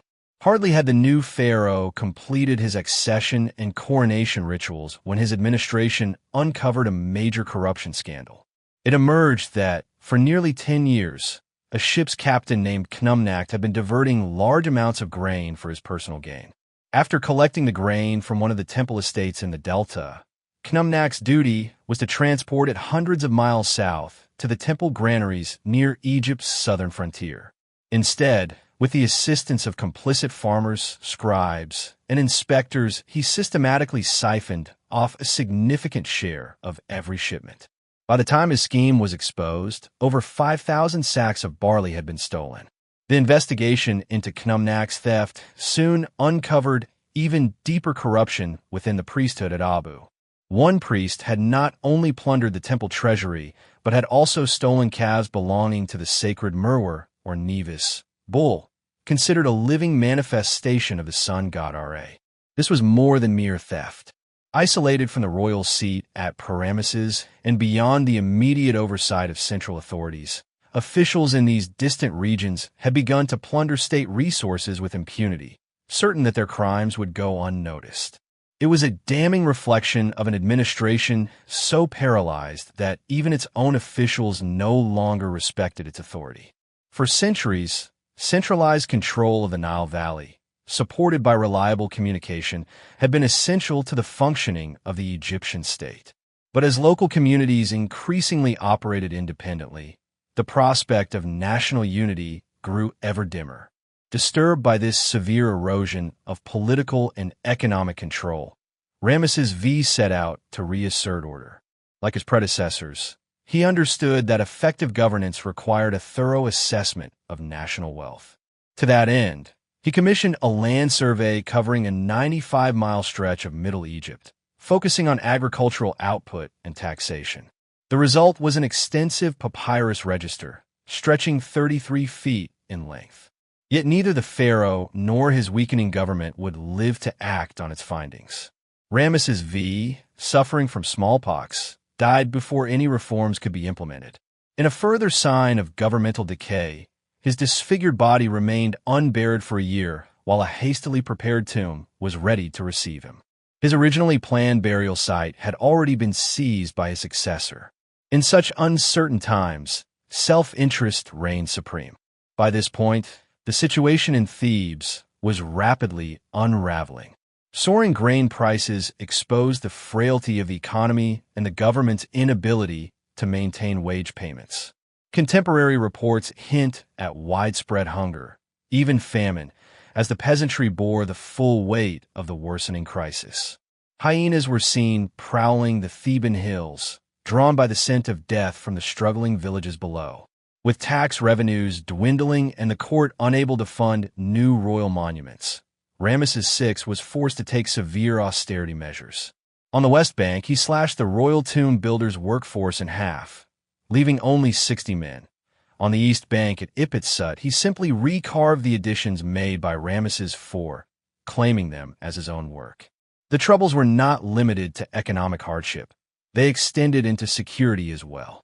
Since the reign of Ramesses III, Egypt had faced repeated incursions by Libyan tribes eager to abandon their barren homeland and settle in the fertile Nile Valley. They roamed the land all day, fighting daily just to fill their stomachs. They came to Egypt seeking food for their mouths.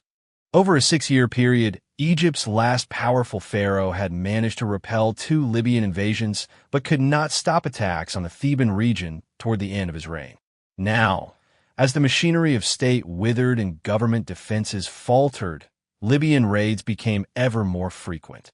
During Ramesses V's reign, work on the royal tomb was temporarily suspended as fearful laborers refused to leave home due to the enemy. Despite adopting grand royal titles and depicting scenes of military victory on temple walls, Ramesses VI's posturing as Egypt's protector rang hollow. His boasts were empty and deceived no one. As military garrisons were hurriedly withdrawn to defend Egypt's heartland, the state abandoned copper mining at Timna, relinquished the famed turquoise terraces of Sinai, and lost its last hard-won territories in the Near East. Thus, the Egyptian empire did not end with a dramatic collapse, but rather with a quiet surrender. In just 4 generations, the mighty realm of the pharaohs had been reduced from the supreme power of the Eastern Mediterranean to a weakened, vulnerable state. Tragic misfortune delivered the final blow to pharaonic prestige. In more stable times, a swift succession of rulers might have been weathered without consequence. Now, however, a series of short reigns only underscored the impotence of Egypt's kings. The once sacred concept of divine kingship became little more than a hollow formality. The brief reigns and deaths of Ramesses VI, VII, and VIII within an 11-year span only highlighted their perceived failure to enjoy divine favor. Political authority, like nature, abhors a vacuum, and as royal influence waned, power shifted into the hands of Egypt's powerful provincial families. Nowhere was this more evident than at Thebes, where high offices increasingly passed down within a handful of aristocratic dynasties.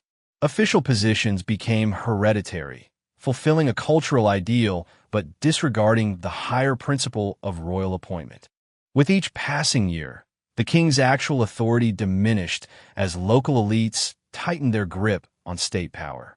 This trend reached its peak in the person of Ramesses II, the high priest of Ammonius and the most powerful figure in Thebes for much of the late 20th dynasty. Though his name proclaimed, Ramesses is victorious, it was little more than ceremonial. In reality, Ramesses II and his family wielded effective rule over Thebes and much of southern Egypt. He outlasted no fewer than 6 pharaohs, holding office from the final years of Ramesses III through to the reign of Ramesses IX. It was the high priest, not the king, who had become the cornerstone of Theban governance. Ramesses II ensured his own family's dominance by passing the office to his 2 sons, Mnemosyne and then Amenhotep. When Amenhotep commissioned his own image at Ipit-Sut, he had himself depicted on an equal scale with the reigning monarch. The sacredness of the royal tomb had always stood as a cornerstone of ancient Egyptian belief, deeply rooted since the earliest days of pharaonic rule. The prosperity of the land was seen as dependent on the will of the gods, whose favor was secured by the king's ritual duties. Therefore, the monarch's eternal survival and ongoing divine support were in everyone's interest. The royal tomb was not merely a burial site, but a gateway to the afterlife and a guarantee of the king's rebirth. As such, it held unmatched importance among the country's monuments.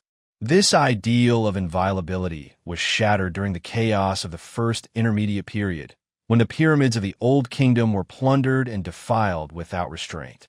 A similar fate befell the Middle Kingdom pyramids during the troubled Hyksos era. The adoption of hidden, subterranean rock-cut tombs under the New Kingdom rulers revived hope that these royal mummies would finally find eternal peace, safely concealed from robbers. Yet human nature proved persistent. Toward the end of the 18th dynasty, periods of instability encouraged opportunistic tomb raiding in the Valley of the Kings. Despite the king's best efforts to conceal their burial places, word of their locations inevitably leaked. In response, Horemheb reformed the system, transforming the workman's village at the place of truth into a tightly regulated, closed community. Gone were the casual laborers of earlier times.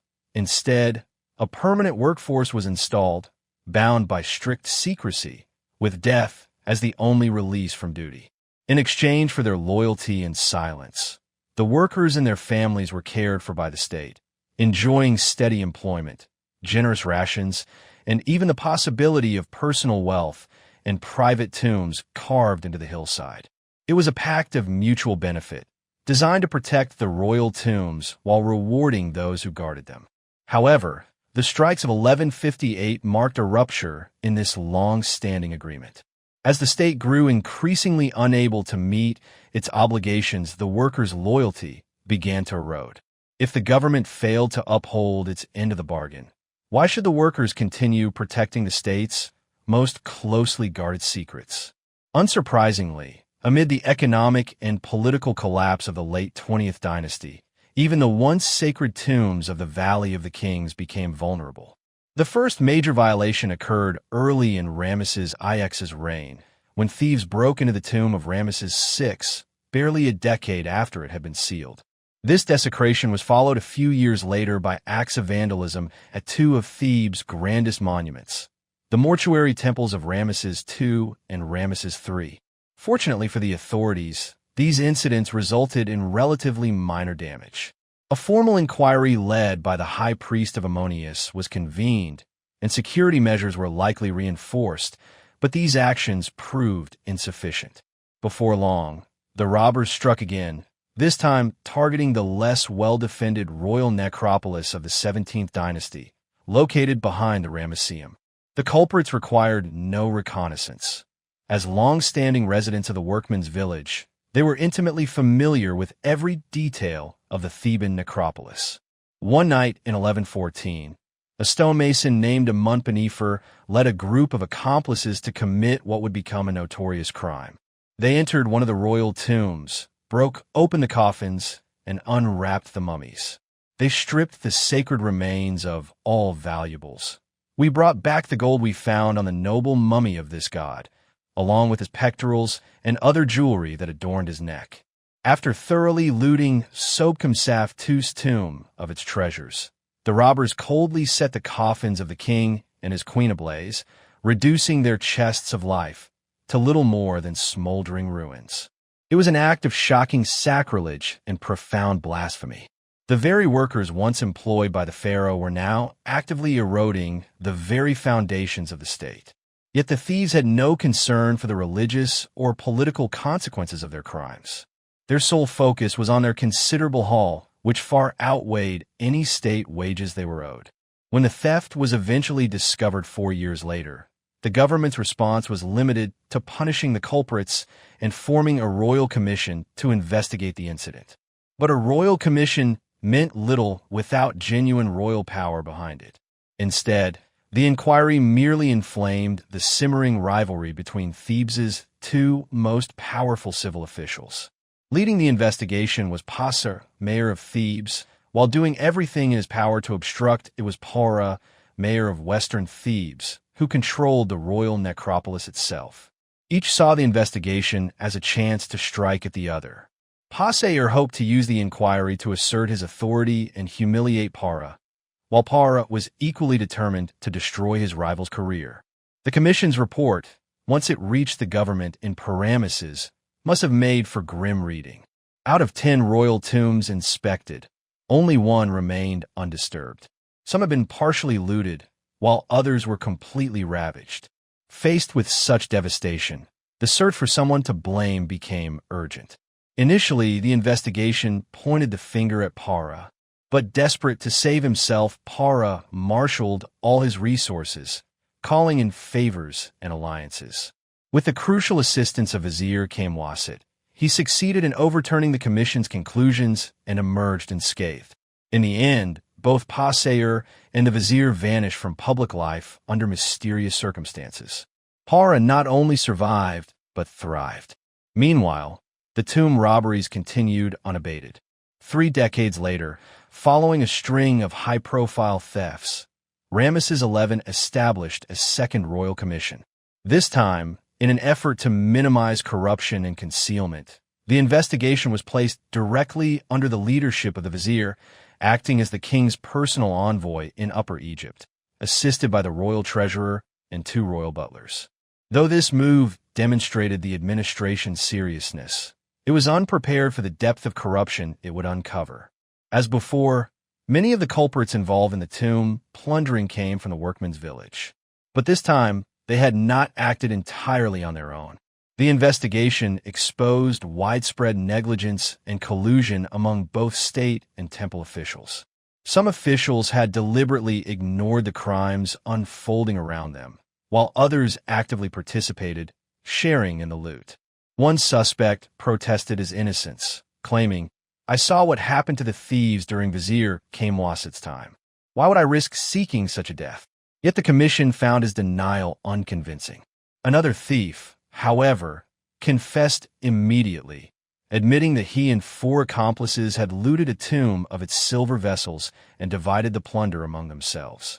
The tribunal, suspicious of his voluntary confession, ordered him to undergo examination with a stick, birch, and screw.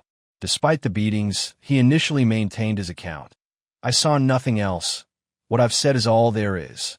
But after further torture and the threat of more, he finally relented. "Stop, I'll talk."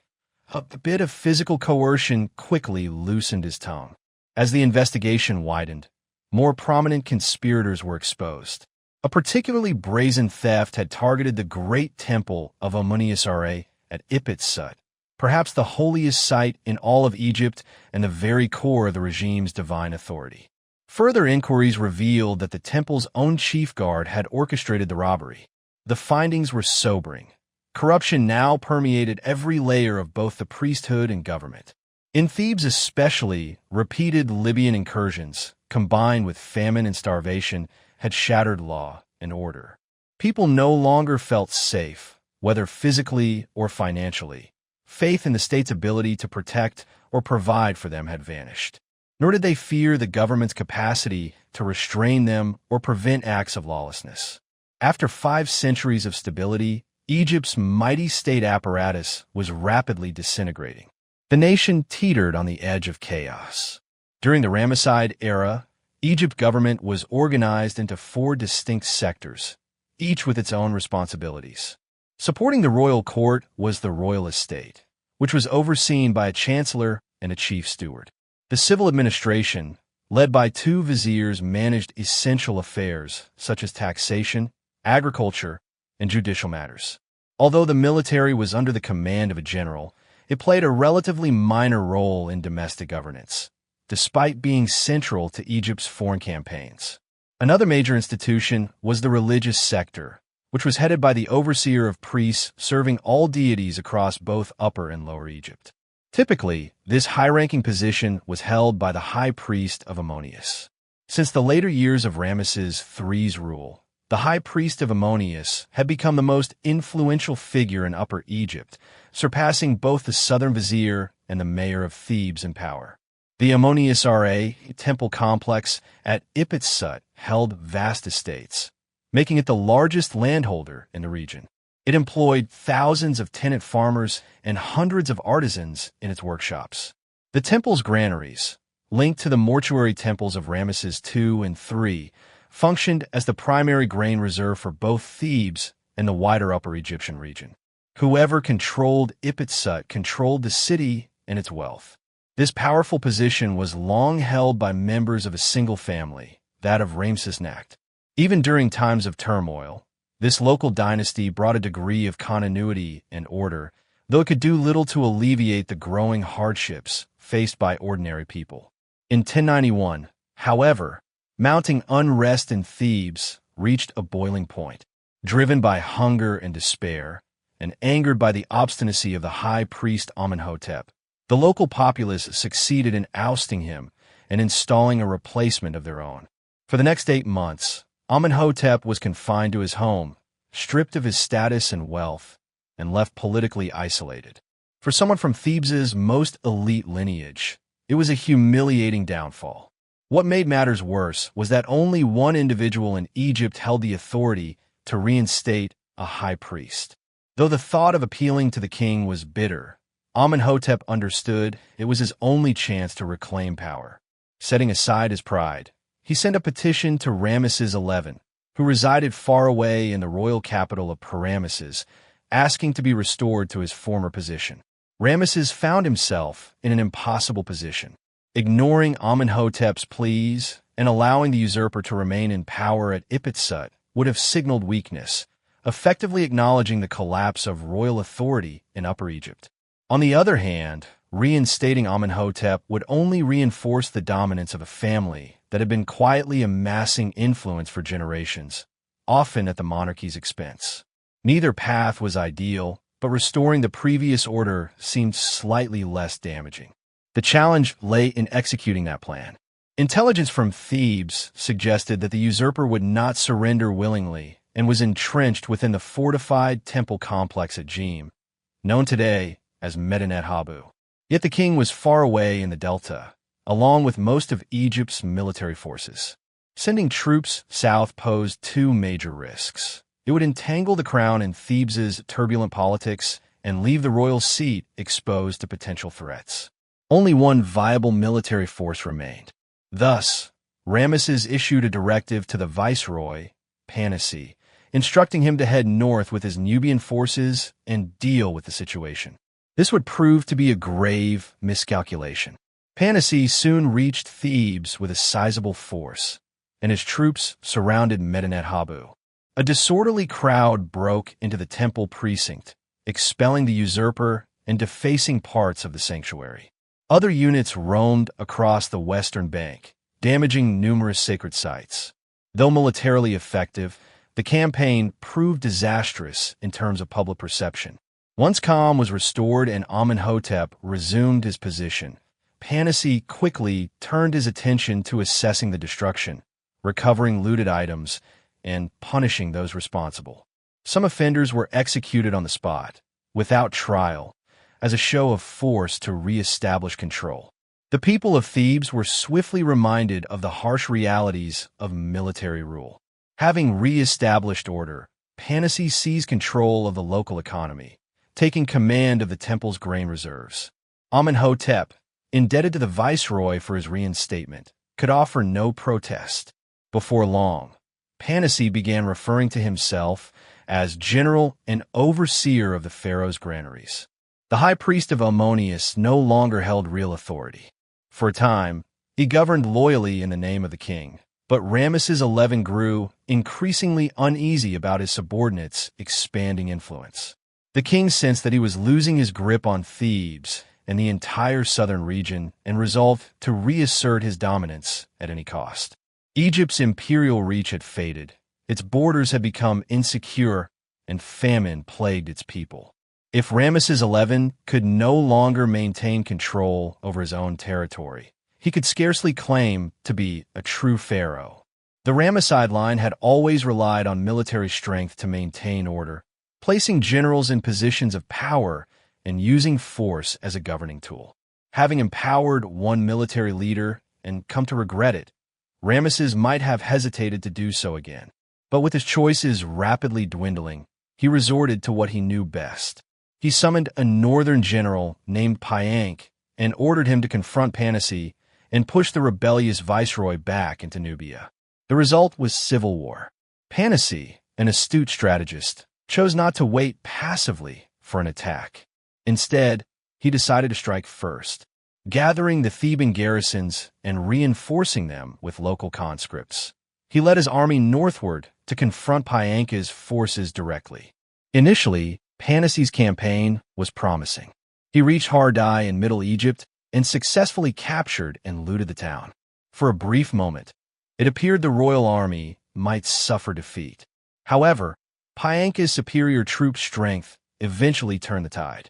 By the end, Panehsy was driven out of Egypt, forced to retreat back to Nubia, stripped of honor and influence.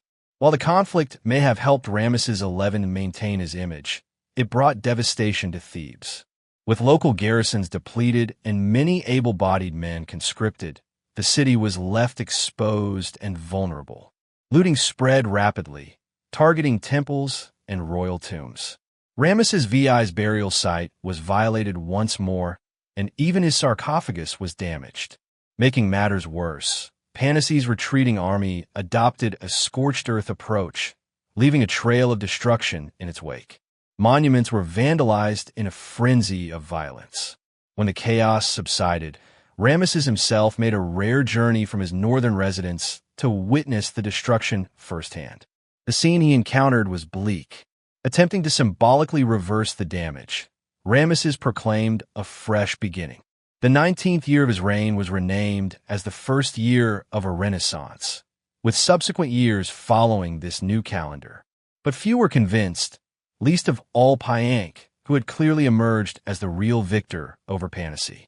To cement his authority, Panehsy assumed the viceroy's former titles, then went even further by claiming the position of high priest as well.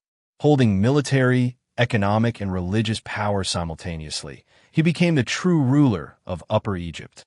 What was presented as the restoration of royal control was, in reality, just another military takeover.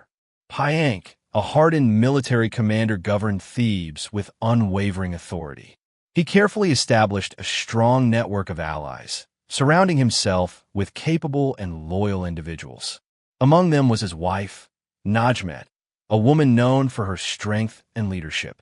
After imposing martial law, Panehsy's first major move was to lead a campaign into Nubia, determined to eliminate the threat of Panehsy for good. Securing the southern border was essential if his regime was to endure. While Panehsy was on campaign, Najmet oversaw Thebes, managing affairs in his absence. The couple maintained frequent communication, sharing updates on key developments. One particular exchange of letters reveals the darker nature of military rule. As discontent began to spread in Thebes, Najmet informed her husband that 2 policemen had been overheard making disloyal remarks. Even those tasked with maintaining order were beginning to question the junta. Panehsy's response was swift and brutal. "Bring those 2 policemen to my house, interrogate them immediately, and once you have learned the truth, have them executed and their bodies thrown into the river at night. Interrogation followed by silent elimination. This was the familiar fate of dissenters under a military regime. But political executions were not the only shadowy tactics employed by Panehsy to maintain his grip on power. In a letter sent from the Nubian front, he instructed two loyal Theban operatives, Budaman and Kar, to carry out a task unlike any they had ever done before. The vague wording was deliberate, masking the true nature of the order: orchestrated, state-sanctioned tomb robbery. With the conflict against Panehsy dragging on and funds running low, Panehsy needed a new source of revenue to support his military campaigns and secure his rule. The tombs scattered across the Theban hills became a tempting target. Rather than guarding these sacred sites, Panehsy's men embarked on a calculated mission of forced entry, plundering royal and noble tombs and funneling the loot back into government hands. As they scoured the West Bank for hidden burial chambers, they documented their findings to enable systematic looting later. Budaman alone inscribed over 130 graffiti, recording the locations of ancient wealth accumulated by generations of devout Thebans. Having endured foreign invasions, theft, and civil unrest, the few untouched tombs of the New Kingdom were now being exploited by those entrusted to protect them. In doing so, the regime shattered one final sacred boundary.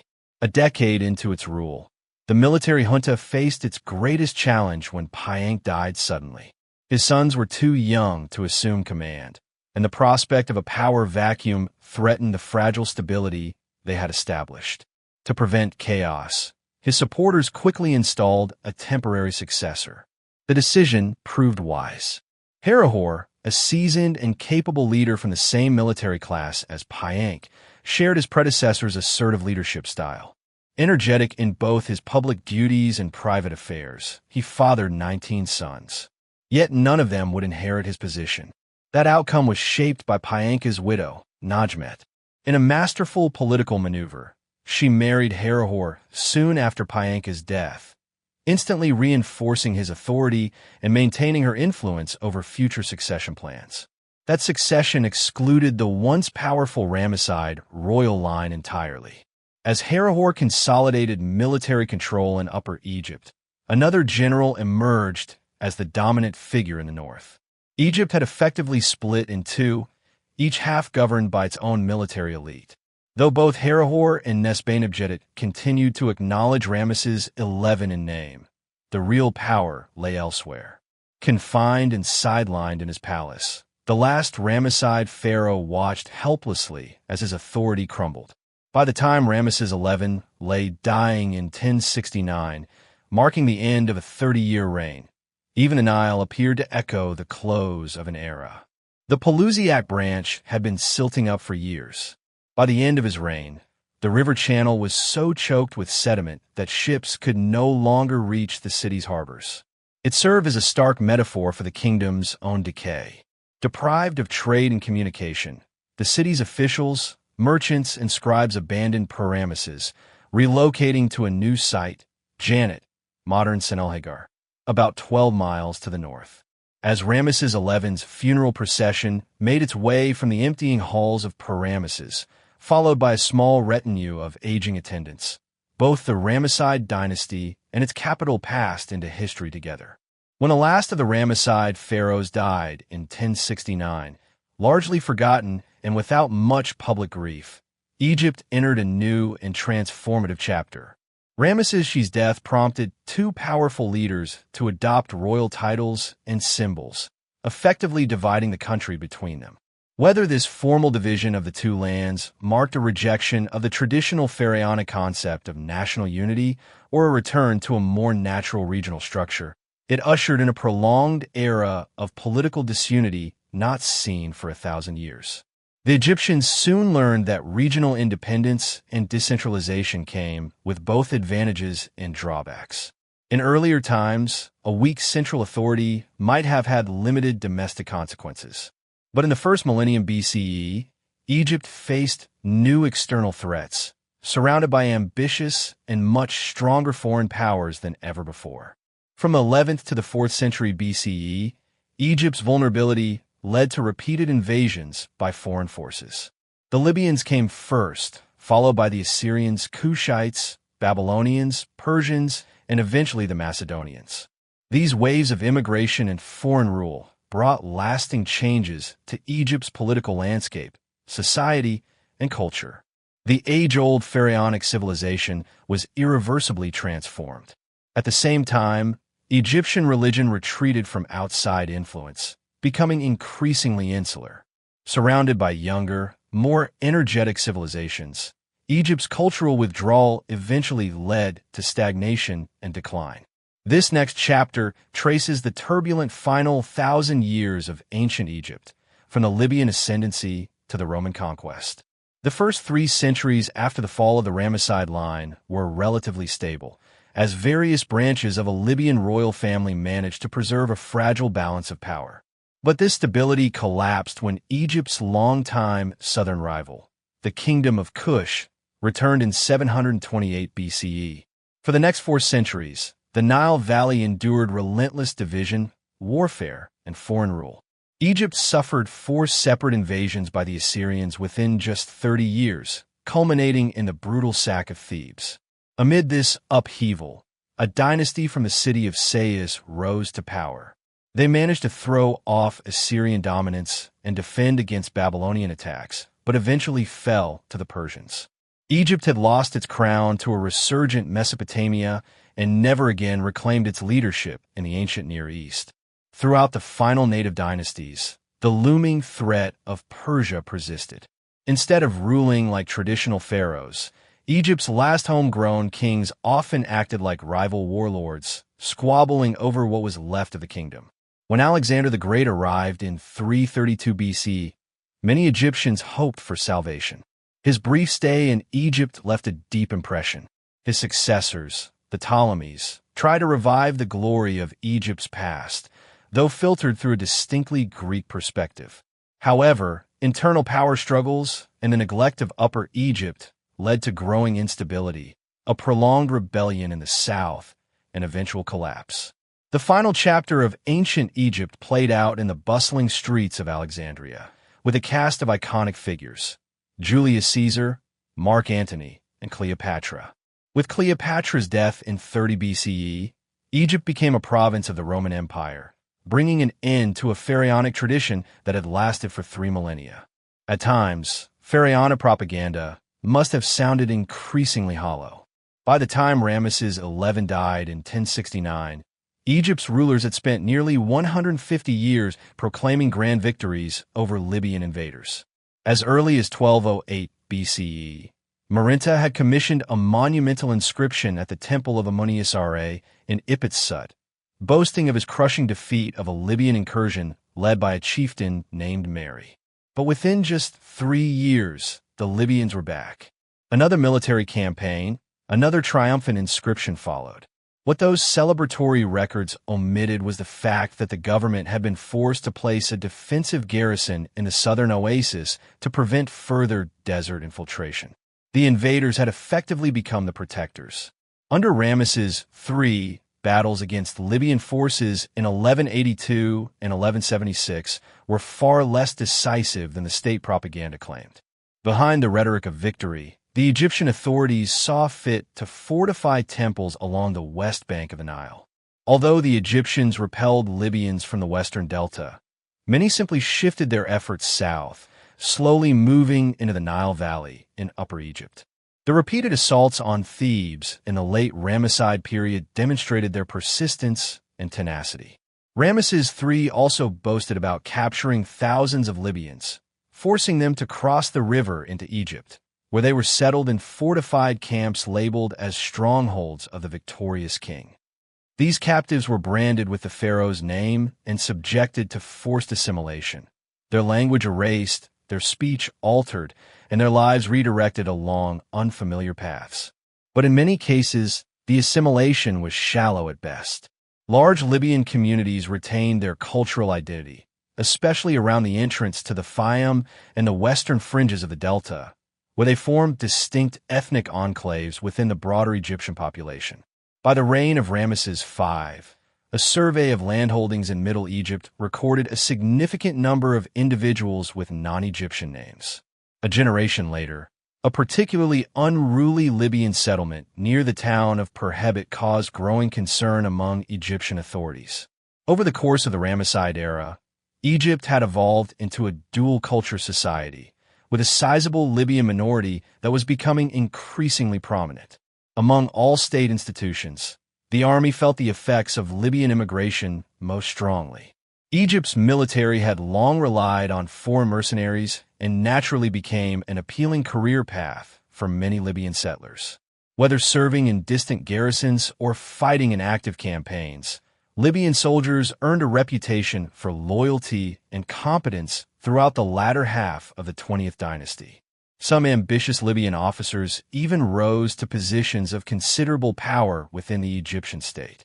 Notable among them were Panehsy and Herihor. By 1069, Libyans in Egypt had not only reached high-ranking positions.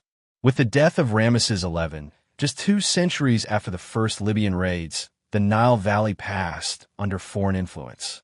For the first time in Egypt's long history, the former adversaries had become its rulers. For the next 4 centuries, Egypt fell under the control of Libyan power brokers. While the earliest of these foreign rulers, figures like Herihor and Nesbane adopted traditional Egyptian names invoking deities such as Horus and the ram god of Jadet, this display of pharaonic propriety was largely superficial. Beneath the surface, non-Egyptian cultural elements thrived. In the Libyan-dominated regions of the Delta, local elites proudly wore feathered ornaments in their hair and revived old Libyan noble titles. With Libyan generals firmly in power after Ramesses XI's death, their relatives had little incentive to assimilate. Over the following generations, many families unapologetically gave their children distinctly Libyan names. So rooted was this ethnic identity that, in the Western Delta, entire communities continued to identify as Libyan rather than Egyptian. Alongside the growing presence of Libyan names in formal inscriptions, the Egyptian language itself began to show signs of foreign influence. Since the Middle Kingdom, the classical Egyptian language had remained the benchmark of literacy and tradition. Meanwhile, the spoken vernacular had drifted far from this formal standard, evolving into a near-separate dialect. Native scribes, trained in the old forms, could navigate both with ease. But for Libyan officials and priests now managing the country's affairs, mastering even one form of the language posed a challenge. Unsurprisingly, inscriptions from the Libyan era reflect a preference for colloquial phrasing, straightforward grammar, and simpler vocabulary. Language held deep symbolic meaning for the Egyptian monarchy. Royal names and titles were carefully crafted to reflect divine authority and the ideology of kingship, setting the spiritual and political tone for each reign. But to the Libyan rulers, these traditions seemed foreign. They adopted the external symbols of Egyptian royalty without fully grasping their deeper significance. Titles were reused mechanically from one reign to the next, stripping them of their sacred uniqueness. The time-honored epithet, dual king, lost its spiritual resonance, reduced to a mere label. In naming themselves, the kings of the 21st dynasty often went overboard, selecting awkward and overly elaborate names like Pace-Bikinianid, meaning the star rises over the city. These clumsy attempts at authenticity lacked credibility and failed to resonate. What the Libyan elite truly valued, however, was lineage. Their strong attachment to ancestry reflected their cultural roots in oral tradition, a hallmark of non-literate, semi-nomadic societies. Even after adopting writing from the Egyptians, they maintained a passion for tracing and honoring long family histories. One priest from Yenu, for instance, commissioned a monument listing 13 generations of ancestors despite the fact that his family had remained in the same city, serving in the same role for 11 of those generations. Another legacy from the Libyans' nomadic heritage was their relatively indifferent attitude toward death and the afterlife. Their ancestors, who had roamed the land herding animals, were accustomed to burying their dead quickly and with minimal ceremony, wherever death happened to occur. In stark contrast, ancient Egyptian society had always placed great emphasis on funerary customs and preparations for the afterlife. Yet the Libyan rulers of Egypt remained true to their cultural roots, displaying a nonchalance toward death that likely shocked their Egyptian contemporaries. Rather than elaborate individual tombs, they opted for shared family vaults, sparsely decorated and devoid of grandeur. Even the Libyan pharaohs were buried alongside relatives in modest stone tombs, assembled from reused materials. Funerary goods were frequently recycled from nearby graves, suggesting that outfitting the dead for eternity was seen less as a sacred duty and more as a task to be done quickly and inexpensively. The construction of opulent royal tombs in the Valley of the Kings and lavish mortuary temples on the Theban plain came to an abrupt end. Tombs no longer served as sacred spaces connecting the living and the divine. They become little more than burial pits. Just as their views on death altered Egyptian funerary traditions, the Libyans' preferred style of governance had a profound effect on Egypt's political structure. In their native Cyrenaica, Libyan society was organized tribally, with loosely defined leadership rooted in family bonds, marital alliances, and local loyalties.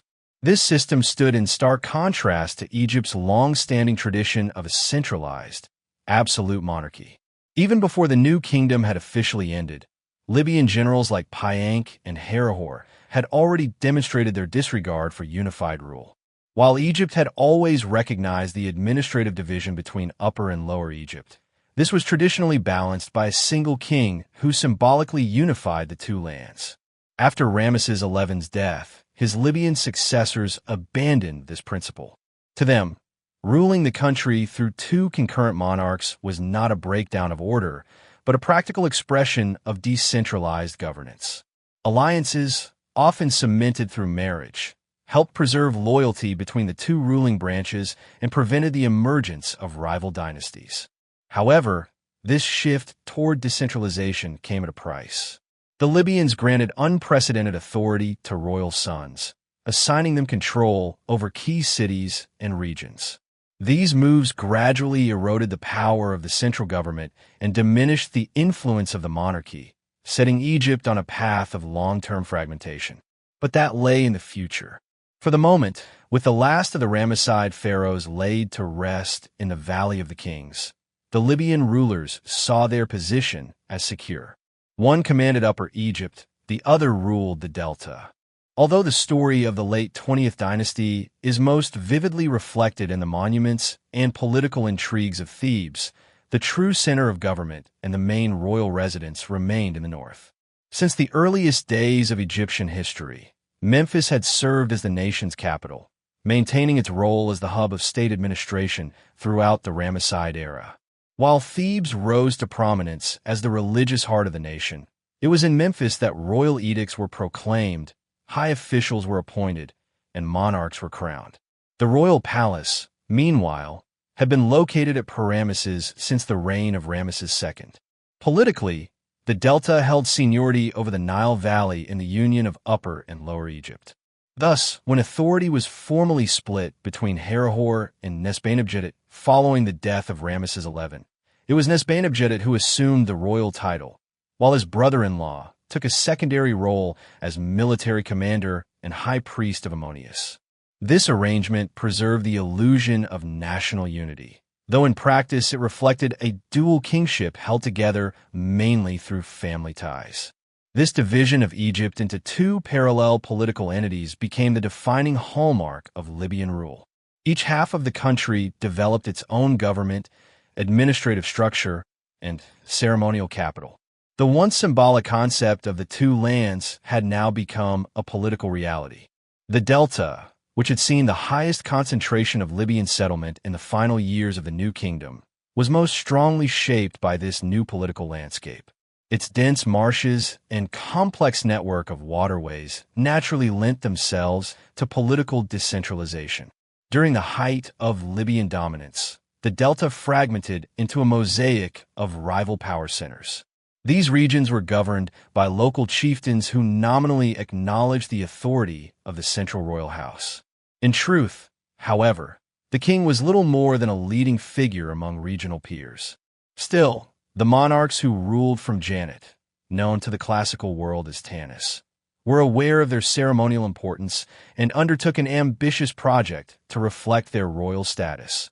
The transformation of their residence into a grand ceremonial capital, comparable in magnificence to Thebes. Janet, originally intended to replace the increasingly impractical site of Ramesses, expanded rapidly under the patronage of the northern kings. Situated on a major branch of the Nile, the location was ideal for trade as well as fishing and bird hunting. To make way for residences and public structures, the first step was to reinforce the riverbanks and reclaim surrounding land. Only after this foundational work could large-scale construction truly begin. To establish Janet as a northern equivalent to Thebes, it needed a ceremonial centerpiece of equal grandeur. However, many of Egypt's most important quarries were under Theban control, and the economic resources of the northern kings were quite limited. Launching a full-scale royal construction project reminiscent of the grand undertakings of the new kingdom was no longer feasible. Instead, Nesbane and his successors, Amun and Panehsy I, chose a more pragmatic approach, repurposing monuments and materials from nearby Ramesses and other locations in the delta. The once glorious royal city of the Ramessides was systematically dismantled, its obelisks, statues, and stone blocks hauled 12 miles to Janet and reassembled. Often, these appropriated monuments were left with their original inscriptions, suggesting that the northern rulers merely went through the motions of upholding traditional pharaonic customs. Atop a sandy rise, previously used as a cemetery for the local poor during the Ramesside era, Panehsy at first constructed the heart of his northern Thebes, a temple complex dedicated to the Theban triad of Amun, and Khonsu. To emphasize the sanctity of the site, he enclosed it within a massive brick wall and designated part of the compound as the royal burial ground for his dynasty. Just as Thebes was hallowed by its union of temples and royal tombs, so too would Janet find sacred identity through this new combination. By the standards of a new kingdom, the Libyan royal tombs at Janet were modest, even crude. However, what Panehsy's tomb lacked in scale, it made up for in splendor. His mummy was placed in a silver coffin, resting on a silver sheet within a granite sarcophagus that had ironically been taken from the Theban tomb of Marinta, a former adversary of the Libyans. A golden mask covered the king's face, and his body was surrounded by opulent treasures, gold and silver vessels, ornate jewelry, a lapis lazuli necklace, ceremonial scepters, and even gold coverings for his fingers and toes. Yet this display of wealth did not serve to distinguish the monarch from his subjects in the way it might have in earlier times. Sharing the tomb with Panehsy was a man of similarly lavish burial, not a royal heir, but one of his highest officials. Winjibenjedit, a general and temple steward of Khonsu, likely served as the king's deputy in religious functions. Despite his non-royal status, his burial was equally extravagant. Among his grave goods were several gold cups, a heart scarab on a gold chain, pectorals, divine figurines, and a stunning image of the god Ta carved from lapis lazuli and housed in a golden shrine. He also wore gold rings, one of which had been taken from the tomb of Ramesses IX. This particular item offers a revealing insight into the source of such immense wealth. The rulers of Janet and their loyal officials obtained their funerary riches, but by means of systematic reuse and outright looting. To fully grasp how far the monarchy had fallen from its former ideals, one must look south. While the Nile Delta was marked by clusters of Libyan settlers and leaned toward political fragmentation, the situation in Upper Egypt was quite different. The Nile Valley remained largely ethnically uniform, with native Egyptians making up the vast majority of the population. Its geography naturally encouraged centralized control. Thebes continued to be the dominant city. Thus, for Upper Egypt, the collapse of a new kingdom didn't result in regional autonomy, but instead signaled another extended period of Theban dominance. Though thoroughly Egyptian in character, Thebes had already come under Libyan influence during the so-called Renaissance under Ramesses XI, largely due to Libyan figures holding high military office. It was under the leadership of the military junta, led by Panehsy, that systematic looting of royal tombs began under state direction. While on campaign in Nubia, Panehsy sent instructions to Thebes directing the necropolis scribe Amun and his assistant Kar to identify and preserve the seal of an ancestral tomb. The proceeds were intended to support military campaigns against Panehsy and to fund Panehsy's broader ambitions.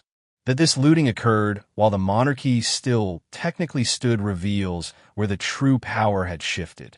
Once Ramesses XI passed away and the new kingdom faded into history, the military rulers of Thebes, now unofficial monarchs of Upper Egypt, no longer needed to hide their activities. The dismantling of the royal necropolis became an overt state policy. Initially, the focus was on tombs from the 17th dynasty, royal family burials in the Valley of the Queens, and mortuary temples located near the cultivated land. Eventually, under the guise of protecting these tombs, the authorities turned their attention to the Valley of the Kings itself. By Herihor's fourth year in power, Amun received orders to conduct operations in the tomb of Horemheb. Over the following decade, the resting places of the new kingdom kings were systematically looted. It's likely that workers, possibly guided by a detailed map supplied by the authorities, moved methodically from tomb to tomb. Their main aim was to collect the immense wealth buried in the Theban hills. These items were quickly transferred to the state treasury, while the mummies, often stripped in the search for hidden jewelry, were brought to Amun's administrative office at Medinet Habu for rewrapping and documentation. It's no surprise that Amun proudly adopted the title, overseer of the treasuries of the kings, with no apparent sense of irony. Tomb robbery became so rampant that private citizens designed their own graves to be as difficult to access as possible. Beyond theft, there was another goal: to find a permanent repository for the displaced royal remains. Eventually, the tomb of Amenhotep II, situated next to that of Horemheb, was chosen as a mass burial site. Around 1050 BCE, the remains of Egypt's deified rulers were unceremoniously gathered and deposited together in a side chamber. In this disordered assembly, Amenhotep III was placed in a coffin inscribed for Ramesses III, sealed with a lid meant for Seti II. Marinta ended up in Sethnak's coffin, while his own sarcophagus was shipped north to Janet, where it served as the final resting place for Paisbekiniani I, a Libyan king. The Thutmose IV lay next to the boy king Siptah, and the military brute Sethnak was placed beside the disease-ridden Ramesses V. This was a brutal violation of traditions Egypt had long held sacred. A second, equally prestigious group of royal ancestors were buried in a different tomb, originally meant for a 17th dynasty queen, awaiting a more permanent and respectful resting place. What was officially described as a restoration effort resulted in enormous wealth being concentrated in the hands of Thebes' military and religious elite. Some of this treasure made its way north to Janet, where it was buried with Paisbekiniani I and his trusted courtier, Wenjabenjedit. However, the bulk of the plunder remained in Thebes, boosting the southern rulers' fortunes and solidifying their hold on power. Both Herihor and his successor Panehsy first grew confident enough to adopt royal titles, openly challenging their nominal superiors in the north. Herihor limited his royal claims to the sacred spaces of the Ipit Sut temple, avoiding direct confrontation, but Panehsy had no such hesitation. His inscriptions from the second and third decades of his leadership refer to his own reign, with barely a mention of the kings in Janet. For his burial in the Theban hills, he reused coffins from Thutmose I's tomb, aiming to cloak his rule with the prestige of the 18th dynasty.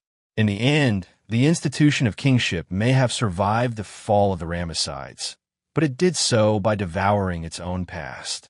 While seizing the wealth and symbols of kingship may have been relatively easy, earning genuine legitimacy proved far more difficult.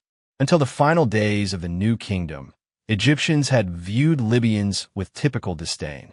To the confident natives of the Nile Valley, These bearded, feather-adorned tribes from beyond the Sahara were seen at best as hired soldiers, and at worst, as uncivilized barbarians. So it was highly unlikely that within a single generation, the same Libyans could expect to be embraced as Egypt's rightful rulers. To overcome this challenge, the Libyans turned, as so often in Egyptian politics, to religion. It was no coincidence that at both Janet and Thebes, temples became central to their rule. The temple of Ramesses III at Ipitsut had long been the spiritual heart of New Kingdom kingship. By constructing a similar sanctuary in Janet, their northern stronghold, Nesbane and his successors were deliberately trying to harness divine authority to validate their foreign rule. Conveniently, this approach could be framed as a continuation of Ramesses XI's Renaissance, a return to the mythical Golden Age when the gods ruled directly over Egypt. In truth, however, it marked a clear departure from New Kingdom traditions of governance. From this point on, supreme power was no longer vested in the king, but rather in Ramesses III himself. His name was written in a royal cartouche, just like a king's. He was declared dual king, ruler of the gods, lord of the heavens, the earth, the waters, and the mountains. In temple carvings, Ammonius was sometimes shown in the place of the human ruler while being widely acknowledged as Egypt's true sovereign. Nesbane short-lived successor, Amenemnesu, took this even further by incorporating the phrase, Ammonius is king, into his own name. With the god cast as the supreme monarch, the earthly king was relegated to the role of divine servant. Panehsy at first, ruling from Janet, even styled himself high priest of Ammonius, and included the title within a cartouche as a substitute for a throne name. In Thebes, his half-brother Menkaperra served as high priest of Ammonius as well. This theocratic model of governance proved to be an effective solution to two pressing issues. First, it made it theologically acceptable to have multiple rulers operating simultaneously, since they were all subordinate to the single true king. Second, it made Libyan dominance more acceptable to the Egyptian public, particularly in the south, where religious devotion remained deeply rooted. In practice, the theocracy served as a useful disguise for a fractured and divided monarchy. To sustain this illusion, oracles became an integral part of statecraft. In both Janet and Thebes, Ammonius was said to hold court and issue decrees, mirroring the behavior of human kings. In Thebes, this culminated in a formal ritual known as the Beautiful Festival of the Divine Audience, during which Ammonius' oracle would pronounce on matters of state. The primary beneficiaries of this system, besides the Libyan rulers themselves, were the priests who managed and interpreted the divine will. Living in considerable comfort within the sacred complex of Ipitsut, they ensured their own prosperity while continuing to serve their god. The priests' devotion to wealth proved just as strong as their devotion to the gods, surfacing most clearly during the tenure of Panehsy II. At Ipitsut, tensions erupted into a bitter conflict between two priestly groups centered on control of temple resources. The gods' servants, as the senior order, jealously guarded their exclusive access to the innermost sanctuary as sacred space forbidden to the general populace. This privileged position also granted them first access to the offerings placed before Ammonius' cult statue during daily rituals. Once these offerings were ritually used by the deity, they were collected and redistributed among the god's servants, a profitable perk of their station. By contrast, the pure ones were barred from entering the sanctuary. Their duties were more peripheral, often confined to the temple's outer areas. One of their key responsibilities was transporting Ammonius' bark shrine during ceremonial processions, both within the temple grounds and through the streets of Thebes. In earlier times, this humble role may have gone unnoticed. But now, in an era when divine oracles played a central role in governance, every subtle motion of the bark was interpreted as divine communication. As the bearers of such symbolic power, these porters became acutely aware that the fate of the nation literally rested on their shoulders. Seizing the opportunity, they began leveraging their influence for material gain. Their push for a greater share of temple wealth brought them into direct conflict with the god-servants, introducing a new political dimension to a centuries-old religious hierarchy. The immense riches controlled by the Ammonian priesthood, particularly in Thebes, were too enticing for the Libyan elite to ignore. They employed every strategy available to secure positions within the temple hierarchy. Women, especially wives and daughters, played a pivotal role in this effort, advancing their family's fortunes by vying for influential priestly offices. Over time, one such position grew so prominent that it even surpassed the high priesthood in status. Although the Theban rulers who followed the Ramesside era styled themselves as high priests of Ammonius and claimed to govern under divine instruction, their actual authority was rooted in military dominance. Their rule was sustained by the force of arms, not religious legitimacy. Herihor and those who succeeded him understood that military power was the surest foundation for control. From the beginning, they bolstered their rule with a network of fortified garrisons spread across Upper Egypt. By the end of Ramesses XI's reign, however, those same forts had been seized by Libyan leaders and repurposed as strategic bases for their own takeover. These strongholds allowed the new rulers to monitor river traffic, quash dissent, and maintain tight control over the region. It's little surprise that the general's regime was able to take root with minimal resistance. Foremost among these forts was Taadje, strategically located on the east bank of the Nile, just south of the Fayum's entrance. It marked the northern boundary of Theban-controlled territory and served as the main residence of the general priests. Tellingly, from Panehsy onward, these military rulers made only occasional appearances in Thebes, usually for religious festivals or major public ceremonies. Instead, they chose the safety of their fortified northern base over their traditional palace within Thebes, likely aware of the deep-seated resentment their regime faced from the conservative southern populace. Tensions that had long simmered in Upper Egypt finally erupted during a moment of vulnerability for the military regime. When Panehsy declared himself king, he appointed his eldest son, Ramesses, as high priest of Ammonius. For many Egyptians, having someone with such an overtly Libyan name in this sacred position was deeply offensive. However, when Ramesses died unexpectedly in 1044 BCE, the people of Thebes seized the opportunity and rose in rebellion.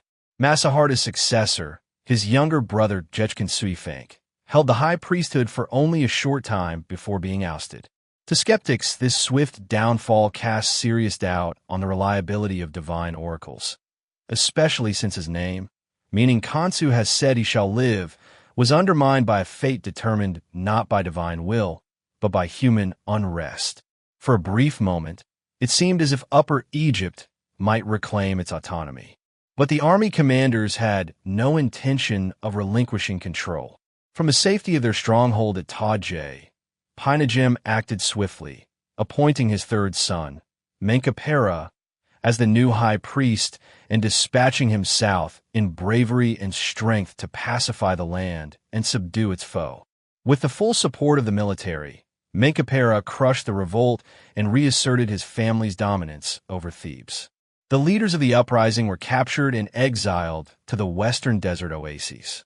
Their death sentences were commuted to internal banishment. Only after several years, once resistance had been thoroughly extinguished, were the exiles permitted to return. Still, Menkheperre retained the authority to execute anyone who threatened his life in the future. To reinforce his power and send a clear message, he ordered a new network of fortresses to be constructed closer to Thebes on both banks of the Nile. Like the Norman castles that later dominated England, these Libyan-built strongholds loomed over the Nile Valley as constant reminders of foreign rule. Across the country, even civilian towns were increasingly fortified. The Egyptians, feeling alienated and fearful in their own land, began enclosing themselves behind high walls. In the final years of Ramesses XI's reign, General Panehsy posed a pointed rhetorical question in a letter home. Who does Pharaoh still reign over? The question itself revealed the answer. Royal authority was in rapid decline, and the traditional structure of pharaonic rule was on the verge of a dramatic transformation. The formal split between the northern kings based in Janet and their southern counterparts only further eroded the monarchy's prestige. Panehsy's prolonged conflict with Panehsy, the viceroy of Kush, failed to reclaim Nubia for Egypt. With access to the vital gold mines and the trade routes of sub-Saharan Africa cut off, Egypt's economy began to falter. Meanwhile, the loss of colonies in the Near East dealt another blow to the state's finances and diminished its influence in Mediterranean trade. Even if Herihor and Nesbane had the ability to mobilize the country's workforce as in earlier times, the depleted treasury left no room for ambitious building schemes. The best they could manage was to dismantle the ruins of Ramesses and reuse the stone to build their ceremonial city. Unlike their new kingdom predecessors, most of these rulers didn't even bother to inscribe their accomplishments at Thebes. Herihor's military regime could have attempted to reclaim lost prestige by launching foreign campaigns in the traditional pharaonic style. But Nubia lay too far to the south and was too dangerous, while the Near East was beyond reach, lying behind the northern kingdom's territory. More crucially, the military was preoccupied with maintaining order within Egypt itself, leaving neither the time nor inclination for overseas ventures.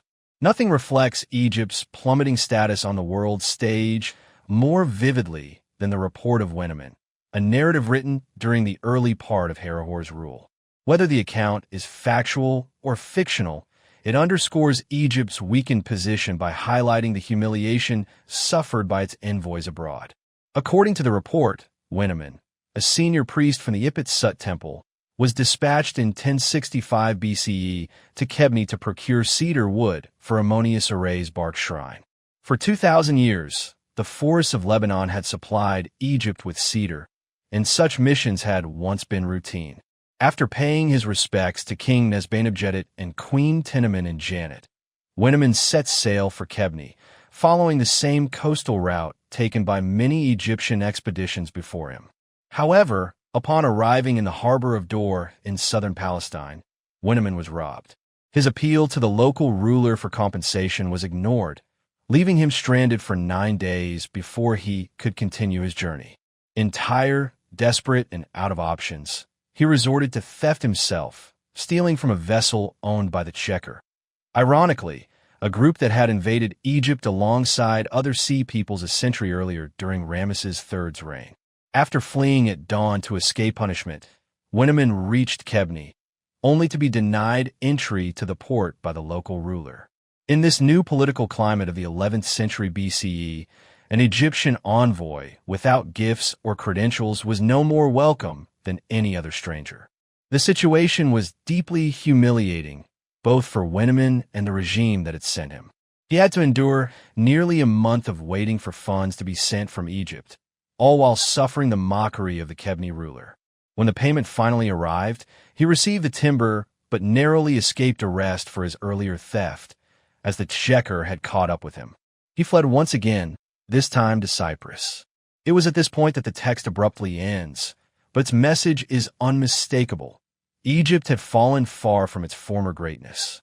Back in the distant era of the 12th dynasty, another revered piece of Egyptian literature, the tale of Sinew, had centered on the experiences of an Egyptian in foreign lands. But the contrast between Sinew's journey and that of Amun couldn't be starker. Whereas Sinew had embodied the strength and prestige of Egypt to his hosts in Palestine, Amun's story illustrated just how far Egypt had fallen. The reversal was complete. One final embarrassment still awaited Egypt in its interactions with the former territories it once dominated in the Near East. A partially preserved relief depicting King Simon, discovered in Janet, suggests that this Libyan ruler may have launched a military campaign into southern Palestine, possibly taking the city of Gezer. However, instead of incorporating the conquest into Egypt or dedicating its riches to the temple of Amun, appears to have used the spoils for diplomatic leverage. According to the biblical account in the first book of Kings, he offered the treasures of Gezer, along with his daughter, as a gift to King Solomon of Israel. In the height of the new kingdom, Egypt had often strengthened alliances by marrying foreign princesses, but had never permitted an Egyptian royal daughter to be given away in such a manner. By the 10th century BCE, the reality had shifted.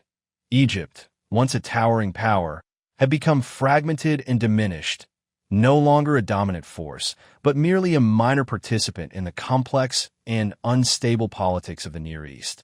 Its former glory had faded, its influence diminished, and hopes of restoring the grandeur of the new kingdom seemed remote. The political division of Egypt into its northern and southern regions may have reflected the new reality, but it clashed directly with traditional Egyptian ideology. That belief system championed the king as the unifier of the two lands and viewed separation as a descent into disorder.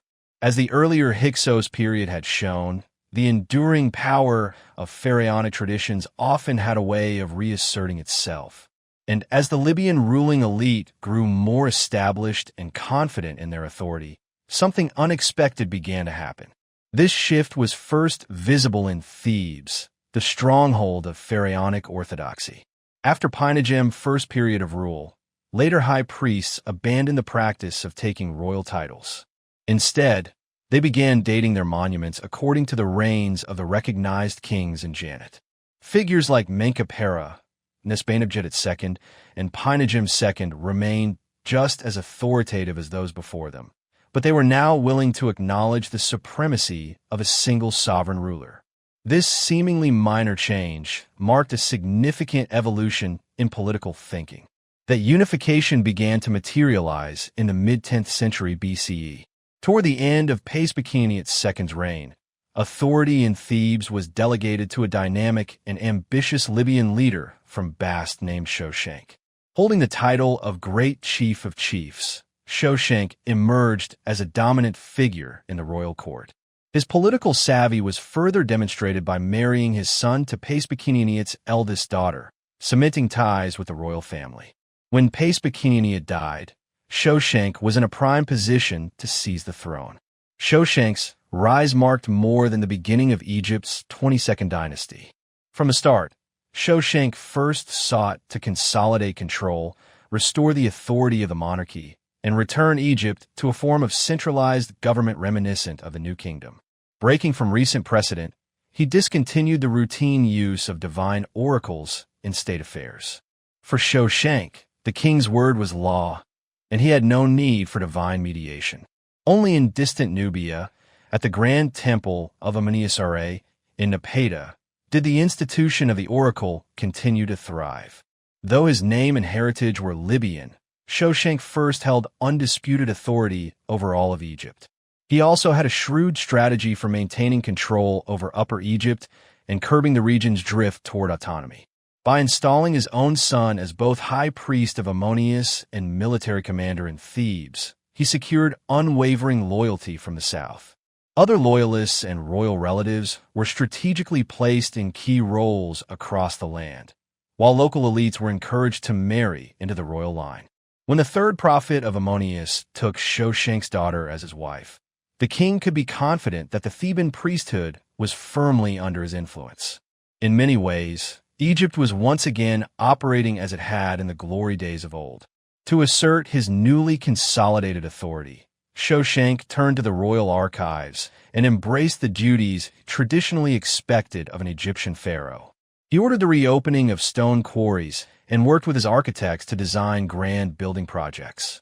Even as he authorized further removals of New Kingdom monarchs from their tombs in the Valley of the Kings, he was careful to present himself as a devout ruler, keen to make generous contributions to Egypt's revered temples. For the first time in over 100 years, intricate reliefs were carved on temple walls to celebrate a ruler's deeds. Still, amid the religious patronage and the resurgence of royal iconography, Shoshenq recognized that something essential was missing. In past eras, no true pharaoh would have stood by while Egypt's influence on the global stage diminished. The great monarchs of a new kingdom had been warriors as well as rulers, always ready to protect Egyptian interests and expand its frontiers. The time had come to revive that spirit. It was time to remind the Near East that Egypt remained a power to be reckoned with. An incident at the border in 925 BCE provided the perfect pretext. With a formidable army composed of Libyan fighters and traditional Nubian mercenaries, Shoshenq departed from his Delta capital to reassert Egypt's dominance. According to ancient sources, there were also deeper political motives at play. Whatever the backdrop, once Egyptian forces crushed Semitic tribes that had encroached on the Bitter Lakes region, the campaign moved decisively to Gaza, long the launching point for expeditions into the broader Near East. After taking the city, Shoshenq divided his army into 4 divisions, an echo of Ramesses II's famous battle formations at Kadesh. One unit pushed southeast into the Negev to seize the fortress of Shurahan. Another advanced eastward toward Beersheba and Arad. A third marched northeast toward Hebron and Judah's fortified hill towns. Meanwhile, the main body, led by Shoshenq himself, followed the coastal route before turning inland to attack Judah from the north. Biblical accounts describe him as capturing Judah's fortified cities and reaching the gates of Jerusalem. Though the city itself does not appear in the victory list Shoshenq had engraved at the temple of Ipit-Sut, it's plausible he extracted tribute without launching a full-scale assault.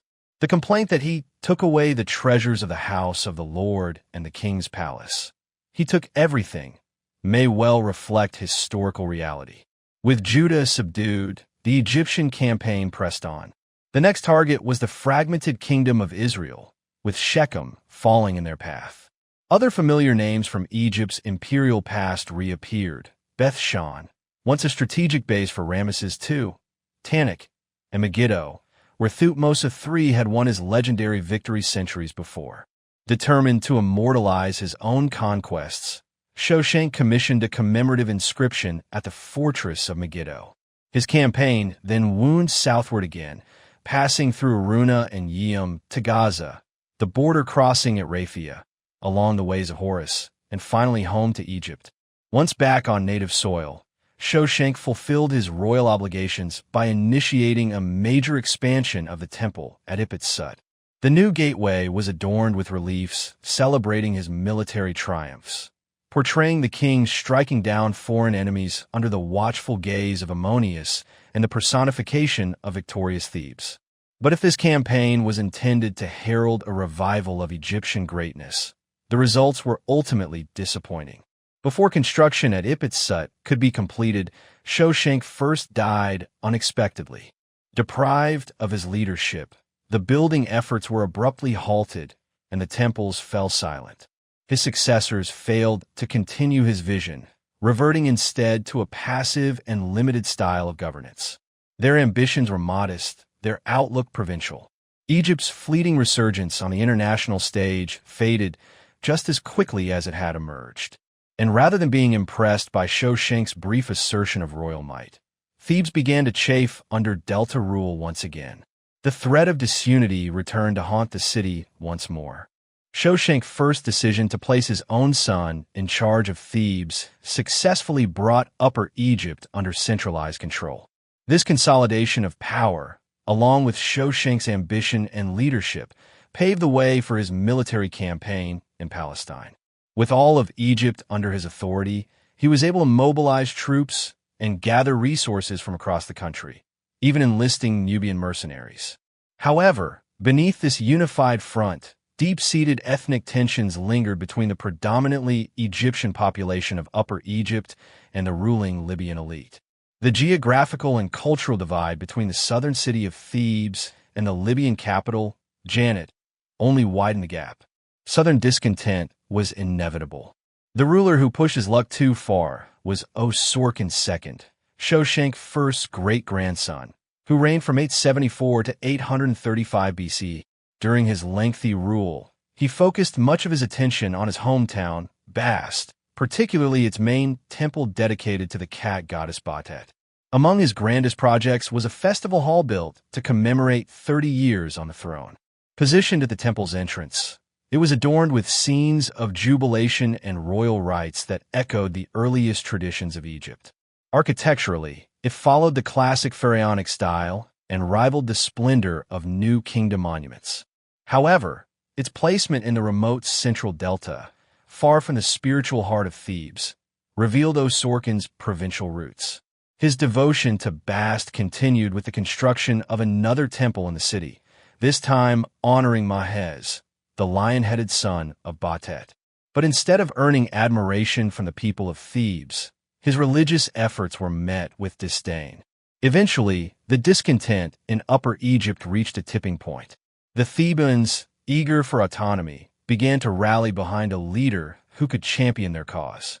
Naturally, their eyes turned to Ramesses, the high priest of Ammonius. Though he was only a second cousin to Osorkon II, his position carried immense symbolic power. As the spiritual and political leader of the Ammonius priesthood, Ramesses embodied the economic and political influence of both the great temple of Ipitsut and the wider southern region. Responding to public sentiment, Ramesses eventually claimed the royal title and declared himself king in Thebes midway through Osorkon II's reign. This was not unprecedented. 2 centuries earlier, other high priests had assumed royal status and ruled the south as an alternate dynasty, still connected by blood to the main ruling house in the north. Clearly, Ramesses and his supporters had taken note of history. Thebes' declaration of independence marked the collapse of Shoshenq I's once unified kingdom and the end of his dream of a superpower. It signaled a return to the fragmented political landscape that followed the Ramesside era. Yet, Osorkon II appeared untroubled by this development. To him, decentralization was not a crisis, but a respected custom. He was willing to accept breakaway rulers, so long as they were family. After all, keeping leadership within the clan was the Libyan way. In reality, Ramesses' independent rule was brief and largely symbolic. The relationship between Thebes and the Delta continued as usual, revealing that genuine autonomy in the south was more illusion than fact. Still, the Ammonius priesthood, having had a taste of self-governance, showed no desire to return to centralized oversight. The principle of southern self-rule had been reasserted. Once set free, this idea could not be restrained. From this point forward, the temple and the monarchy would pursue separate paths, a division that would deeply affect the course of Egyptian civilization. In 838 BCE, Taklot, grandson of Osorkon II and the new high priest of Ammonius, continued the course set by Ramesses by declaring himself king and founding a formal rival dynasty in Thebes. Osorkon II died only 3 years later, seemingly at peace with the fragmentation of his kingdom and the decline of his royal authority. His burial items depicted him undergoing the weighing of the heart. Unlike past pharaohs, who assumed a guaranteed passage to the next world, Osorkon appeared uncertain about his own fate. As a farewell, his loyal military commander engraved a lament at the entrance of the royal tomb. Within 6 years of Osorkon II's passing, Thebes ceased to acknowledge even a nominal allegiance to the northern kings. From that point forward, all monuments and official records were dated according to Taklot II's independent reign. The entirety of Upper Egypt recognized the Theban king as their sovereign. The South's destiny now lay in the hands of Taklot and his descendants. However, not all in Thebes welcomed this shift. The dominance of Taklot's family over the immense wealth of the Ammonius priesthood stirred resentment, particularly among ambitious relatives who felt excluded. Although the Libyan tribal structure allowed for regional independence, it also bred fierce rivalries among branches of the extended royal clan. A decade into Taklot II's reign, one such relative decided to challenge his authority. Backed quietly by the northern king, Panehsy declared himself ruler of Thebes in 827 BCE, directly opposing Taklot. The south now had 2 competing claimants to the throne. For Taklot, a traditional Libyan ruler, there was only one answer: military intervention. From his fortified base at Tajé, he sent his son and heir, Prince Osorkon, on a military expedition down the Nile to retake Thebes and reassert his family's claim. The campaign was successful. Prince Osorkon's forces restored order across Upper Egypt. According to the records, what had been destroyed in every city in Upper Egypt was reestablished. The enemies of the land, which had fallen into chaos, were subdued. Upon entering Thebes, the prince participated in a religious procession to display his devotion and gain legitimacy. Afterward, the entire Ammonius priesthood and all regional governors formally pledged their loyalty to him. In a public ceremony, they hailed him as the brave defender of all the gods, divinely chosen by Ammonius from among countless thousands to fulfill his heart's desire. Given the alternative, their allegiance was likely driven by fear as much as faith. Once in power, Prince Osorkon dealt with the rebels with ruthless severity. His victory inscription recounts their punishment. They were shackled, paraded before him, and carried away like goats on the night of the evening sacrifice. As a brutal deterrent, each was publicly burned at the site of their defiance, sending a clear and terrifying message to anyone who might consider rebellion. With his enemies quite literally turned to ash, Prince Osorkon turned his focus to restoring order in Thebes. He reaffirmed the revenues allocated to the temple, addressed petitions, oversaw the appointment of minor officials, and issued a series of new decrees. His administrative flurry came with a stern warning. Whoever dares to violate this decree I have issued shall suffer the wrath of Ramesses to be consumed by the fire of Mut in her fury, and his son shall not succeed him.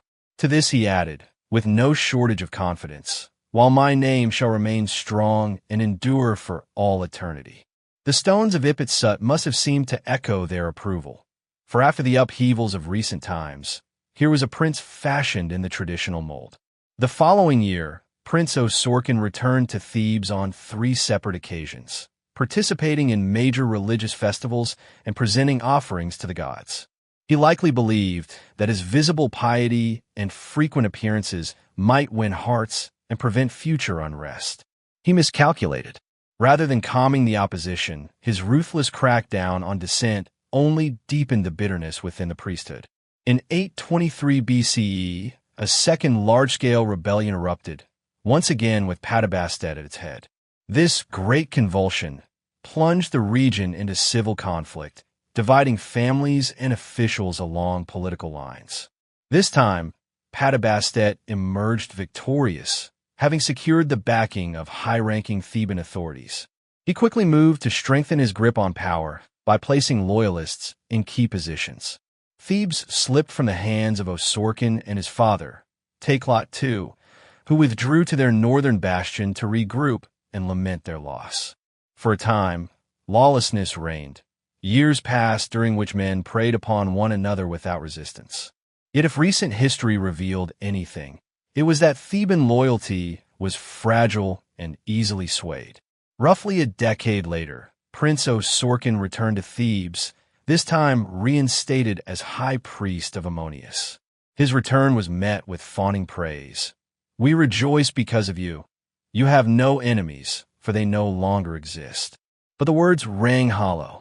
Panehsy had not disappeared, and the death of Takelot II soon after only served to bolster the rival faction. A third uprising in 810 BCE saw Panehsy retake Thebes, but by 806, Osorkon had returned once more, making grand offerings to the gods. Just a year later, the tide turned again, with Panehsy back in control. This latest defeat proved more damaging, and Osorkon was forced to retreat yet again to the fortified crag of Ammonius, weighing his next move. Panehsy's death in 802 reshuffled the political landscape. His successor lacked the same tenacity, and by 796, nearly 10 years after his last expulsion, Prince Osorkon made a determined return to Thebes. This time he was prepared. His brother, General Bekempta, held command at the fortress of Heracleopolis and brought with him a considerable military force. Together, the brothers stormed Thebes and defeated all those who had stood against them. After 3 decades of conflict, Prince Osorkon at last secured uncontested rule over Thebes. For the next 80 years, under his reign and that of his descendants, Upper Egypt remained under the control of Takelot II's lineage, fulfilling the old king's vision. Their public devotion to Ammonius of Ipit-Sut had finally borne fruit. However, far to the south, in the distant lands of Upper Nubia, Another group of rulers had been watching Thebes' turmoil with growing concern. In their eyes, such discord in the holy city of the supreme god was intolerable. They came to a grim conclusion. Only one course of action could purge Egypt of its irreverence. A sacred war was inevitable. During the height of the 18th dynasty, the decisive victories of Thutmose I and Thutmose III in Nubia extended Egyptian control as far south as the Fourth Cataract and effectively dismantled the kingdom of Kush. Though defeated, Kush was not erased. Time and again, throughout history, the Nubians demonstrated remarkable endurance.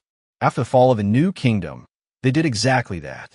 Kush re-emerged as a dominant power, and its rulers, once more sovereign in their homeland, prospered through trade with sub-Saharan Africa. By the mid-9th century BCE, they were constructing elaborate tombs in their native style, far surpassing the meager burial monuments of their Libyan counterparts in Egypt. The kings of Kush believed they were superior in yet another, more profound way. They saw themselves as the true custodians of Egyptian kingship. This bold belief was a direct result of Egypt's former imperial reach. When Thutmose first invaded Kush, he brought not only his soldiers, but also the high priest of Ammonius. His goal was not just military conquest over vile Kush, but also religious conversion. Continuing that mission, Thutmose III built a grand temple to Ammonius at the base of Gebel Barkal, Nubia's most sacred mountain. Egyptian ideology declared Gebel Barkal to be Ammonius' southern dwelling and a spiritual counterpart to Ipit-Sut in Thebes. A dramatic pinnacle of rock at one end of the mountain, shaped like a rearing cobra crowned with a white crown of Upper Egypt, was seen as proof of divine kingship. These symbols allowed the Egyptians to claim that Gebel Barkal was the original birthplace of pharaonic power, making Nubia a natural extension of Upper Egypt. Once again, religious ideology was used to legitimize Egypt's rule. What the Egyptians failed to anticipate, however, was that this same propaganda would one day be turned against them. The Nubian elite had embraced the cult of Ammonius and the belief in Gebel Barkal's sanctity so deeply that these ideas remained central to their identity long after Egypt's retreat from the region. By the 10th century BCE, a Nubian queen could confidently present herself as a righteous warrior, expanding Ammonius' influence into foreign lands. The Kushite rulers of the 8th century were equally zealous in their devotion. Around 780 BCE, Alara, a Kushite leader who called himself a son of Ammonius, restored the ruined temple at Gebel Barkal. His successor, Kashta, took a bolder step, proclaiming himself the legitimate ruler of both Upper and Lower Egypt. Extending his reach northward into Upper Egypt, he prepared to make that claim a reality. The decline of Theban authority under the ineffective heirs of Prince Osorkon offered the Kushites both the justification and the opportunity to act. During the reign of Osorkon's son, King Rudaman, the Kushite leader Panehsy advanced his claim over Upper Egypt. Confronted with the formidable reputation of Nubian military power, the Thebans quickly submitted. With little resistance, Panehsy succeeded in reuniting the two great religious centers of Ipit-Sut, effectively restoring the former New Kingdom Empire, but now under Nubian rule. Adding a layer of historical irony, Panehsy adopted the throne name of Thutmose I, aligning himself with the very pharaoh who had once subjugated Kush and declared Gebel Barkal a sacred site. In return for acknowledging Nubian supremacy, Rudaman and his successors were allowed to retain their royal status, though only within the confines of a diminished realm centered at Heracleopolis. Thebes, meanwhile, was surrendered to its new rulers from the south. Perhaps surprisingly, Panehsy lived up to his reputation as a devout and fair ruler. He generously allowed members of Rudaman's family to retain positions of influence within the Theban hierarchy. Among them, the most prominent was Shepenwepet, Rudaman's half-sister. As the god's wife of Ammonius, she held the highest-ranking female role in the Ammonius priesthood, on par with the high priest in terms of ceremonial importance. In fact, it was through her that her father, Prince Osorkon, had continued to exert influence over the priesthood even after proclaiming himself king. By allowing Shepenwepet to remain in office, Panehsy demonstrated a notable level of tolerance for the old regime. Beyond Thebes, Panehsy saw signs of instability forming in the northern Nile Valley. The last thing he needed was unrest in his newly acquired Egyptian stronghold. Maintaining a careful balance of power in Thebes was a smart move, especially with greater conflicts looming on the horizon. Those conflicts weren't long in arriving. In the 70 years since Prince Osorkon had re-established control over Thebes, Egypt had descended into unprecedented political chaos.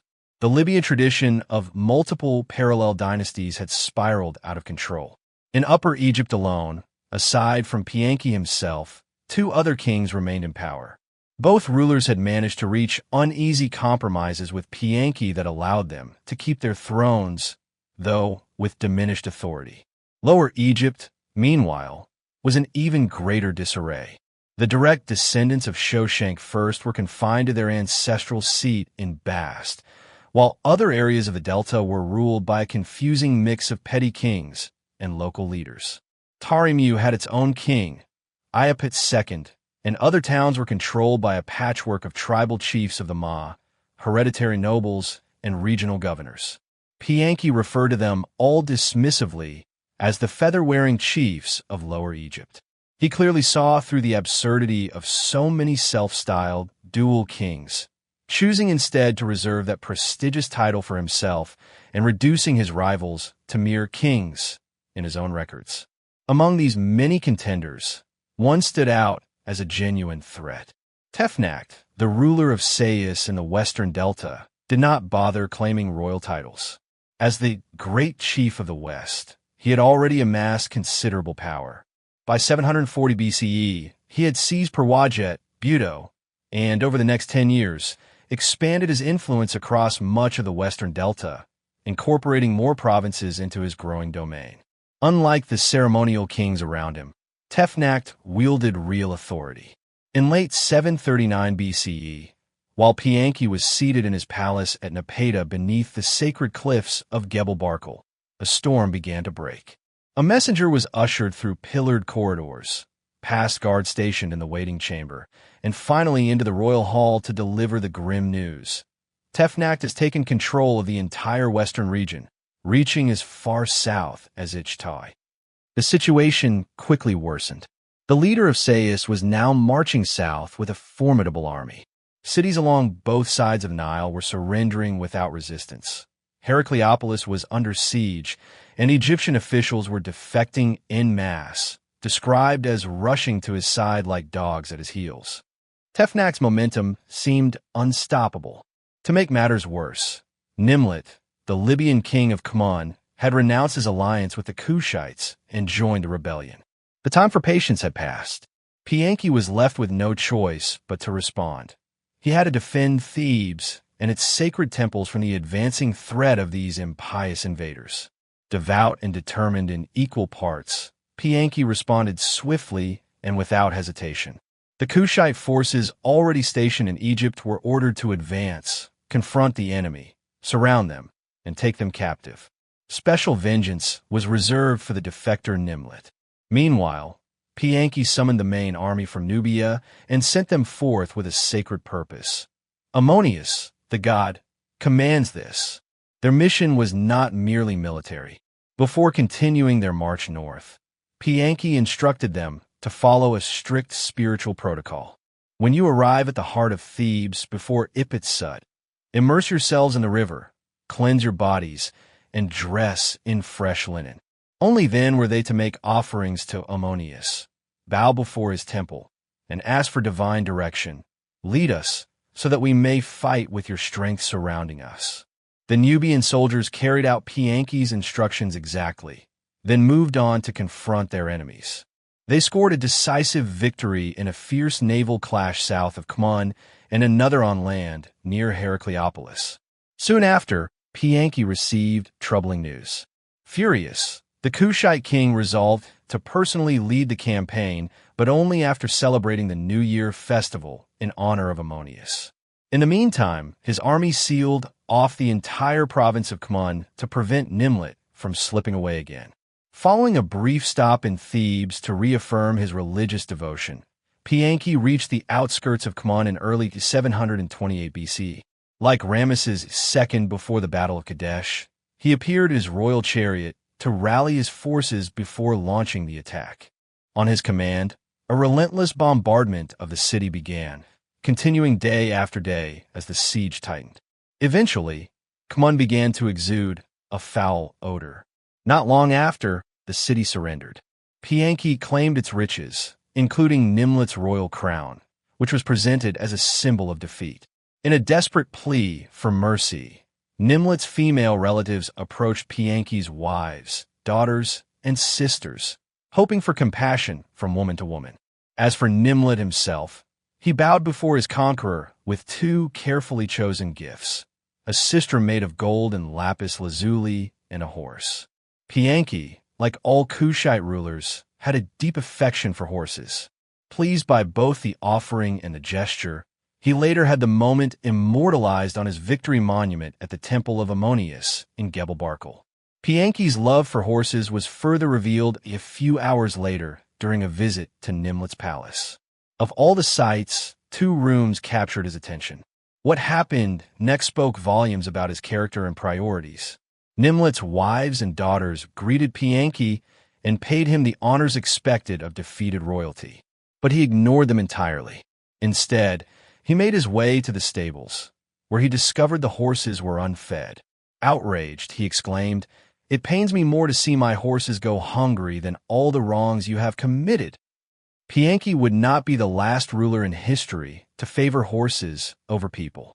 The next to capitulate was King Pefjawibast of Heracleopolis, once an ally of the Kushites. His submission marked the full surrender of Upper Egypt. However, bringing Lower Egypt under control would prove far more challenging. The first objective in this new stage of the campaign was a group of rebels, including one of Tefnak's sons, who had fortified themselves in a stronghold near the entrance to the Fayum. Upon arriving at the fortress, Panehsy denounced them as the living dead, threatening complete destruction if they did not yield within the hour. His fierce rhetoric had the desired impact.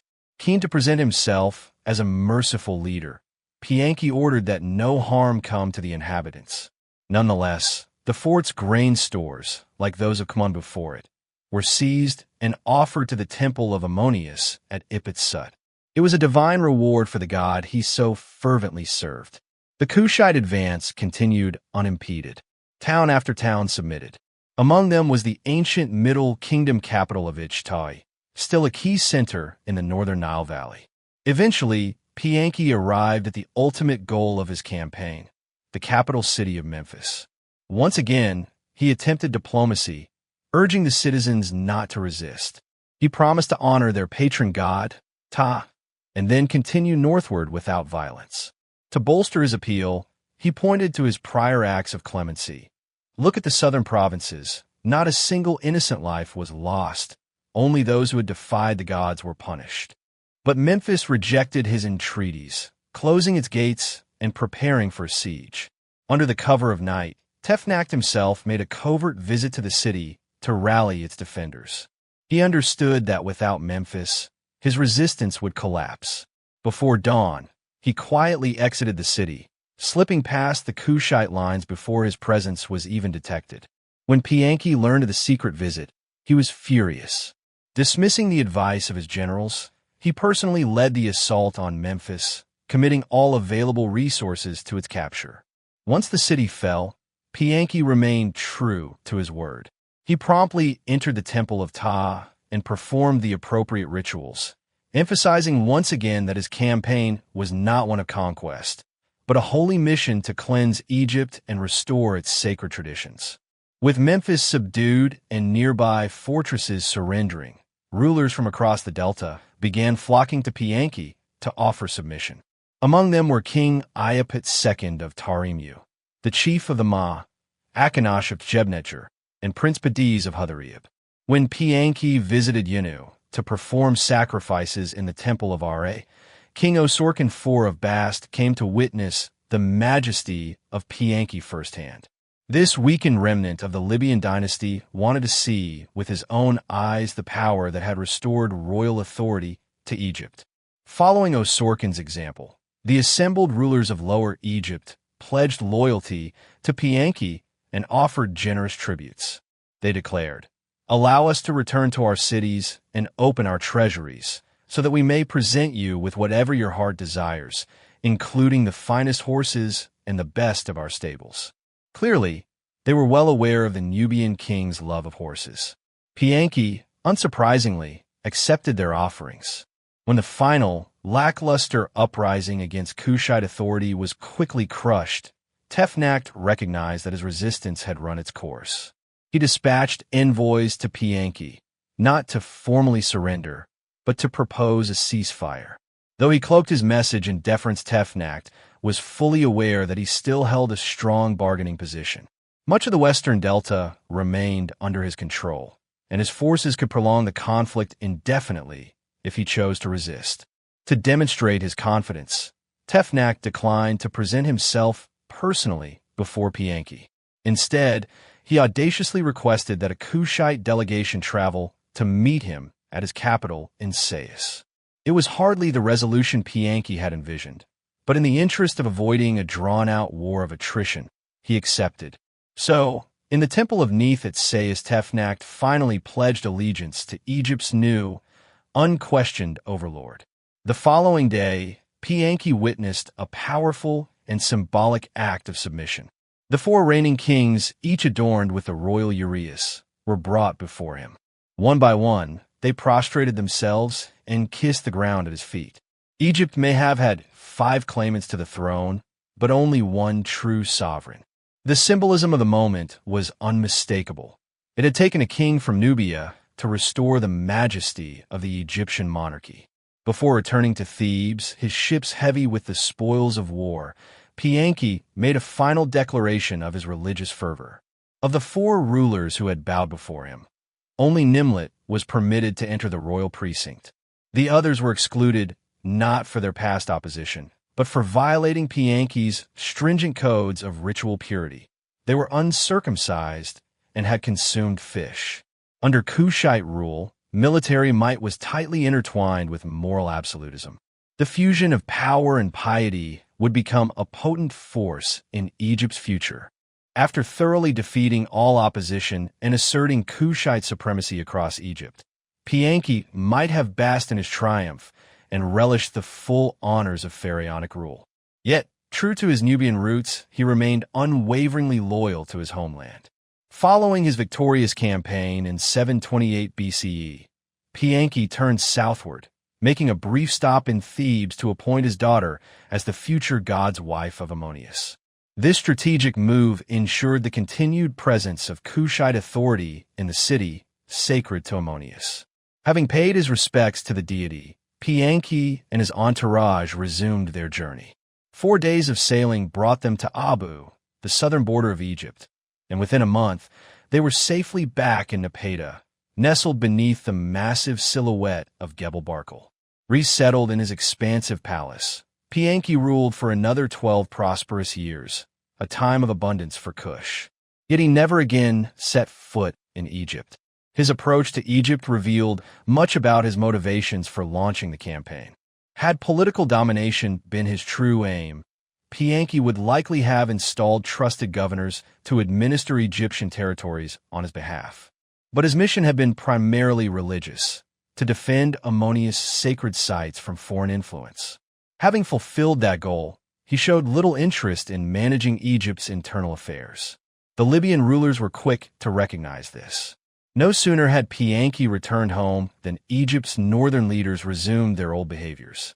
Osorkon IV of Bast continued to portray himself as the legitimate pharaoh, even dispatching an opulent gift to the Assyrian king who appeared at Egypt's northeastern border with a powerful army. In the delta, Akhenaten of Shebnejer resumed rule as though nothing had changed, and Panehsy's former nemesis, Tefnakht, now openly adopted the royal title of king. It was as if the Kushite conquest had been erased from history. Tefnakht's earlier refusal to personally bow before Panehsy had, in hindsight, foretold the region's future defiance. His domain remained a dominant force in the delta's shifting political landscape, as he continued efforts to expand his reach across Lower Egypt. Tefnach died in 720 BCE, but his ambitions did not die with him. His successor, Baconrenuf, proved equally resolute, equally ambitious, and just as resistant to Kushite authority. His disdain was immortalized in a striking piece of royal propaganda, a ceremonial goblet crafted from pale blue faience. One upper band showed Baconrenuf receiving the ankh from his patron deity Neith of Sais, flanked by the gods Horus and Thoth, protectively sheltered by celestial vultures bearing symbols of eternity. A bold expression of sate pride and aspiration. More provocatively, the goblet's lower band depicted bound Kushite captives interspersed with images of monkeys pilfering dates from palm trees. It was a crude racial insult, laced with symbolism, and in keeping with the long-standing pharaonic tradition of using art as political messaging. The new king of Kush, Shabako, had just ascended to the throne when he was met with a grave insult he couldn't ignore. Unlike Panehsy, his predecessor, Shabako was determined to see things through and eliminate his opposition once and for all. Launching a renewed Kushite offensive into Egypt, he pressed forward until he had captured Baconrenuf and neutralized him as a potential rallying point for resistance. Later accounts claim Shabako had Baconrenuf executed by fire as a sacrificial offering. Whether or not this is true, the Kushite king showed no hesitation in asserting his dominance throughout Egypt. In Memphis, for example, he personally intervened in the burial of a sacred Apis bull, altering the inscription on the tomb from year 6 of Baconrenuf to year 2 of Shabako. Within months, his authority extended across both eastern and western parts of the delta, and he marked the occasion with a commemorative scarab. It proclaimed his victories in stark language, celebrating the defeat of rebels in both Upper and Lower Egypt, as well as in foreign lands. With the north subdued, Shabako turned his focus southward. Thebes and its surrounding region had generally leaned in favor of the Kushites, but Shabako wasn't one to leave loyalty to chance. Though the influential office of God's wife of Ammonius was already held by Kashta's daughter, Ramesses I, and set to pass to Panehsy's daughter, Shephenwepet II, Shabako recognized that control over other key posts in the Ammonius priesthood was necessary to secure unwavering support in Thebes. He began by installing his own son as high priest of Ammonius, a position he stripped of any political or military authority to limit its independence. Loyal supporters were then placed in other significant roles. In the years that followed, a royal prince was appointed second prophet of Ammonius, and a royal princess was married to the mayor of Thebes to ensure his allegiance. It appeared that Thebes was firmly under Kushite control. Yet the more things changed, the more they stayed the same. The Theban elite maintained a strong desire for autonomy. The city's mayors, while outwardly professing loyalty to the Nubian kings, ran Thebes and its surroundings like their own private domain. They elevated their kin into influential roles within both the civil and religious institutions and enjoyed the wealth and power that came with it. One prominent figure was Harwa, born into a priestly family during Panehsy's reign. He rose to lead the household of Ramesses I and continued serving her successor, Shephenwepet II. A self-styled intellectual, he described himself on one of his statues as a savior for the desperate and a guide for the lost. His tomb, one of the grandest ever built for a non-royal, reflected his high status. Hidden within its walls, a Shabdi figurine was depicted holding the crook and flail, symbols traditionally reserved for kings. Harwa clearly saw himself as a kind of monarch in Thebes. This informal dynasty operating under Shabako's nominal rule highlighted the limits of Kushite authority. In reality, it was nearly impossible for a single monarch and centralized administration to govern such a vast territory. Despite Shabako's claims of sweeping reform, he had little choice but to leave existing political frameworks intact. In the Delta, local leaders recovered swiftly from their previous defeats. Men who openly called themselves kings continued to rule in places like Bast and Janet, the old centers of Libyan power. Hereditary rulers retained control in Huthrib, while other long-standing dynasties resumed their grip over the prosperous cities of Jeddu, Jedet, Tjebnecher, and Persopdu. Even Sayas did not stay subdued for long. Following Baconrinif's grim fate, a new power emerged in the form of Nekau, who quickly began adopting royal titles of his own. Beneath the surface of a supposedly unified monarchy, the fragmented political landscape Panehsy had encountered in 728 BCE remained largely unchanged. This wasn't merely history repeating itself. In another significant way, the Kushite monarchy marked a return to Egypt's ancient traditions. Deeply devoted to Ammonius, Panehsy and his successors considered it their sacred duty to restore Egypt's cultural integrity. Their spiritual mission went beyond reviving Ammonius worship. It also aimed to re-establish Egypt's traditional values and practices. With strong backing from the royal court, artists and priests began to draw inspiration from earlier dynasties, resurrecting and reimagining elements from Egypt's classical past.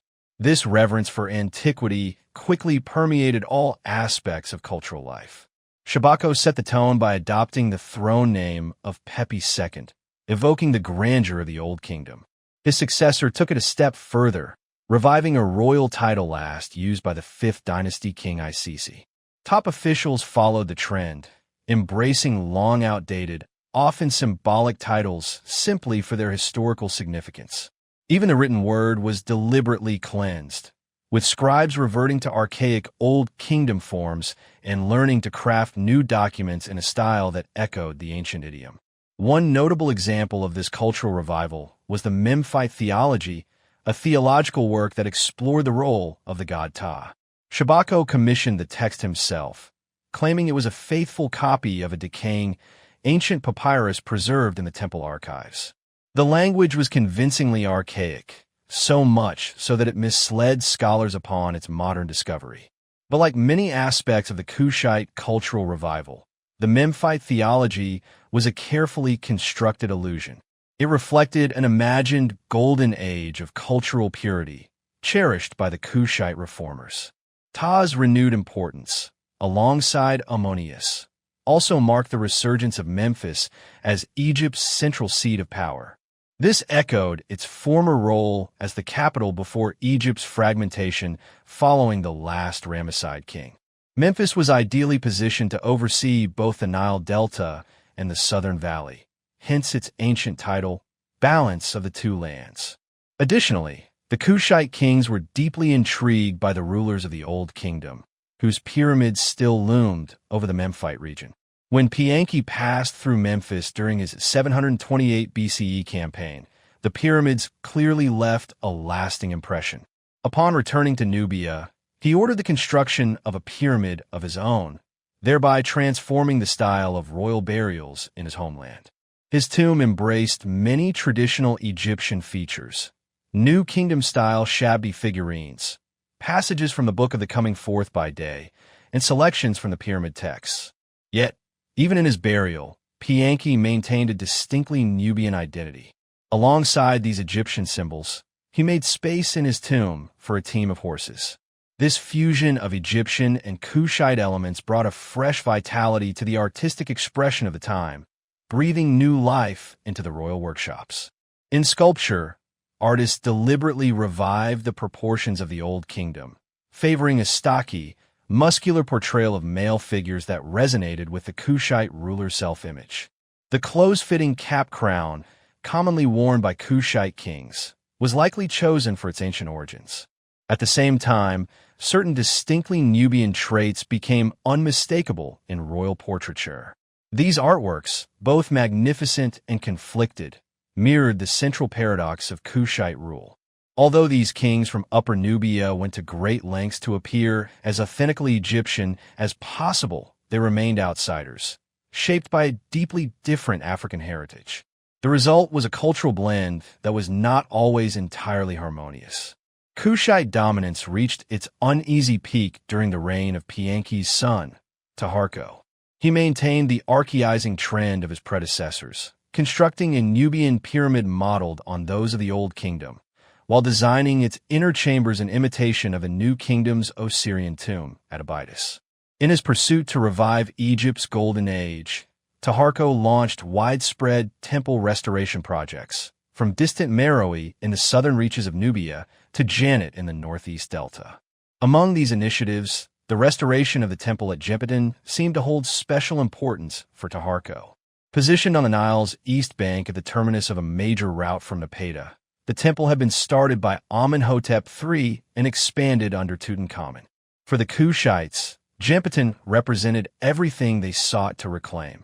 Taharqa not only re-established its endowments, but also brought in Memphis's finest artisans to embellish the site.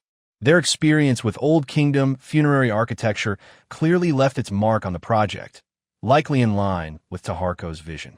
One notable example is a relief of the king depicted as a sphinx trampling Libyan enemies.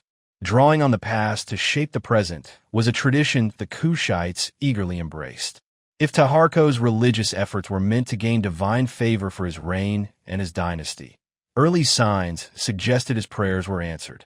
In the 6th year of his rule, after petitioning the gods for a bountiful flood, Nubia received unexpected rainfall, drenching the hills and raising the Nile's water steadily. At Karnak, the river swelled to an exceptional height of 21 cubits. Even more remarkable were the benefits that followed. The fields flourished, vermin and snakes were wiped out, locusts failed to descend, and the usual dry southern winds did not spoil the harvest. So moved was Taharqa by these for perfect wonders that he had them immortalized in inscriptions at both Gemphiton and Janet. To commemorate this extraordinary event, Taharqa's mother made the long journey from Napata to Egypt, marking her first visit since he had taken the throne. The reunion carried deep emotional weight for the king. I left her as a young man of 20 when I traveled with His Majesty Shabako to Lower Egypt. And now, after all these years, she sails north to see me. In that moment, the usually formal barrier between sovereign and subject gave way to a rare glimpse of personal affection and familial devotion. Taharqa, having inherited the warrior spirit of his Kushite ancestors, mourned Egypt's diminished stature on the international stage. Determined to correct this decline, he knew that re-establishing Egypt's former glory required a strong, well-trained army capable of projecting power beyond its borders, as it once had. To this end, the king and his military devoted significant effort to building physical endurance, with long-distance running serving as a cornerstone of their training regimen. In one remarkable instance, Taharqa personally mounted his horse to observe his troops in action. He joined them during a nighttime drill across the desert behind Memphis, starting at the 9th hour of the night. They reached the shores of the Great Lake by sunrise and returned to the royal residence by the 3rd hour of the day, covering close to 60 miles in just 6 hours.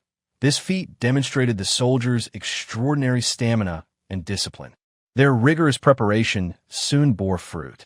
A campaign against Libya yielded considerable spoils, which were presented at Karnak.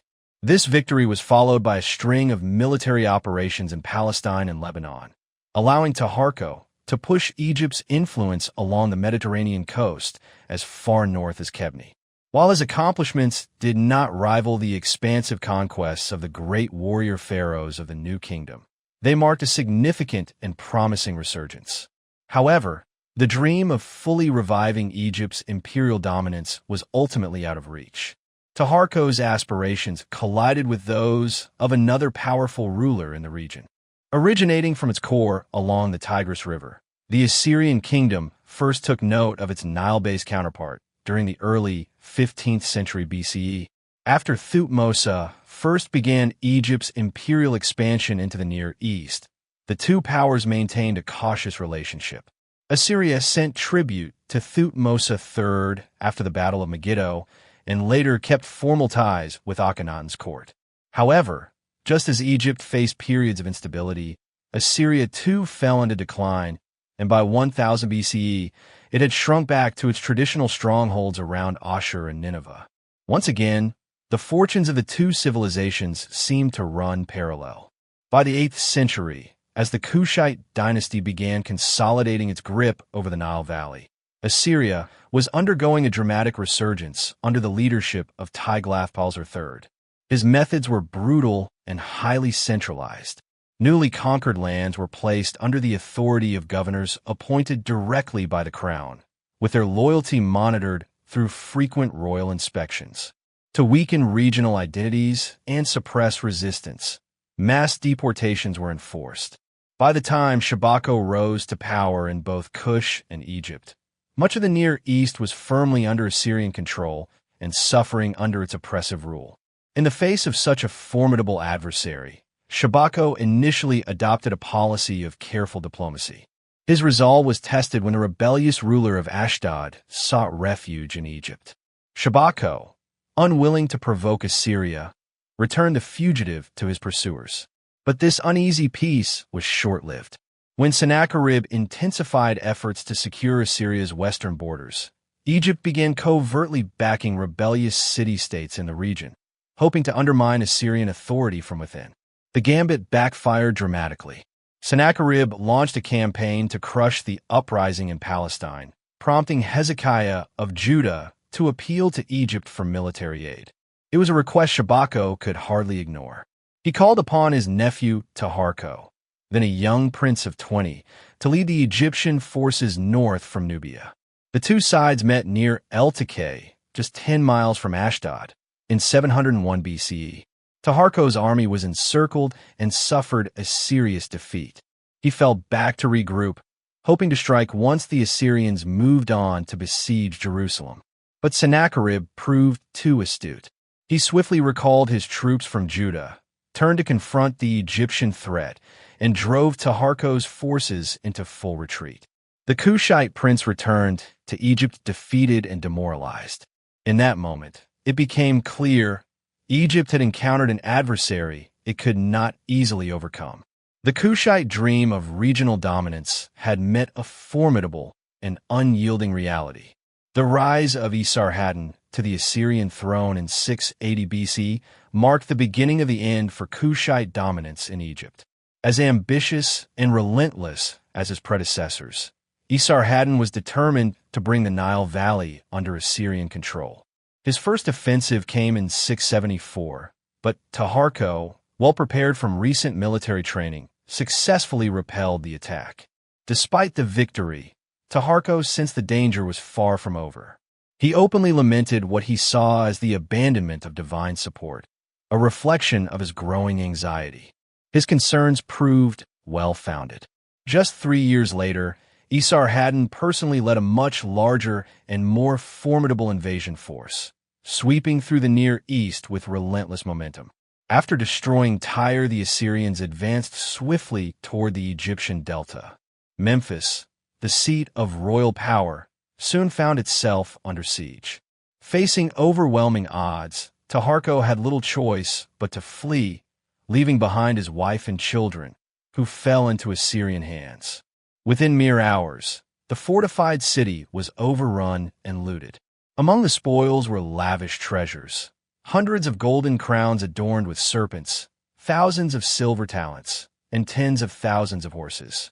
Esarhaddon exulted in his triumph, boasting of his capture of Taharko's queen, palace women, Nejuiner, other children, livestock, and untold wealth, all taken back to Assyria as plunder. To commemorate the victory, he had an inscription carved depicting the Kushite crown prince kneeling in submission, a rope tied around his neck. Additional inscriptions were erected on key points along the route home, including one at Nar el-Kelb in Lebanon. The Assyrian conquest brought dramatic changes to Egypt. Delta cities were renamed with Assyrian titles, and a new administrative structure was installed, complete with governors, port authorities, and court officials handpicked by Esarhaddon. Among these appointees was the cunning Nekau of Sais, who quickly gained legitimacy and was soon recognized as a king by neighboring rulers in the Delta.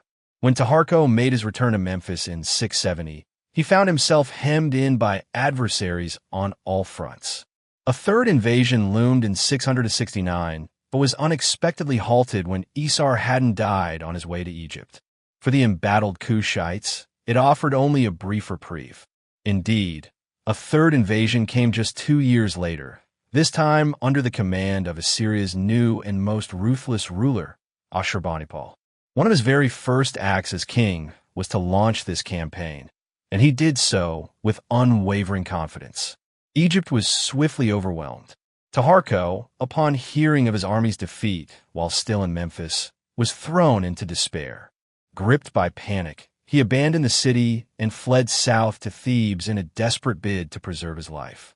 There, he had to contend with a fresh uprising in the southern provinces, sparked by the instability.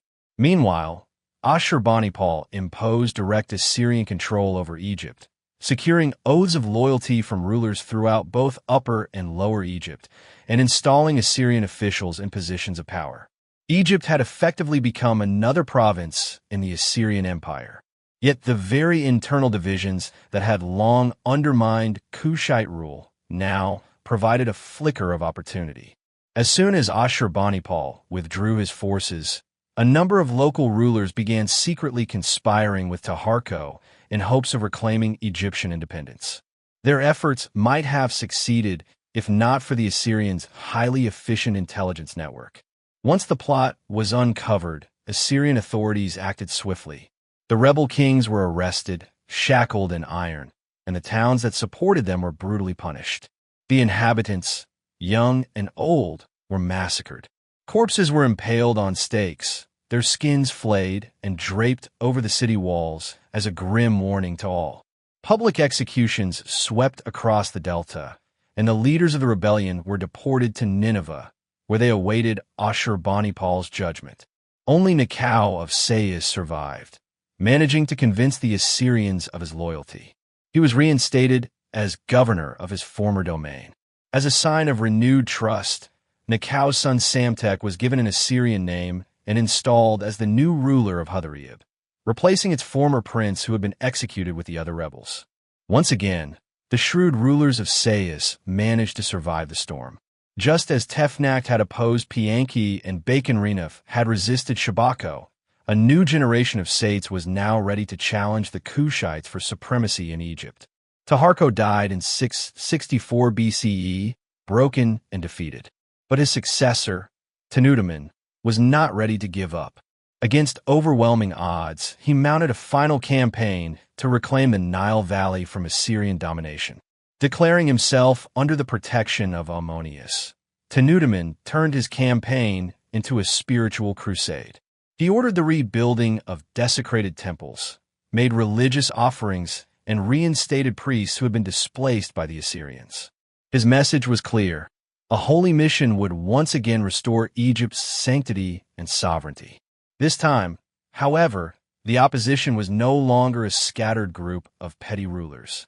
The enemy was now a powerful, organized, and experienced occupying force.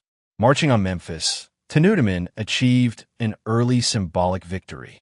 Rebels emerged to fight, and his army inflicted heavy casualties. Nekhau, the prominent collaborator, was captured and executed, while other local rulers opted not to resist, instead retreating behind the defenses of their cities like rats into their holes. Tenutaman took up residence in Memphis, awaiting the formal surrender of his enemies. Within days, the mayor of Persoptu appeared before him, begging for mercy. In a calculated political move, Tenutaman spared his rivals and allowed them to continue governing their towns, recognizing the benefits of stability over vengeance. When he returned to Napata, he proclaimed his success in restoring Egypt's fortunes. Southerners journeyed north, and northerners came south to bring the best of Upper and Lower Egypt's bounty to delight His Majesty. It was the final declaration of triumph a Kushite king would ever make. Tenutaman's reign over Egypt was incredibly short-lived. By the end of 664 BCE, only months after his resurgence, Ashurbanipal launched a swift retaliation for the Kushite resurgence and the execution of his loyal ally, Nekhau. This second Assyrian invasion saw Memphis fall quickly, but Memphis was not the primary objective this time. Ashurbanipal's true target was Thebes, Egypt's religious heartland and a longtime stronghold of Kushite support. After a grueling 40-day march, the Assyrian forces reached the city gates. Tenudaman barely managed to escape before the Mesopotamian troops surged into Thebes. They looted its temples and seized treasures that had been collected over 14 centuries. The plundering of Thebes sent shockwaves throughout the ancient world, regarded as a cultural disaster of monumental scale. Ashurbanipal made no attempt to downplay his triumph, stating bluntly, "I made Egypt and Nubia feel the bitter force of my weapons." The Kushites were forced to retreat all the way back to Nubia, where they would remain. With that, Egypt fell under full Assyrian control. However, Ashurbanipal's assumption that this victory would usher in a lasting era of Assyrian dominance in Egypt failed to consider the resilience and cunning of the rulers of Sais. The Western Delta, historically insignificant due to its sparse population and limited agricultural yield, had nonetheless proven a potent power base before. Now, a new Sate leader, Psamtik, son of Nekau, aimed to fulfill the ambitions of his forebears and bring all of Egypt under his leadership. Appointed by the Assyrians in 671 BCE to govern Hutherib and Yinu, Psamtik later inherited Memphis and Sais from his father, consolidating control over 4 key regions. This collection of territories formed a vast, connected domain, making Psamtik the most powerful of all the Assyrian-aligned rulers in the Delta. What's more, his time spent in Nineveh had taught him invaluable lessons in diplomacy and ruthless leadership. Now, Psamtik was ready to apply those lessons, turning them to his advantage in the next phase of Egypt's turbulent political history. Harsh lessons had made Psamtik understand that political ambition meant little without military dominance. Though he was still nominally a vassal of Assyria, he quietly began building up his own forces. Establishing an army within Egypt was too risky under Assyrian scrutiny, and Egypt's recent military defeats had highlighted just how far behind they had fallen in terms of tactics and weaponry. Psamtik aimed for excellence, and he knew exactly where to look for it. Drawing on his connections across the Mediterranean, he enlisted skilled mercenaries from Ionia and Curia, regions along the Aegean coast of Asia Minor. These seasoned fighters were stationed in garrisons at strategic locations along the delta's edge. Further strengthening his position, Psamtik formed alliances with the king of Lydia and the autocratic ruler of Samos, a Greek island. These diplomatic ties helped expand and enhance the Egyptian navy. While the rise of Greek officers in the military hierarchy unsettled Egypt's traditional warrior elite, there was little they could do in the face of Psamtik's determined leadership. His strategy yielded swift and significant results. Within a short time, 2 of the 4 Libyan principalities bordering the Western Kingdom had submitted to his authority. The remaining 2 soon followed, granting Psamtik dominance over much of the central and southern delta. Soon after, the regions of Jadet and Persoptu came under his control. The last holdout was Janet, ruled by the direct descendant of the famed Shoshenq I, who likely considered himself just as legitimate a claimant as Psamtik, the ambitious upstart from Egypt's less distinguished western delta. But by 656 BCE, even he conceded. After nearly a decade of careful diplomacy and strategic pressure, Psamtik stood as the uncontested ruler of Lower Egypt. Upper Egypt, however, still remained outside his direct control. Following the plundering of Thebes, the Assyrians had departed, leaving local authority in the hands of Monchemat, the city's mayor. A powerful figure and close relative of Harwa, Monchemat had served the Kushite regime faithfully and was even married to a Kushite princess. During the height of Taharko's power, these ties had boosted his career. But as the political landscape shifted, they became increasingly inconvenient. Still, Monchemat was a shrewd political operator, adept at adapting to new realities. To reinforce his strong local influence, he threw himself into repairing the damage left by the Assyrians. He restored temples, initiated significant construction projects, and worked tirelessly to return Thebes to its former grandeur. Among his many projects was his own tomb. When it came time to decorate its final sections, Monchemat carefully portrayed his wife not as a Nubian princess, but as the very image of traditional Egyptian womanhood. Through such calculated decisions, Monchemat retained his position as the de facto leader of Upper Egypt, governing from Amun to Abu across 3 successive regimes. In true Theban fashion of careful neutrality, official records from the city continued to acknowledge the declining Kushite dynasty throughout the first 8 years of Psamtek's reign. 2 daughters of the most prominent Nubian kings still held the highest-ranking religious positions in Thebes, serving respectively as the god's wife of Ammonius and the divine adoratrix of Ammonius. Faced with such deeply entrenched tradition and ceremonial authority, a provincial Libyan noble from the western delta stood little chance of rivaling their influence. Psamtek understood that true control of the south hinged on gaining dominance over the Ammonius priesthood.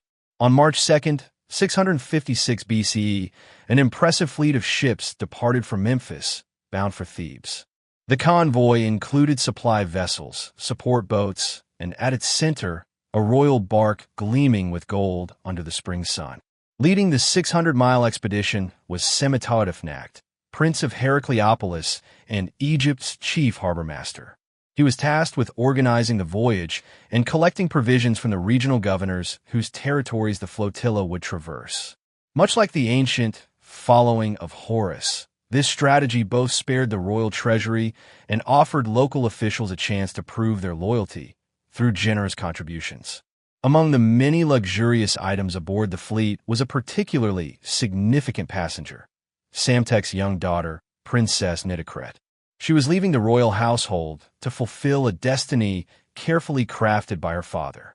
After 16 days of sailing, the procession arrived in Thebes, where throngs of locals gathered along the riverbank to witness the princess's arrival. Before she could absorb her surroundings, officials escorted her to the grand temple of Ramesses XI at Ipit-Sut, where she was received by the god's oracle. Once the rites were completed, Nitocret was introduced to Shepenwepet II and Amunerdis II. To the Delta-born princess, these regal, dark-skinned African women must have appeared unfamiliar and imposing. Rather than displacing the current god's wife and her successor, a move that could have alienated the southern elite, Psamtek had opted for a more nuanced solution. He negotiated the adoption of his daughter as the future occupant of the post, thereby securing both religious influence and southern allegiance. It was a brilliant diplomatic move. It also proved to be a financial windfall. The formal adoption was accompanied by a detailed written agreement that left no room for ambiguity. Central to the document was a clause transferring all the assets of the god's wife to Nitocret, which effectively placed them under Psamtek's control. The princess would receive daily and monthly provisions from leading Theban officials, whose compliance was mandatory. Chief among them was Monchemat, who pledged daily offerings of bread, milk, cakes, and herbs, along with 3 oxen and 5 geese each month. His Kushite wife and eldest son also joined the list of contributors, thereby reaffirming their allegiance to the new ruling order. The landmark assembly at Ipit-Sut in 656 symbolized a pivotal moment in Egypt's history, gathering figures representing all major factions of the nation's recent past. Monchemat embodied the last vestiges of Thebes' old aristocracy. Shepenwepet, Amunerdis, and the high priest of Ammonius. Harkabi stood for the Kushite legacy. Semetodefnacht represented the emerging northern regime, and at the center stood young Nitocret, the living emblem of Sate ascendancy. The ceremony marked more than a religious or political event. To solidify his control over Upper Egypt, Psamtek sent one of his most capable generals to Thebes. His mission was clear: suppress any signs of rebellion, establish a military outpost at Abu, and monitor Nubian activity closely. The Sate regime governed with diplomacy backed by strength, and it had no intention of allowing Tenudaman, his lineage, or loyalists to rekindle unrest in the south. But the proud Kushite spirit refused to yield. After Tenudaman's passing in 653 BCE, a new wave of Nubian rulers once again turned their attention northward, eager to reclaim their lost Egyptian domain. Patiently and carefully, they rebuilt their military and bided their time. That opportunity seemed to arise in 593 BCE. The reigning pharaoh, Ramesses II, had only recently come to power and was seemingly more preoccupied with affairs in the Near East than with his southern frontier. Seeing this as a moment of weakness, the Kushites mobilized their full army in Lower Nubia in preparation for an invasion. But they had gravely misjudged their opponent. Unlike his grandfather, Ramesses II had no interest in indulging Kushite aspirations. For 50 years, Upper Egypt had been firmly integrated into the Sate realm. Nitocret had formally assumed the role of God's wife of Ammonius, and all key administrative roles in Thebes were now held by loyal officials from the north. The Nile Valley was finally reunited under strong central authority for the first time in nearly 5 centuries. No Kushite assault was going to reverse that. Alerted to the impending attack, Ramesses II acted swiftly. He dispatched a campaign force southward into Nubia and accompanied it as far as Abu himself. His army, led by seasoned Ionian, Carian, and Judean mercenaries, made a bold advance. Along the way, they paused at the temple of Abu Simbel, where some carved their names into the legs of Ramesses II's colossal statues. Pressing onward, they devastated the town of Nubs in a brutal display reminiscent of 18th dynasty warfare. Ramesses' soldiers, it was said, waded through the blood of the slain as though it were water. Their campaign did not end until they reached Napata, where they looted and destroyed the royal palace and demolished statues of Kushite kings. Upon his return to Egypt, Ramesses II ordered the erasure of all references to Kushite rulers from monuments, including private statues. Through both physical force and ritual erasure, the Sate king aimed to eliminate the Kushite legacy from Egyptian memory altogether. After 135 years of rivalry between the two dynasties, this campaign marked the final, emphatic assertion of Sate dominance. For Egypt's new rulers, the victory was not only political but deeply personal. Revenge had never been so complete.